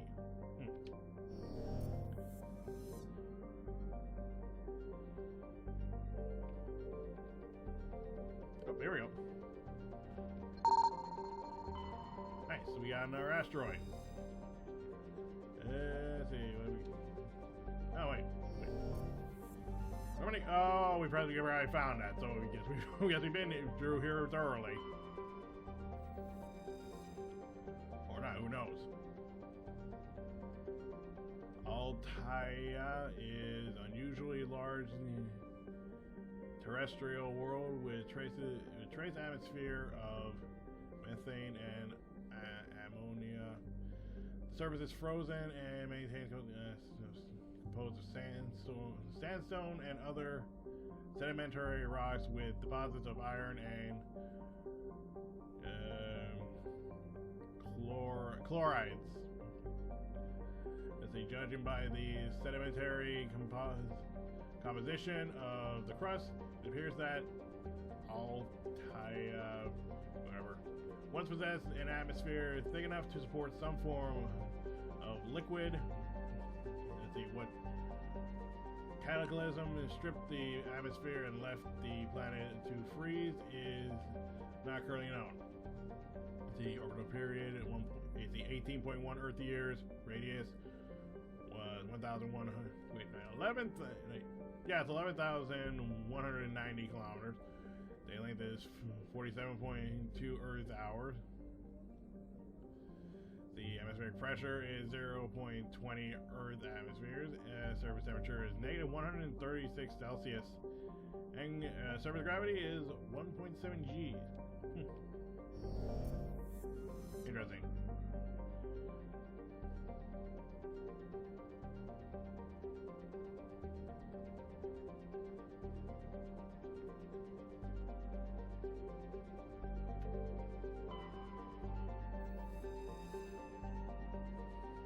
Oh goody, we get to do one of those landing missions, I believe. Let's see. Adolis is let's see, terrestrial surface with an atmosphere of carbon dioxide and nitrogen. Adolis' surface is covered by wide deserts of silicate sand and only a few areas of igneous rock. Highlands to break the abrasive dust-choked wind. Oops. The Adolis' orbit is congested with debris thrown inward by the gravity of the gas giant on Tamilka. Due to high rates of meteor impacts, exploration is highly dangerous. Orbital period is 2.7 Earth years. Radius is 5,729 kilometers. And the day length is 50.3 Earth hours. Atmospheric pressure is 0.8 Earth atmosphere. The surface is negative 1 Celsius and gravity is 0.87 G. Well, this is basically one of those missions where we're going to actually go and explore the planet. We're doing that.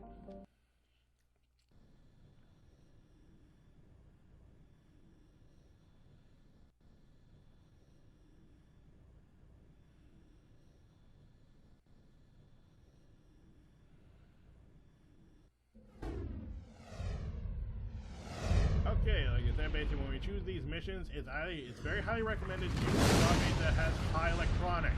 So kind of by default, Tally is kind of one of the better squad mates to have on these missions. Or basically anyone else, maybe like Garrus, Kaden, I think has electronics. And then you can basically choose whatever you want after that.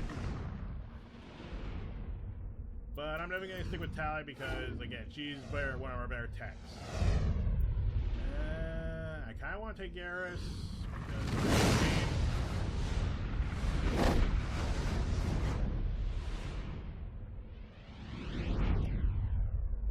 I kind of want to be too clingy to these guys because again, I like them too much. But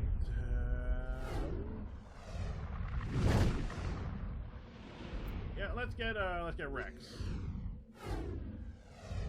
Let's get some muscle in here. As much as I really like the Italian Garrett, I'm gonna try not to be too clingy to this team. Try. No promises, but I'll try.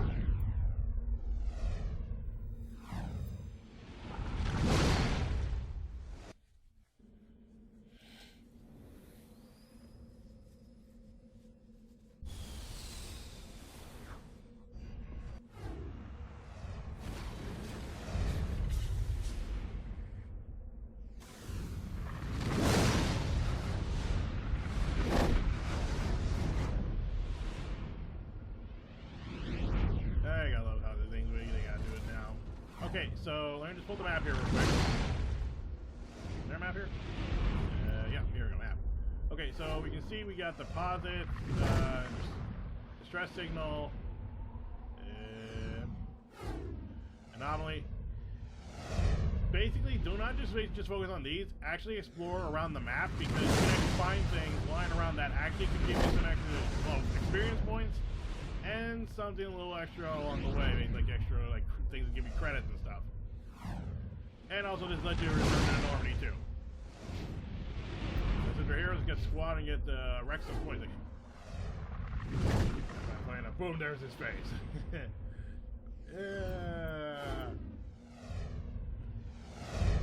More health to Rex.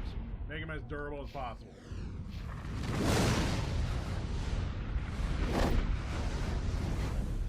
Anyway, right to mention, driving to Mako is just moving the left stick forward, right stick kind of move the camera, and also kind of helps control where you steer. X is use your jump jets, and that's pressing square on this makes you go back to Normandy. Do not press that. Let's see. Redeploying. Circle lets you basically get out of Mako. Triangle right there can let you repair it. Let's see. I can't believe you're not going over this now. Anyway, L2 is the zoom. R2 is your machine gun, L1 is your main gun, and that's pretty much it.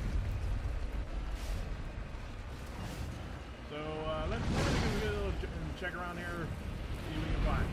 I'm not going to basically have you get stuck here and just watch me like comb through the whole planet for one whole video. And hello. That might be where we can actually find something, but anywho, I'm going to have you watch me comb through this entire planet. I'll show you basically on the map where I find things.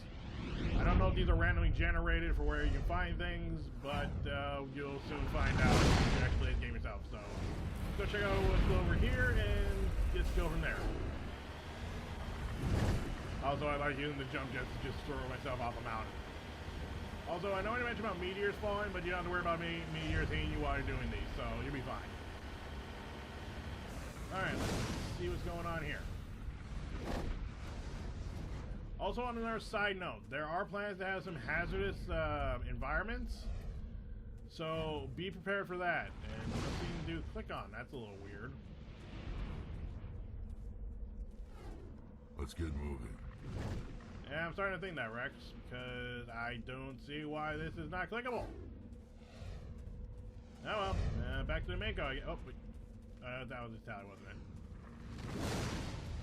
Yeah, let's go back to the Mako and I'll show you where we find things, and if we find anything worth noting, then we will continue. So, see you after I find some more stuff. Okay, so now we found a deposit actually we can use, we can estimate. It's about almost directly south from where you land actually on the Mako, I think. But a little bit of it in devices. These things do appear on your mini-map here, so I recommend actually consulting your mini-map as you're driving by, because they will highlight things. So you don't have to basically think, oh, I gotta actually look around with my eyes to find things. There might be some things hanging around. I don't know. I'm not that big of an expert on this game. I do know some things here and there, but I'm not an expert. But anyway, let's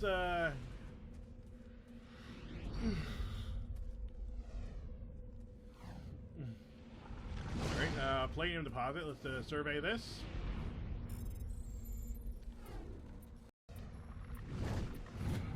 Alright, mineral surveyed. Heavy metal, and now we can deposit this. Get some credits and some experience, and let's get moving. So I'll see you in our next little destination on what we find. On a bit of side note, if you can kind of see all this red stuff on the mini map over here, that means if we go over here, we're leaving the area, and now it'll automatically send us back to the Normandy.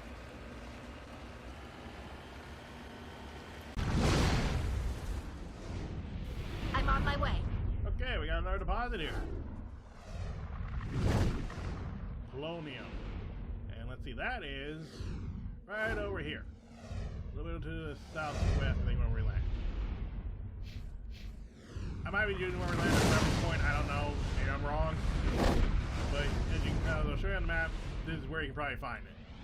It's actually about northwest, actually, of the palladium deposit, so again, if you want to basically like try and just go faster so you're not like scouring the whole map, here you go.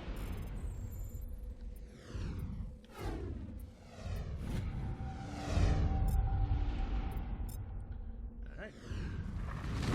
To our next destination.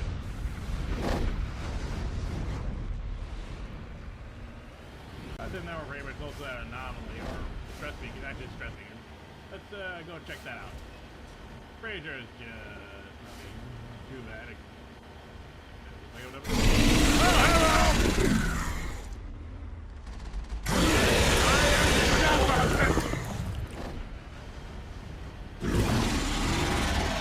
Well, I mean, I didn't forget about this, but I didn't expect me doing this now. Say hello to the thresher maw. Recommendation: do not leave the tank to fight this thing. Also, this thing might be a little broken. Hello!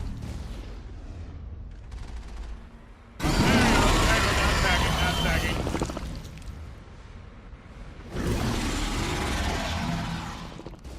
You know what this thing is looking at you trying to do?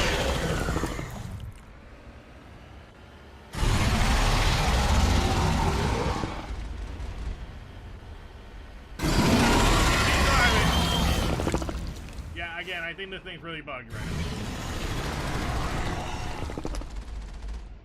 But this thing has not taken a swing at me. Ah, give it!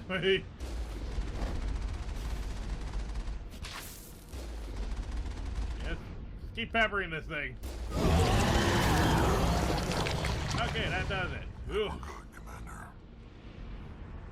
Ooh, I forgot about the thresher maw for a minute there. I didn't think we'd be doing this soon, but remember those Marines we were trying to check on? Yeah. Alliance soldiers. Looks like they were lured here by the distress beacon. Yeah. Lured Looks here. like these men were under Admiral Hoku's command. He'd want to know what happened here. Yes, he would. And okay, there's nothing we can do about the stress beacon. I feel like we should be able to turn this thing off.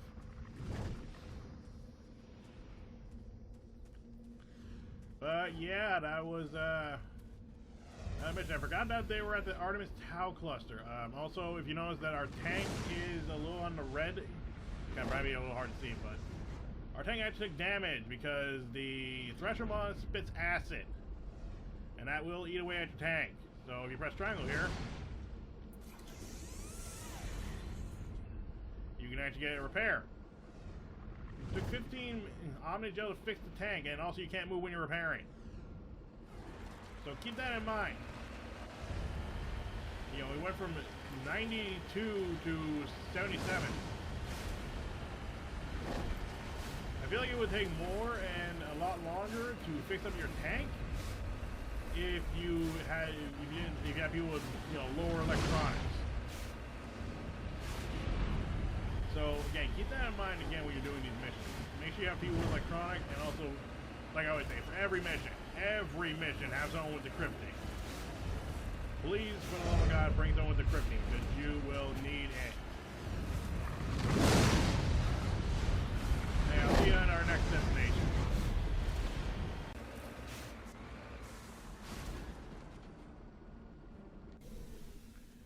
Okay, with that abnormality, we now found a mummified Solarian.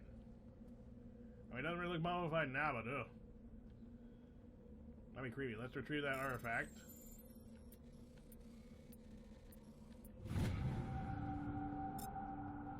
ID tags recovered. You found Captain Millen's identification tag. How it ended up here is impossible to know for sure.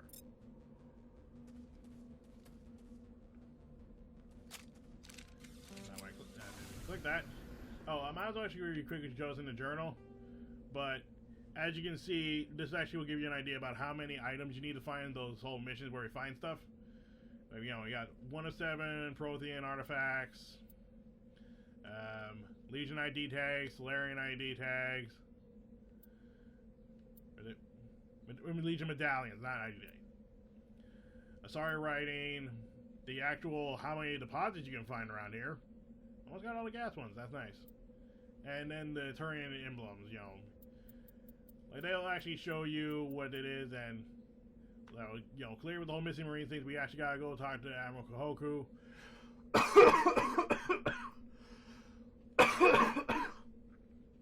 Remember that?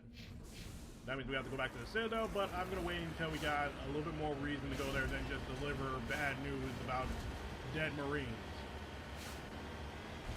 I mean, if you're gonna go to the Citadel, make sure you got at least something to do over there, more than just one mission. Because, you know, it saves a lot of the back and forth. But anyway, see if there's anything else here. If not, I'll see you back at the door.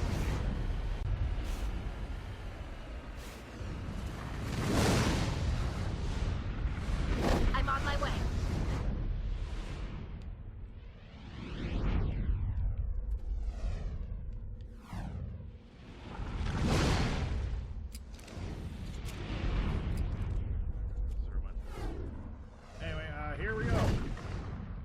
Found a crash probe. Now remember, right, this is where we need electronics.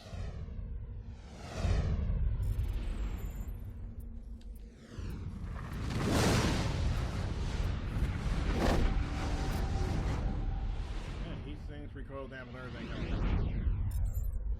It was made useful, so it will not be. But yeah, if I'm right, those are actually what you need electronics for. So, like I said, so electronics go out doing this. It's not just for fixing up the Mako. Anyway, next destination.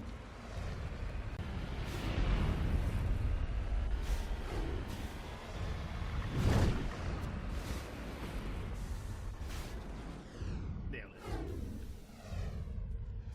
Like how it looks like you're on free fall whenever you get out of the Mako. It's kind of funny. But anyway, more deposits and lithium.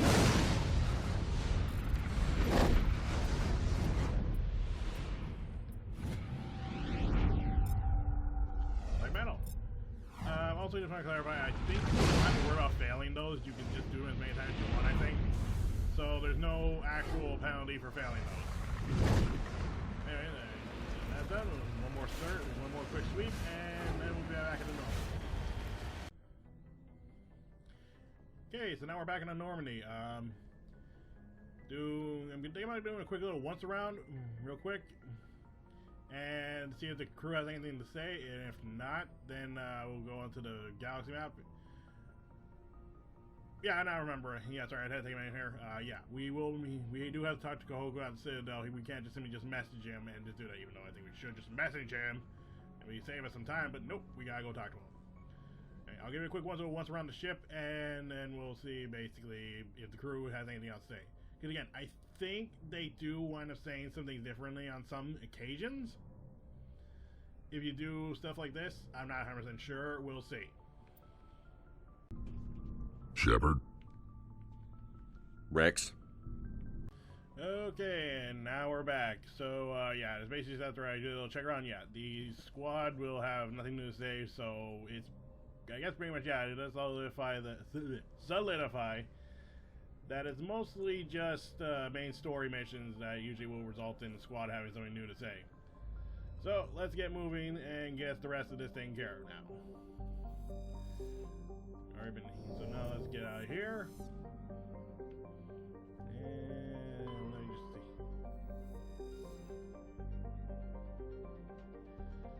And let's see.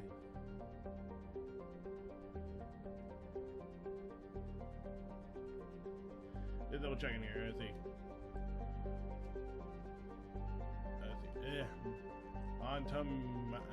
Malka is large hydrogen helium gas giant with traces of chlorine and sulfur on the atmosphere with its massive gravity.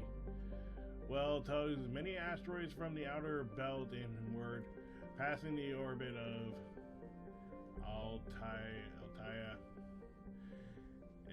And oh, I guess. Sorry about that. Edolus, an energy cell into the inner belt.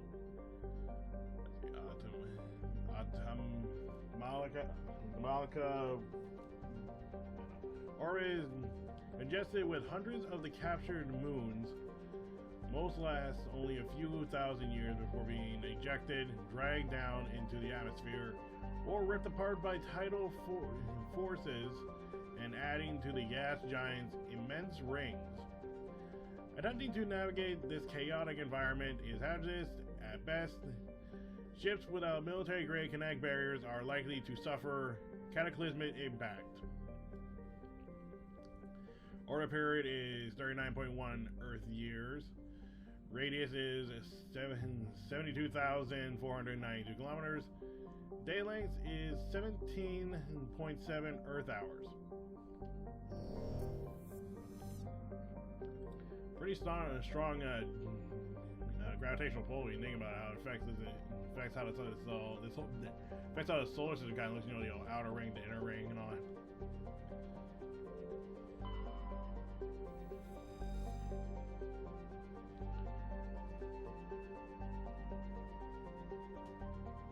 Okay, I think I read this one.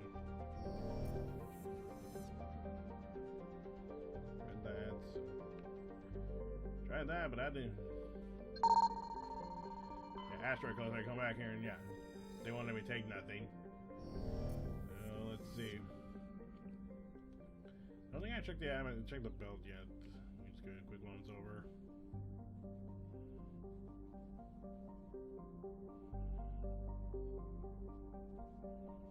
Nope. So I guess now we got this. All sages.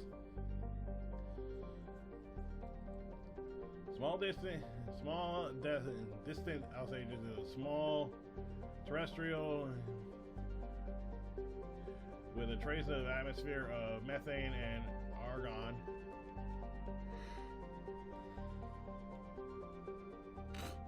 No, sorry. The surface is composed of water, ice, and calcium with occasional deposits of light metal. During the Alliance pirate suppression campaign in the year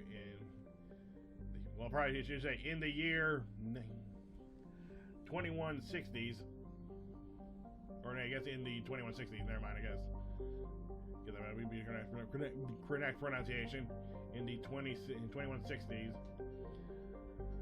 the Batarian Elum and Rapera was caught with his frigate Tonera and grounded on all stages for their drive discharge.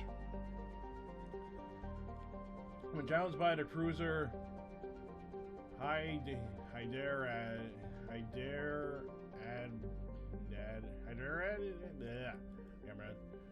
Ranpera refused to surrender. The Tehran was destroyed attempting to take off. The debris is screwed across the southern hemisphere. Well, first off, I mean, yeesh. Suck to be that guy.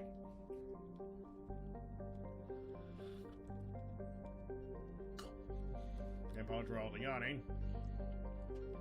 Orbital period is 73.8 Earth years. Radius is 4,928 kilometers. Day length 23.3 Earth hours. Atmospheric pressure is 0.0 Earth atmospheres. Surface temperature is negative 193 Celsius. Surface gravity is 0.7 G. Okay, so I think that does it for the Sparta system. Now let's head off to some of the other systems here. So, let's see. Mace done? Let's go to Mace then.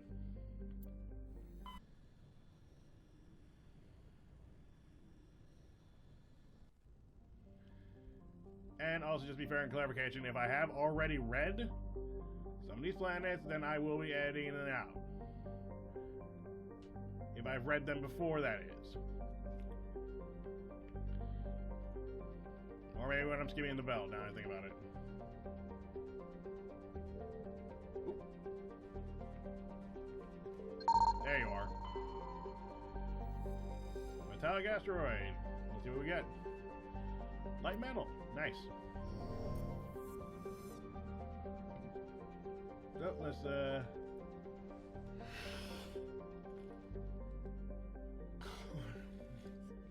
again, I apologize for all this yawning.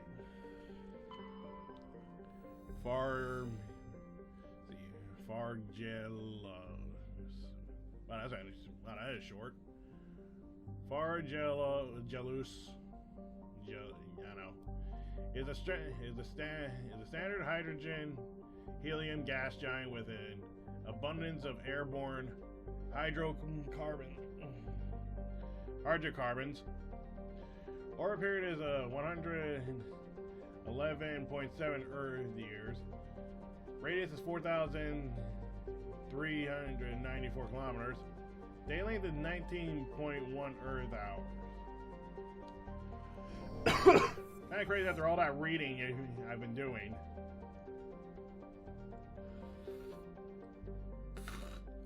Again, what's with me yawning? Anyway, after all this big reading, it's kind of funny when you come with a short one. Next. Patavig. Patavig is the second of the Macedon system's giant terrestrial planets, and by far the more interesting. Most of the surface is covered by a vast sea of liquid ammonia. Ooh, that probably doesn't smell great. Let's see, with such a unique aquatic ammonia-based biosphere has developed while the frozen continents are largely bereft of life, a rich bounty of complex organisms, many larger than humans, flourish in the chilly, toxic seas. Interesting. While dreadfully inhospitable to humans, Patavig is suitable for colonizing by the Volus. Huh. Negotiations between the System Alliance and the Volus patrons, the Turian hierarchy, have made good progress. I mean, hey, this place is going to be good for the Volus, that's good for them. Always good to know that our species have found some new places to live. Orbital distance, let's see, 11.3 AU. I don't know what that means.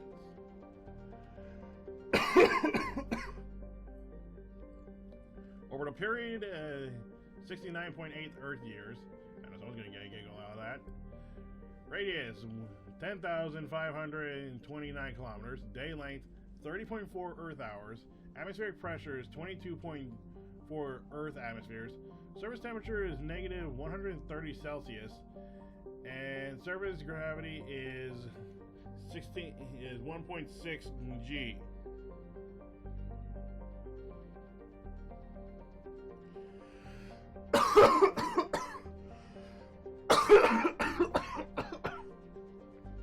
Sorry about that. Alright, next planet.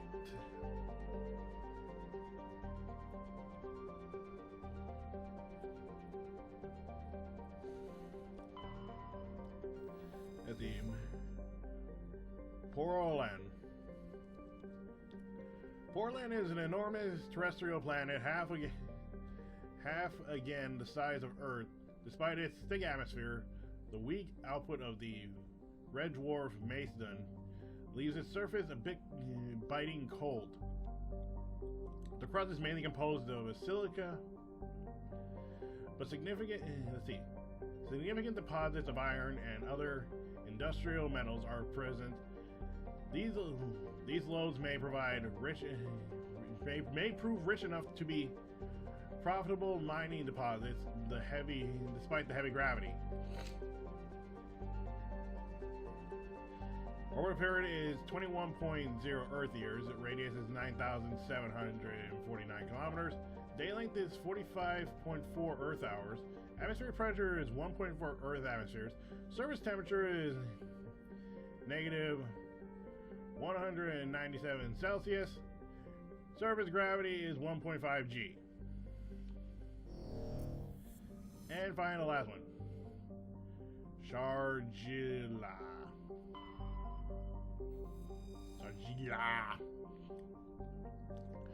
Okay, now basically remember when I mentioned about how there is some occasions where we have to be careful because basically there is some hazardous environments when we're on the Mako?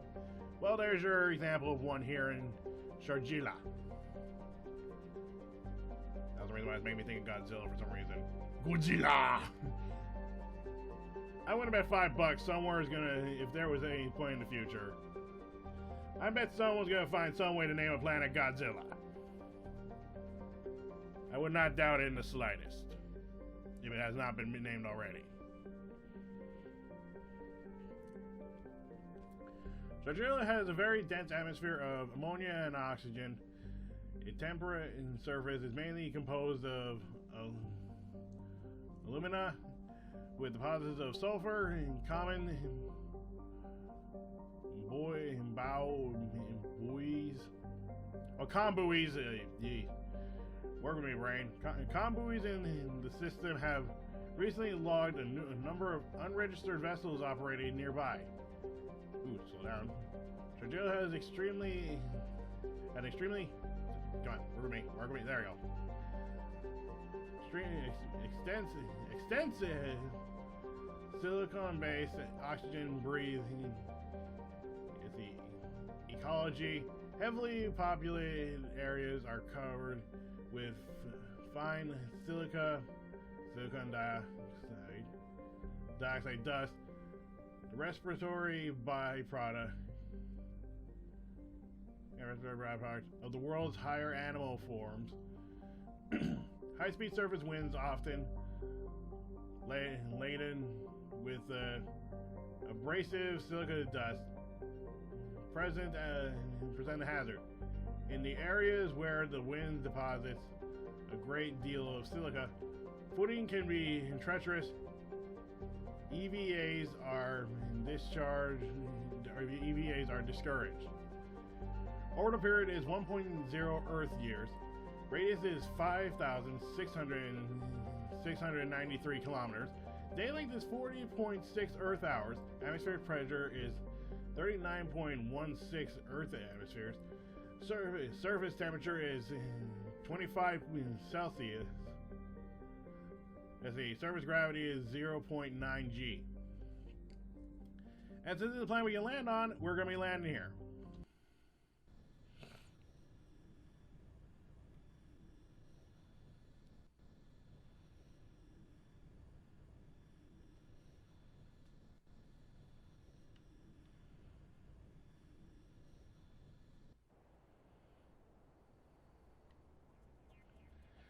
Alright, now I'm kind of thinking about this, and, again, this is where I really wish we can actually review our squad's abilities.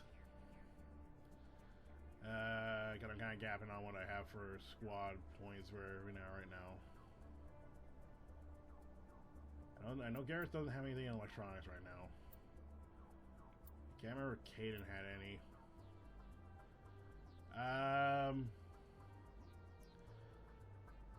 I think about taking Caden and Ash and Liara. I might be back at this screen if Caden doesn't have anything in electronics. But if not, then we'll just keep going. So we'll take Caden and Liara. yeah, again, we'll be, if it is one I was hoping for, then we'll be back here.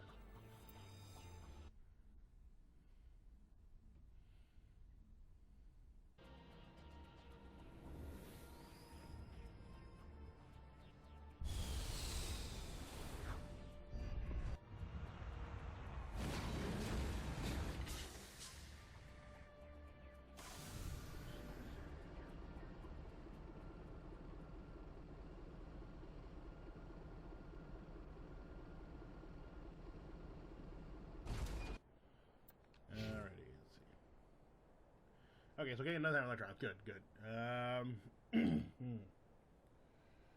But does he have enough?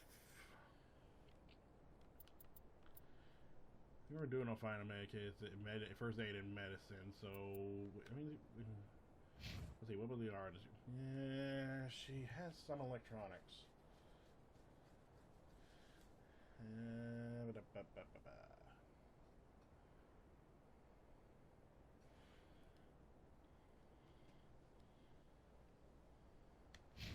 Okay, let's put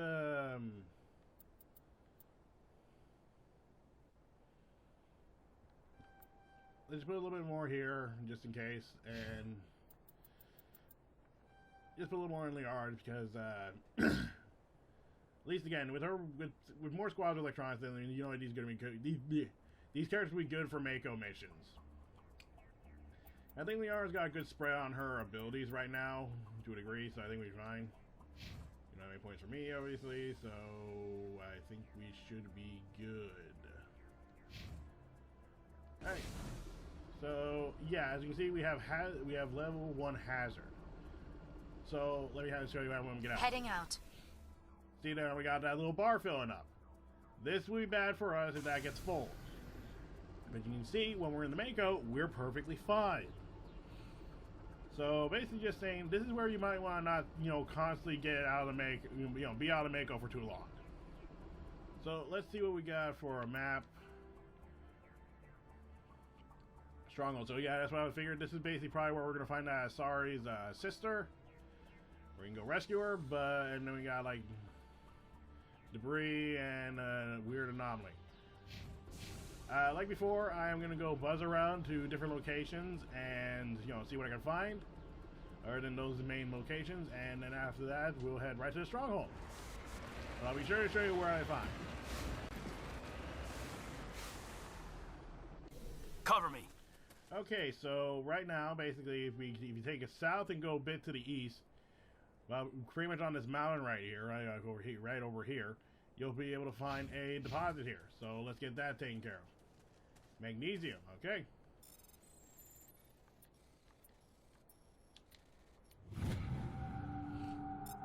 Okay, now light metal. So now we'll basically just see what else we can find around here.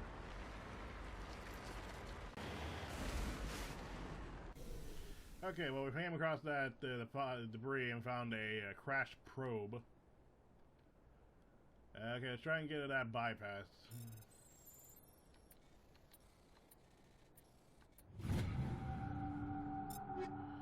Let's see, shield battery, that's not bad. And the chemical rounds, Again, I really do not use chemical rounds even in this game. I have to admit, you know, stuff is not helpful basically on higher difficulty, so if you're gonna go up against a boss, they're not gonna be affected by it, so why use? Sure, you probably affect enemies with it, but again, why waste your time with rounds that are basically meant to poison?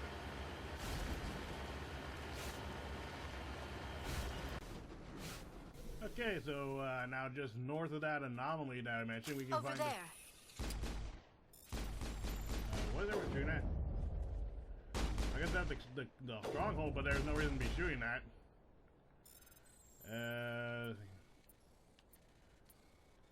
Okay, it might have not helped that I drove and by it, but we don't need to be worried about that right now.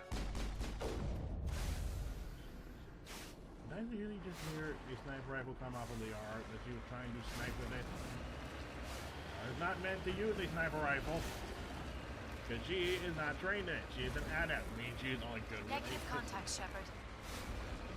There isn't supposed to be any contact because we're not attempting to take on a stronghold yet. now check out that anomaly.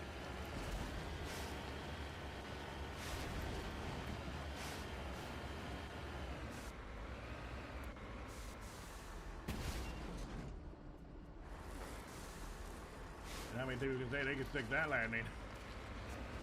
Sorry, I mean, I love the Mako House. He's just like almost like just bouncing around like a freaking ragdoll. Can I actually right here? No. Let's open up the crate. Ooh, a new pistol. Okay, first off, Liara, you use a pistol, not a sniper rifle.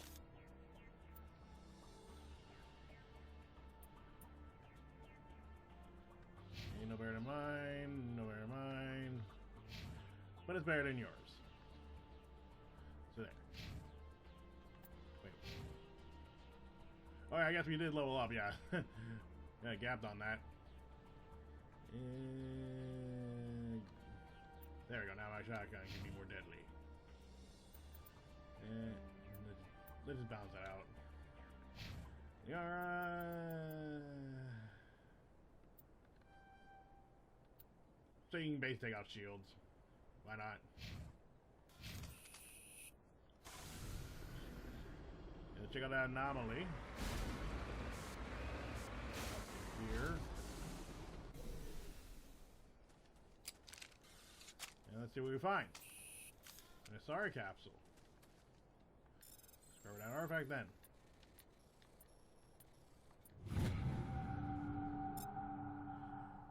Matriarch's writings recovered. It's not clear who lived here, but it appears to have been abandoned for some time. The container in the tents held, amongst other things, one of Matriarch Dillingnaga's writing. I don't know how to. I don't know. I mean, Joe, some foreign words can be very hard to pronounce. Especially if you don't like have any like auditory ways to like know how to do it. Anyway, that might be the last bit. Let me do one more sweep before we head to the stronghold. Understood. Okay, so this is actually kind of an interesting one because tucked away here in the most southern west end of the map is actually a deposit here. And it's uranium. U is for uranium. Bombs. I had to make that reference.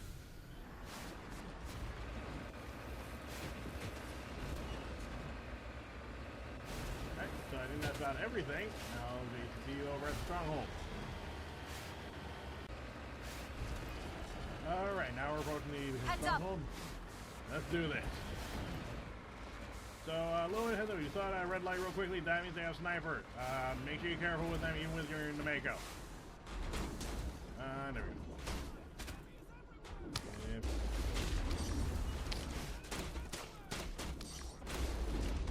Yeah, you've seen that even in the tank, the snipers are eating your freaking shield.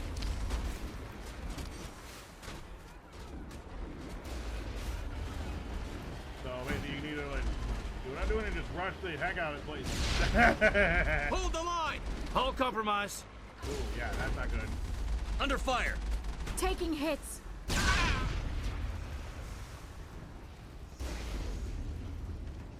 Taking Hull hits. compromise. Yeah. Yeah, patch it up right now. Is that those sniper rifles can eat through your shield, so again, higher difficulties, be careful even in the Mako. Snipers are no joke. I'm on it. And now you're on fire.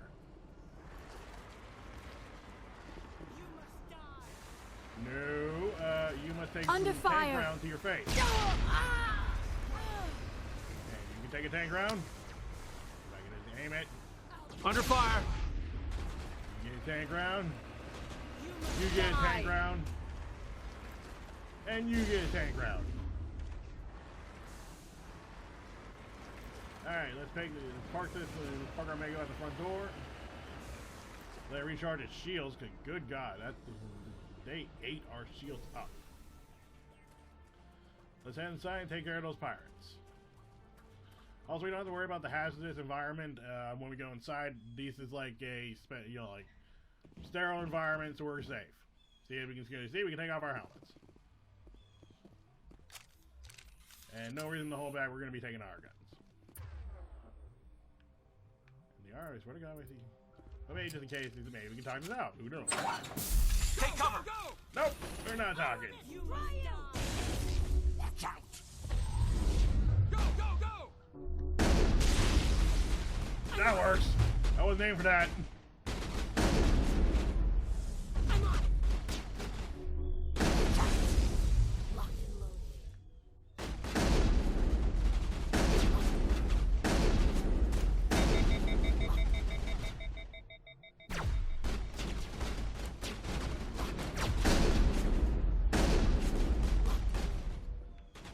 That was kind of nice that we get the money out of killing these guys.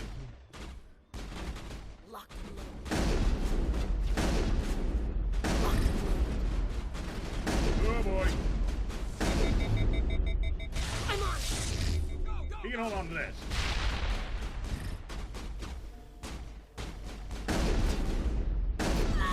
Oh, thank you, shotguns, how to make people ragdoll.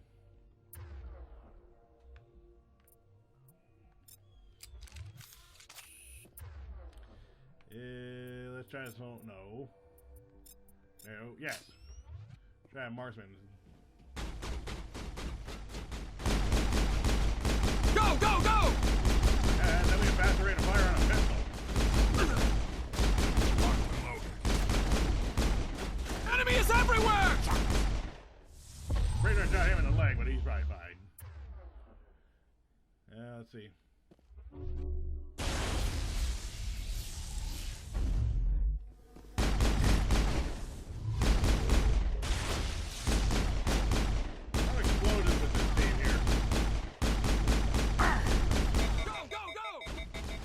That was neural shock.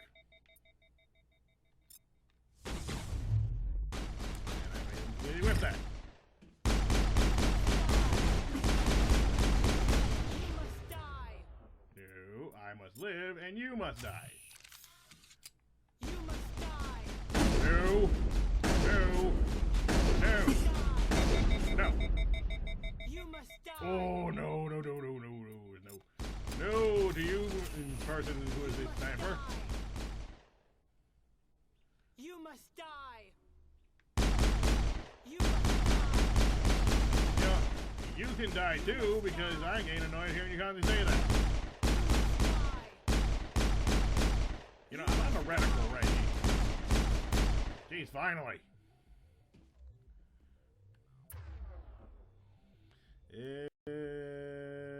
Let's see.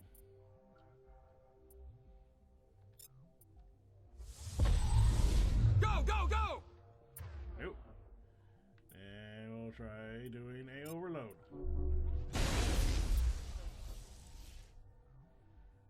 See, and you, then Caden can...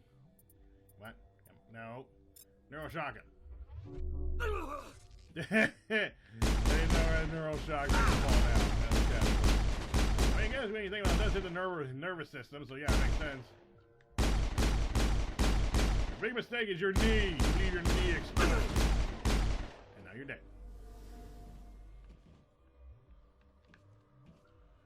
Huh. Guess yeah, you can mount and get on stuff, so that's good to know. Take a quick once over to make sure there's all we need here.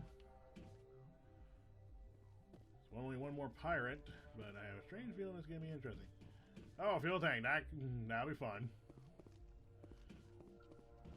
Pirate's probably up there waiting for us. Well, anyway, let's get some crates. Ooh, new shotgun, nice. Pistol, good. Hey, some very... Ooh, medical station. Okay, let's get this. Well, that didn't take long. Ooh, new armor. And a new Omni tool, nice. Yeah, you keep from getting that. Yeah, when it comes to killing enemies, you actually do get some weapons and armor, so that's kind of good to know. Well, alright, we got ourselves a new pistol that's already better, so I'll take that.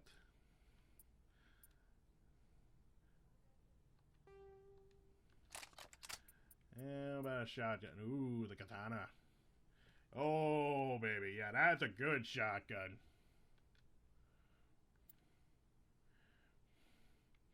Alright, check that armor. No. Yes, please.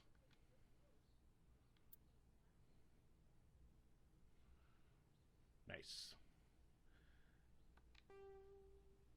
Probably should check me about that shield battery. Plus 50 to shield. And recovery or more shield. Of course, I could also get some health regen. I'll take some health regen. We didn't get any new armor for Kaden or Liara because they're light armor. But might as well give them some better weaponry. Yeah, Liara, let's give you a better pistol. You could do something better than what you're using. She could use an Omnitool, but no. I'm not giving her that Omnitool. I'll save that for someone who actually is more designated techie. You know who I'm talking about. Not now, Commander. Alright, I was trying to see sprint.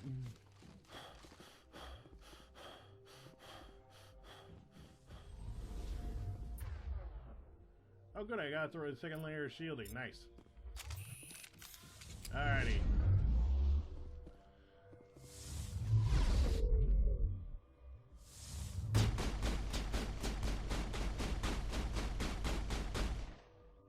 Gee, that was impressive.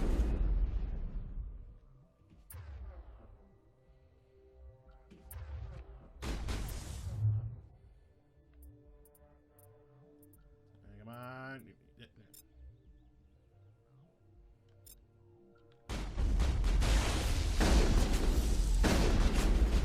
That flavor. Of course, use barrier.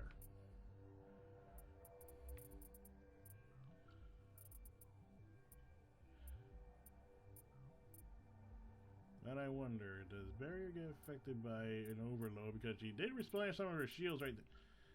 Jesus is not a very cooperative thing right now.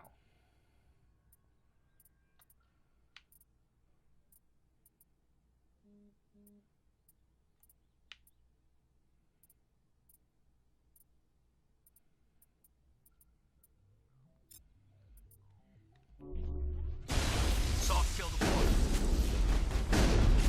All shields. Goodbye and good riddance, yeah. I think we're good, Commander. Yeah, I agree with you there, Kaden. On your order. Yeah, I wasn't trying to talk to you, Kaden. I was trying to give myself a good jaunt. Well, let's take a look, see what we can find. Shield modulator, polonium rounds, and some coating. Okay. More upgrades. Hard storage locker. Okay, hard decryption. Good thing I had made sure Kaden had a good decryption.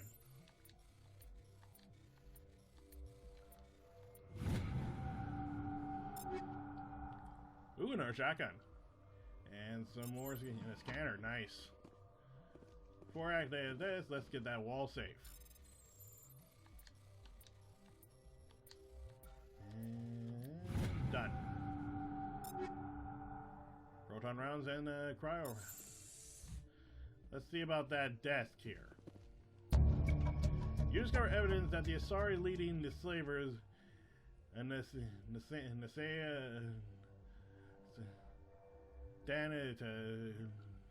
whatever, and poor ambassador on the Citadel are sisters. You should return to the Presidium and confront Nisea with this. Yeah, we're downloading that. We literally were just hired to basically take out her sister, just probably because she wanted to make sure her political position was safe. Ooh, an Arcatana shotgun, nice. Do I even have a new? No. I was saying I don't have any more grenade upgrades, but whatever. And let's just take care of this right now. As we're here. Actually, wait. Yeah. Look at that comet scanner. Comet scanner 4. That's going to be good if we're dealing with enemies when they're trying to disrupt this reading. Okay. Nothing new on the hammerhead. What's it with the proton? Shield bypass. Right. And then there's your toxic bullets. Huh. I kind of look at this. It's like chemical rounds basically are 40% toxic damage. 7 damage, let's see, per second for 5 seconds. And then we have, oh, it prevents regeneration. Ooh. That actually would be good against Krogan, actually, now I think about it. Does that mean I'm going to put it on? No! I'm keeping my hammerhead rounds. But let's see, anything about new sighting? Let's see. Phasic rounds, let's see. Shield bypass, let's see, and then we got proton rounds, let's see. Instead of projectiles, upgraded weapons release energized proton capable of bypassing kinetic barrier shields. However, the actual damage inflicted on the target is tragically less than the standard rounds. 40% shield bypass, but you know, minus 20 in damage. 30 and then 30. How many think we're gonna take that? Holy crap, I just realized I got a good amount of credits right now. Oh, where? We got that taken care of, and now we can go deal with that, but we're gonna wrap up everything here in the,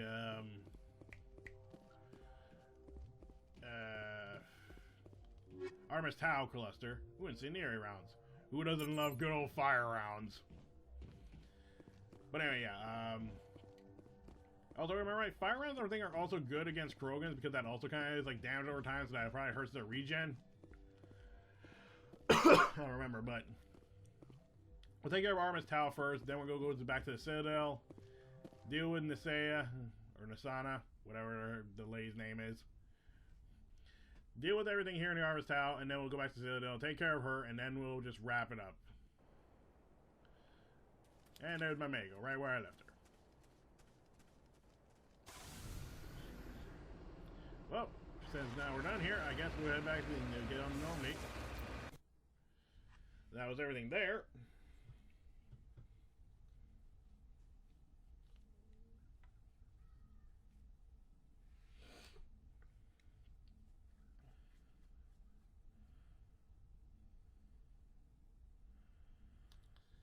I got a little loading. Load. And autosave, yay.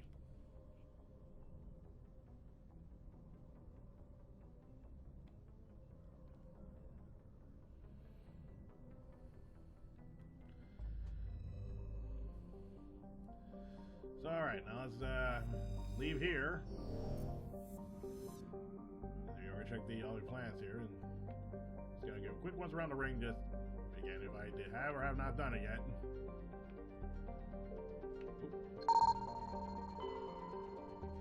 Okay, yeah, I did. Sometimes you get up a gap sometimes. But yeah, we've been here. Now let's just take care of the last two over here, and we'll be done.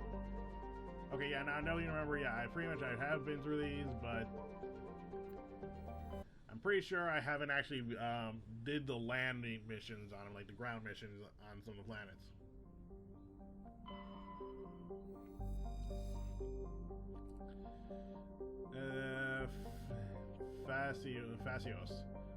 Phaseos is a small terrestrial with traces of atmosphere or carbon dioxide against xenon. Serves in a scorching hot, mainly composed of sulfur. I feel like I have read this one. Like I said, if I read these, then I will edit these out. With let's see, mainly scorching hot, mainly composed of sulfur and various silicates. There is a little of interest on this desolate world. Orbital period is 0.3 Earth years. Radius is 4,238 kilometers. Day length is 57.2 Earth hours. Atmospheric pressure is 0.27. Earth atmospheric temperatures is 551 Celsius. Earth surface gravity is 0.63 G.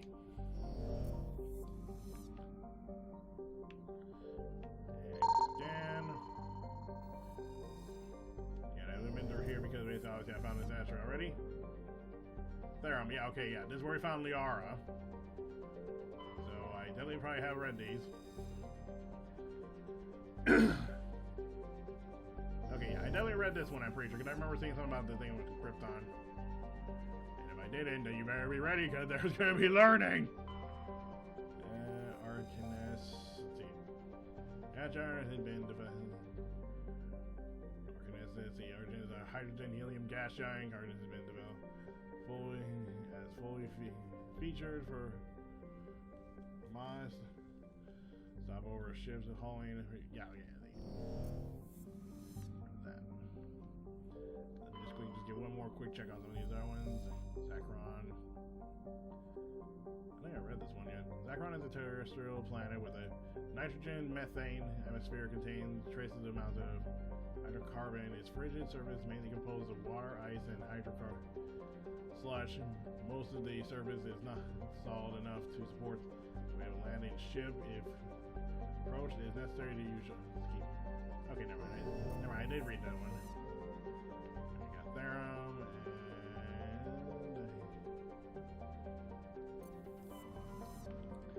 and I guess we got Athens, and then we'll be done with Artemis Tau, and then we'll go to the Citadel to confront Nisea or Nasana or whatever, and be done with her. Salamis. The geologic properties of Salamis have been scanned from orbit, but little else is known about it due to its thick carbon dioxide atmosphere and proximity to the energized star Athens. As the equatorial daylight temperature has been known to turn surface molten. Okay, I don't even think I remember this one, yeah.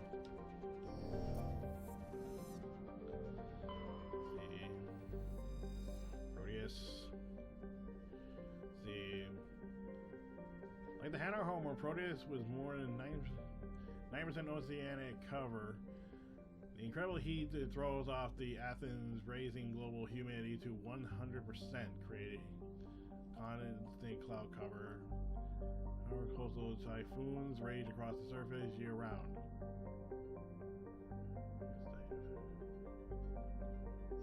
Yeah, okay, yeah, because this would actually have a place that actually has settlement, actually. Yeah, I think we read that.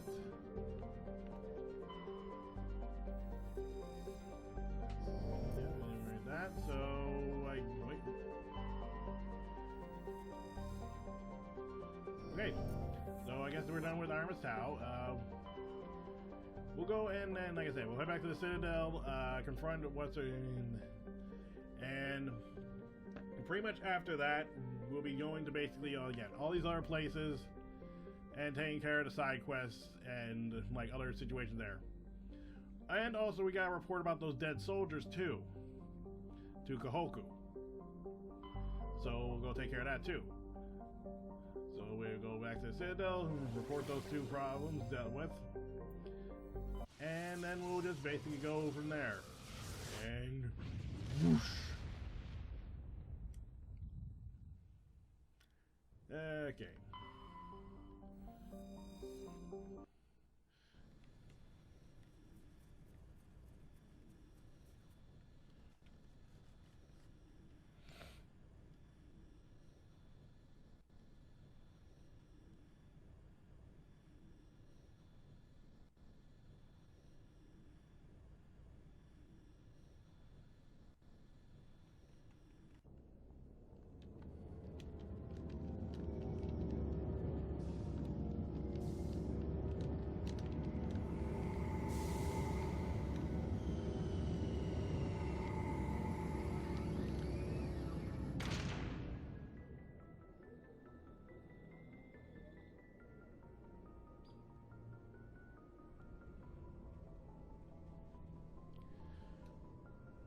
Also, if anyone hears any sort of sound effects going on in the background, let you know.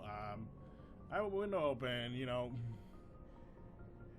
Well, you know, there could be birds chirping or sounds of something rustling because we got like a little tree next to my window here. Well, we may say tree, but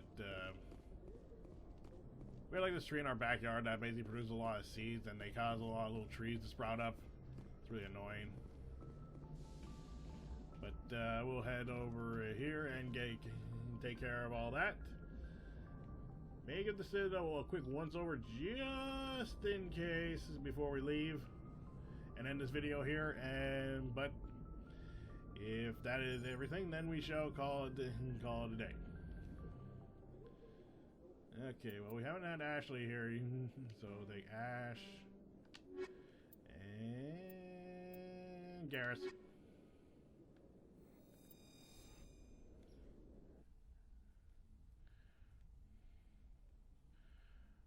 Mostly doing it just to Equalizing interior pressure with exterior atmosphere. Oh yeah, I just forgot. I could have also taken care of the equipment thing here. I'll take care of it. I'll go over equipment and make sure my squad's loaded out pretty well. Ash, you could. Yeah, let's get you that up and let's get you more tanky. Garrus.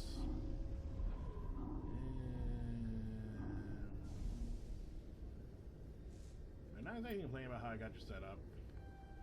Get you that sniper rifle training so you can become more deadly with that rifle so you can be the deadly character we all know and love in the Mass Effect series. Sphere.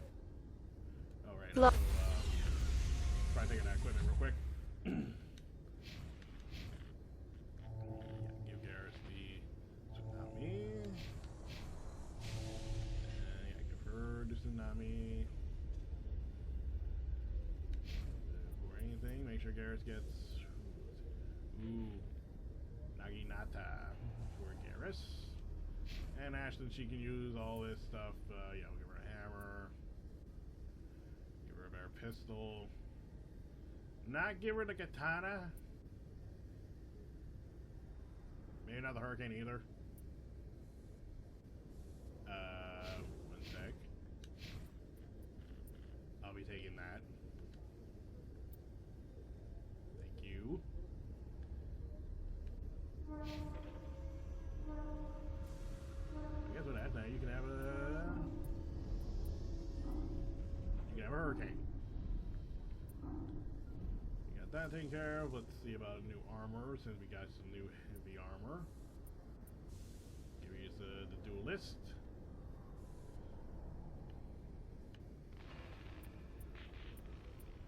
And that should be it. Garrus. It's gonna be helpful for you, but again, I feel like, you know, I'm not gonna rely too much on your tech abilities. As we can get some more Turian armor, or get Krogan, or even Turian, but oh well. Logged. The commanding officer is ashore. Exo Presley has the deck. So yeah, I'll give a quick little once around the Citadel. If there's anything new, great.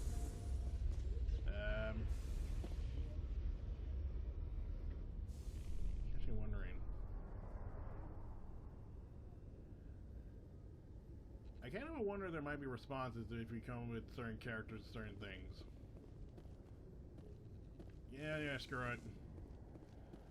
I'm pretty sure there are some characters who actually respond to different things, but I'm not gonna fuss too much about it. Like I said, I'll give you a once around the Citadel, see if there's anything new going on. I'd love to see what the Normandy can do in a fight. The Normandy isn't built for a stand-up fight. I'd rather rely on the IES than the shields. But the stealth drive adds a new tactical level to space combat as we know it. Surprise attacks, undetected flanking maneuvers. I don't know, Garrus. I'd rather not be the first one up the ladder when it comes to new tactics. Valid point. Valid point. I mean, let's face it. You're first up the ladder. There's a good chance you're gonna take the first bullet too. But anyway, like I said, once we're on the Citadel, and then I'll meet you to report these missions in.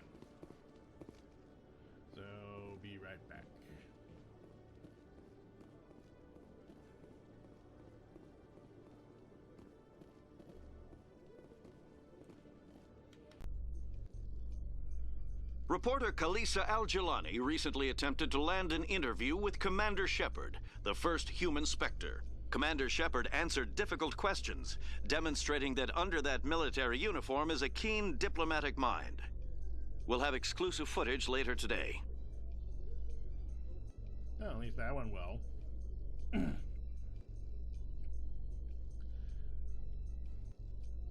Also, good thing my intuition told me to turn back on the recording for this. Because I kind of turned it off, the recording, basically, when I was about to walk around. Someone told me I should probably turn this on just in case. But yeah, like I said, you know, some things do get reported and basically and get mentioned, so there's that. But we'll be moving on.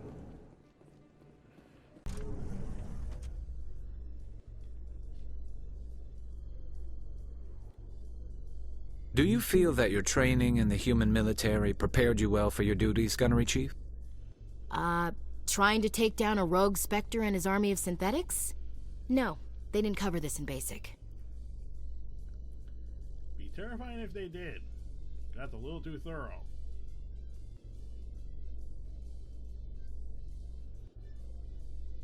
I was gonna admit, I kind of like the fact how despite there's the same brands basically, like Guardian or Duelist or whatever of armor, I like the fact that you can still see some good differences depending if it's heavy, medium, or light armor. And yes, I have noticed that light armor does basically improve your chance against tech and biotics, but I don't know. I always felt like it was not much of a big deal to worry about. Or take extra padding on from bullets than, you know, from Powers. Mr. Powers!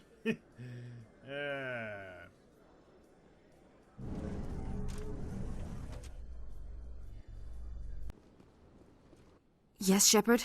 Did you find my sister? Oh, I found her all right. Dahlia's dead, and I know she was blackmailing you. So the truth comes out. I hope you're not angry. Surely you can understand why I lied to you. If people found out my sister was a criminal, I'd be considered a security risk. They'd revoke my clearance or place me on administrative leave until she was apprehended. That is why I misled you. I could not risk you exposing me. But now that Dahlia is out of the picture, it's no longer a problem. I'm not gonna lie, I'm kind of enjoying something right now, the fact that, oh, the screw-ups of some games and all that. Like, you've seen her eyes. Her eyelids are further down than they should be. That's funny. I would have helped if you just told me the truth. Perhaps you're right. I am sorry. We have trust issues in my family. Obviously. I shall transfer a little something into your account as a token of my appreciation. I'm sure you'll find the amount satisfactory. Well, let's see what I have to say about this. You're a diplomat on her way up the ranks. It could be handy to have a Spectre who owes you a favor. You make a good point. Anyone can come up with credits, but I can give you authorization to purchase prototype Asari mods. I will get you added to our manufacturer's preferred client list. I think you'd be very interested in what they have available. Goodbye, Shepard. It has been a pleasure doing business with you. And I hope you can handle walking around with your eyes practically permanently closed. Good God. I'm sorry, I can't help but laugh at that little. When you download games, sometimes they just don't come. Sorry, I can't find that hilarious. Alright, well, we'll take one more thing over to Presidium, and then we shall meet Kahoku.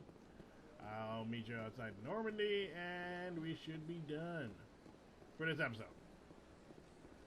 There'll be more to come. Hopefully they don't take as long as this to record, but knowing how some reason why I can't stop recording the long videos, I think we're going to be seeing more long videos as we keep going. Yay!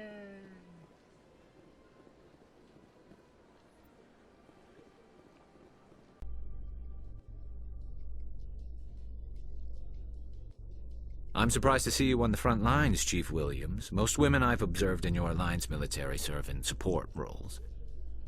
It's becoming more common, but it took a long time to prove that ladies could handle an assault rifle or a shotgun. I doubt anyone who saw your skill under fire could remain skeptical.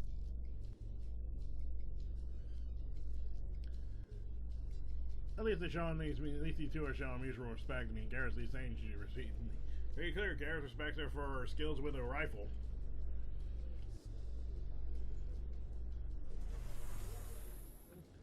So let's get this over with. And again, I will have to admit, the elevator scenes may be kind of annoying real quick, but yes, they do get annoying for how long they take, but at least they please provide nice back and forth between your squads. So at least you can see some different opinions or different views on things, and even get a little bit of background about people's opinions on things, or even about sometimes their species. So keep that in mind. You know, the elevators may be annoying, but at least the dialogue is nice to hear from characters. At least they got rid of the elevators in Mass Effect 2. No, I'm waiting to speak with one. Commander, any word on my missing men? I'm not sure how to tell you this, Admiral. Your men were killed by a thresher maw. A thresher maw? That's not... My men wouldn't just stumble into a thresher nest. Not the entire unit. Somebody lured them there with an Alliance distress beacon. Placed it perfectly so they'd land right beside the thresher nest. Damn it. I had a bad feeling about this ever since my team disappeared. An Alliance beacon used as bait, my unit wiped out, and nobody seems to know anything about it. Commander, I appreciate what you did. Now I need to do my part. The families of those Marines deserve to know why they died. Hey, real quick. Captain Anderson said you had information Not as on... much. One of my crews found him. The missing recon group? Anything you need from me? Not right now, Shepard, but I'll let you know as soon as I find something out. Alright, now level up, and... Now, remember when I said basically about this whole Bane storyline here, or side quest? If we have not talked to the Doctor first, and then we can, you know, talk to Anderson, which leads us to Kohoku, we will not be able to get more or less the whole Bane situation squared away. Because, like I said, this is the point where we will not be able to speak to Kohoku ever again. So make sure you have that all squared away.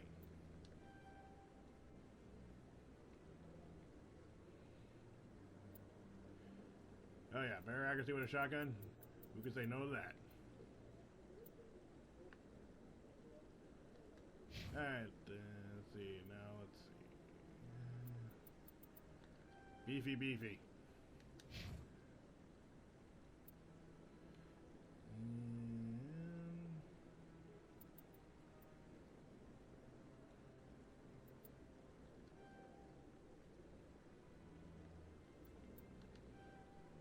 There, now that takes care of that.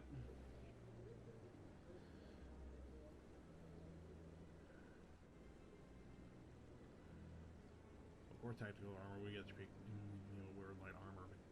Unless like medium armor.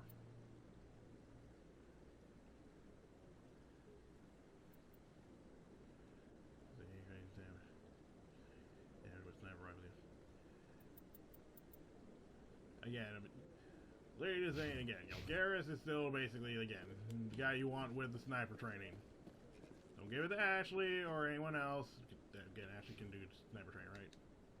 Yeah, don't bother with Ashley. If you want to give her anything, give her anything with assault rifles, maybe even shotguns, or pistols. Or just focus on making her incredibly tanky. One or the other. But again, do not bother giving her training sniper rifles. Because if anyone you're going to have to give you the sniper rifle, it's going to be Garrus.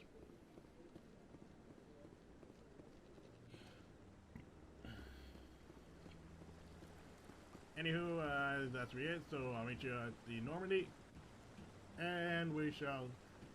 I'll probably meet you in front of the galaxy map, and then we'll wrap it up, and then we'll call it a day and call it an episode. So be right back. It's strange. The Geth are attacking, and everyone around here is still worried about ordinary business. You're military, Chief Williams. They're civilians. Civilians never believe the enemy is coming until they're at the gates. Yeah, that pretty much sums it up. Of course, now it's the reason why I'm thinking about the movie Enemy at the Gates. Good movie.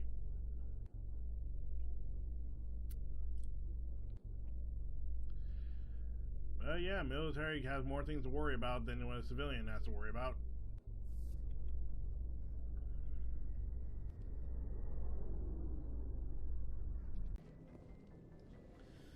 Alright, so now we basically have taken care of all of the Artemis Tau cluster missions right now. For all we know, we might be able to go back there because there might be more missions popping up. Who knows? But we have taken care of, I think, main story missions, some side quests. So I think that was good work for an episode right now. And basically, God damn, what's the name of my outro? I have to re-look at my outro. Anyway, thank you all for joining me on this episode of Mass Effect 1, and I hope you all have a good day.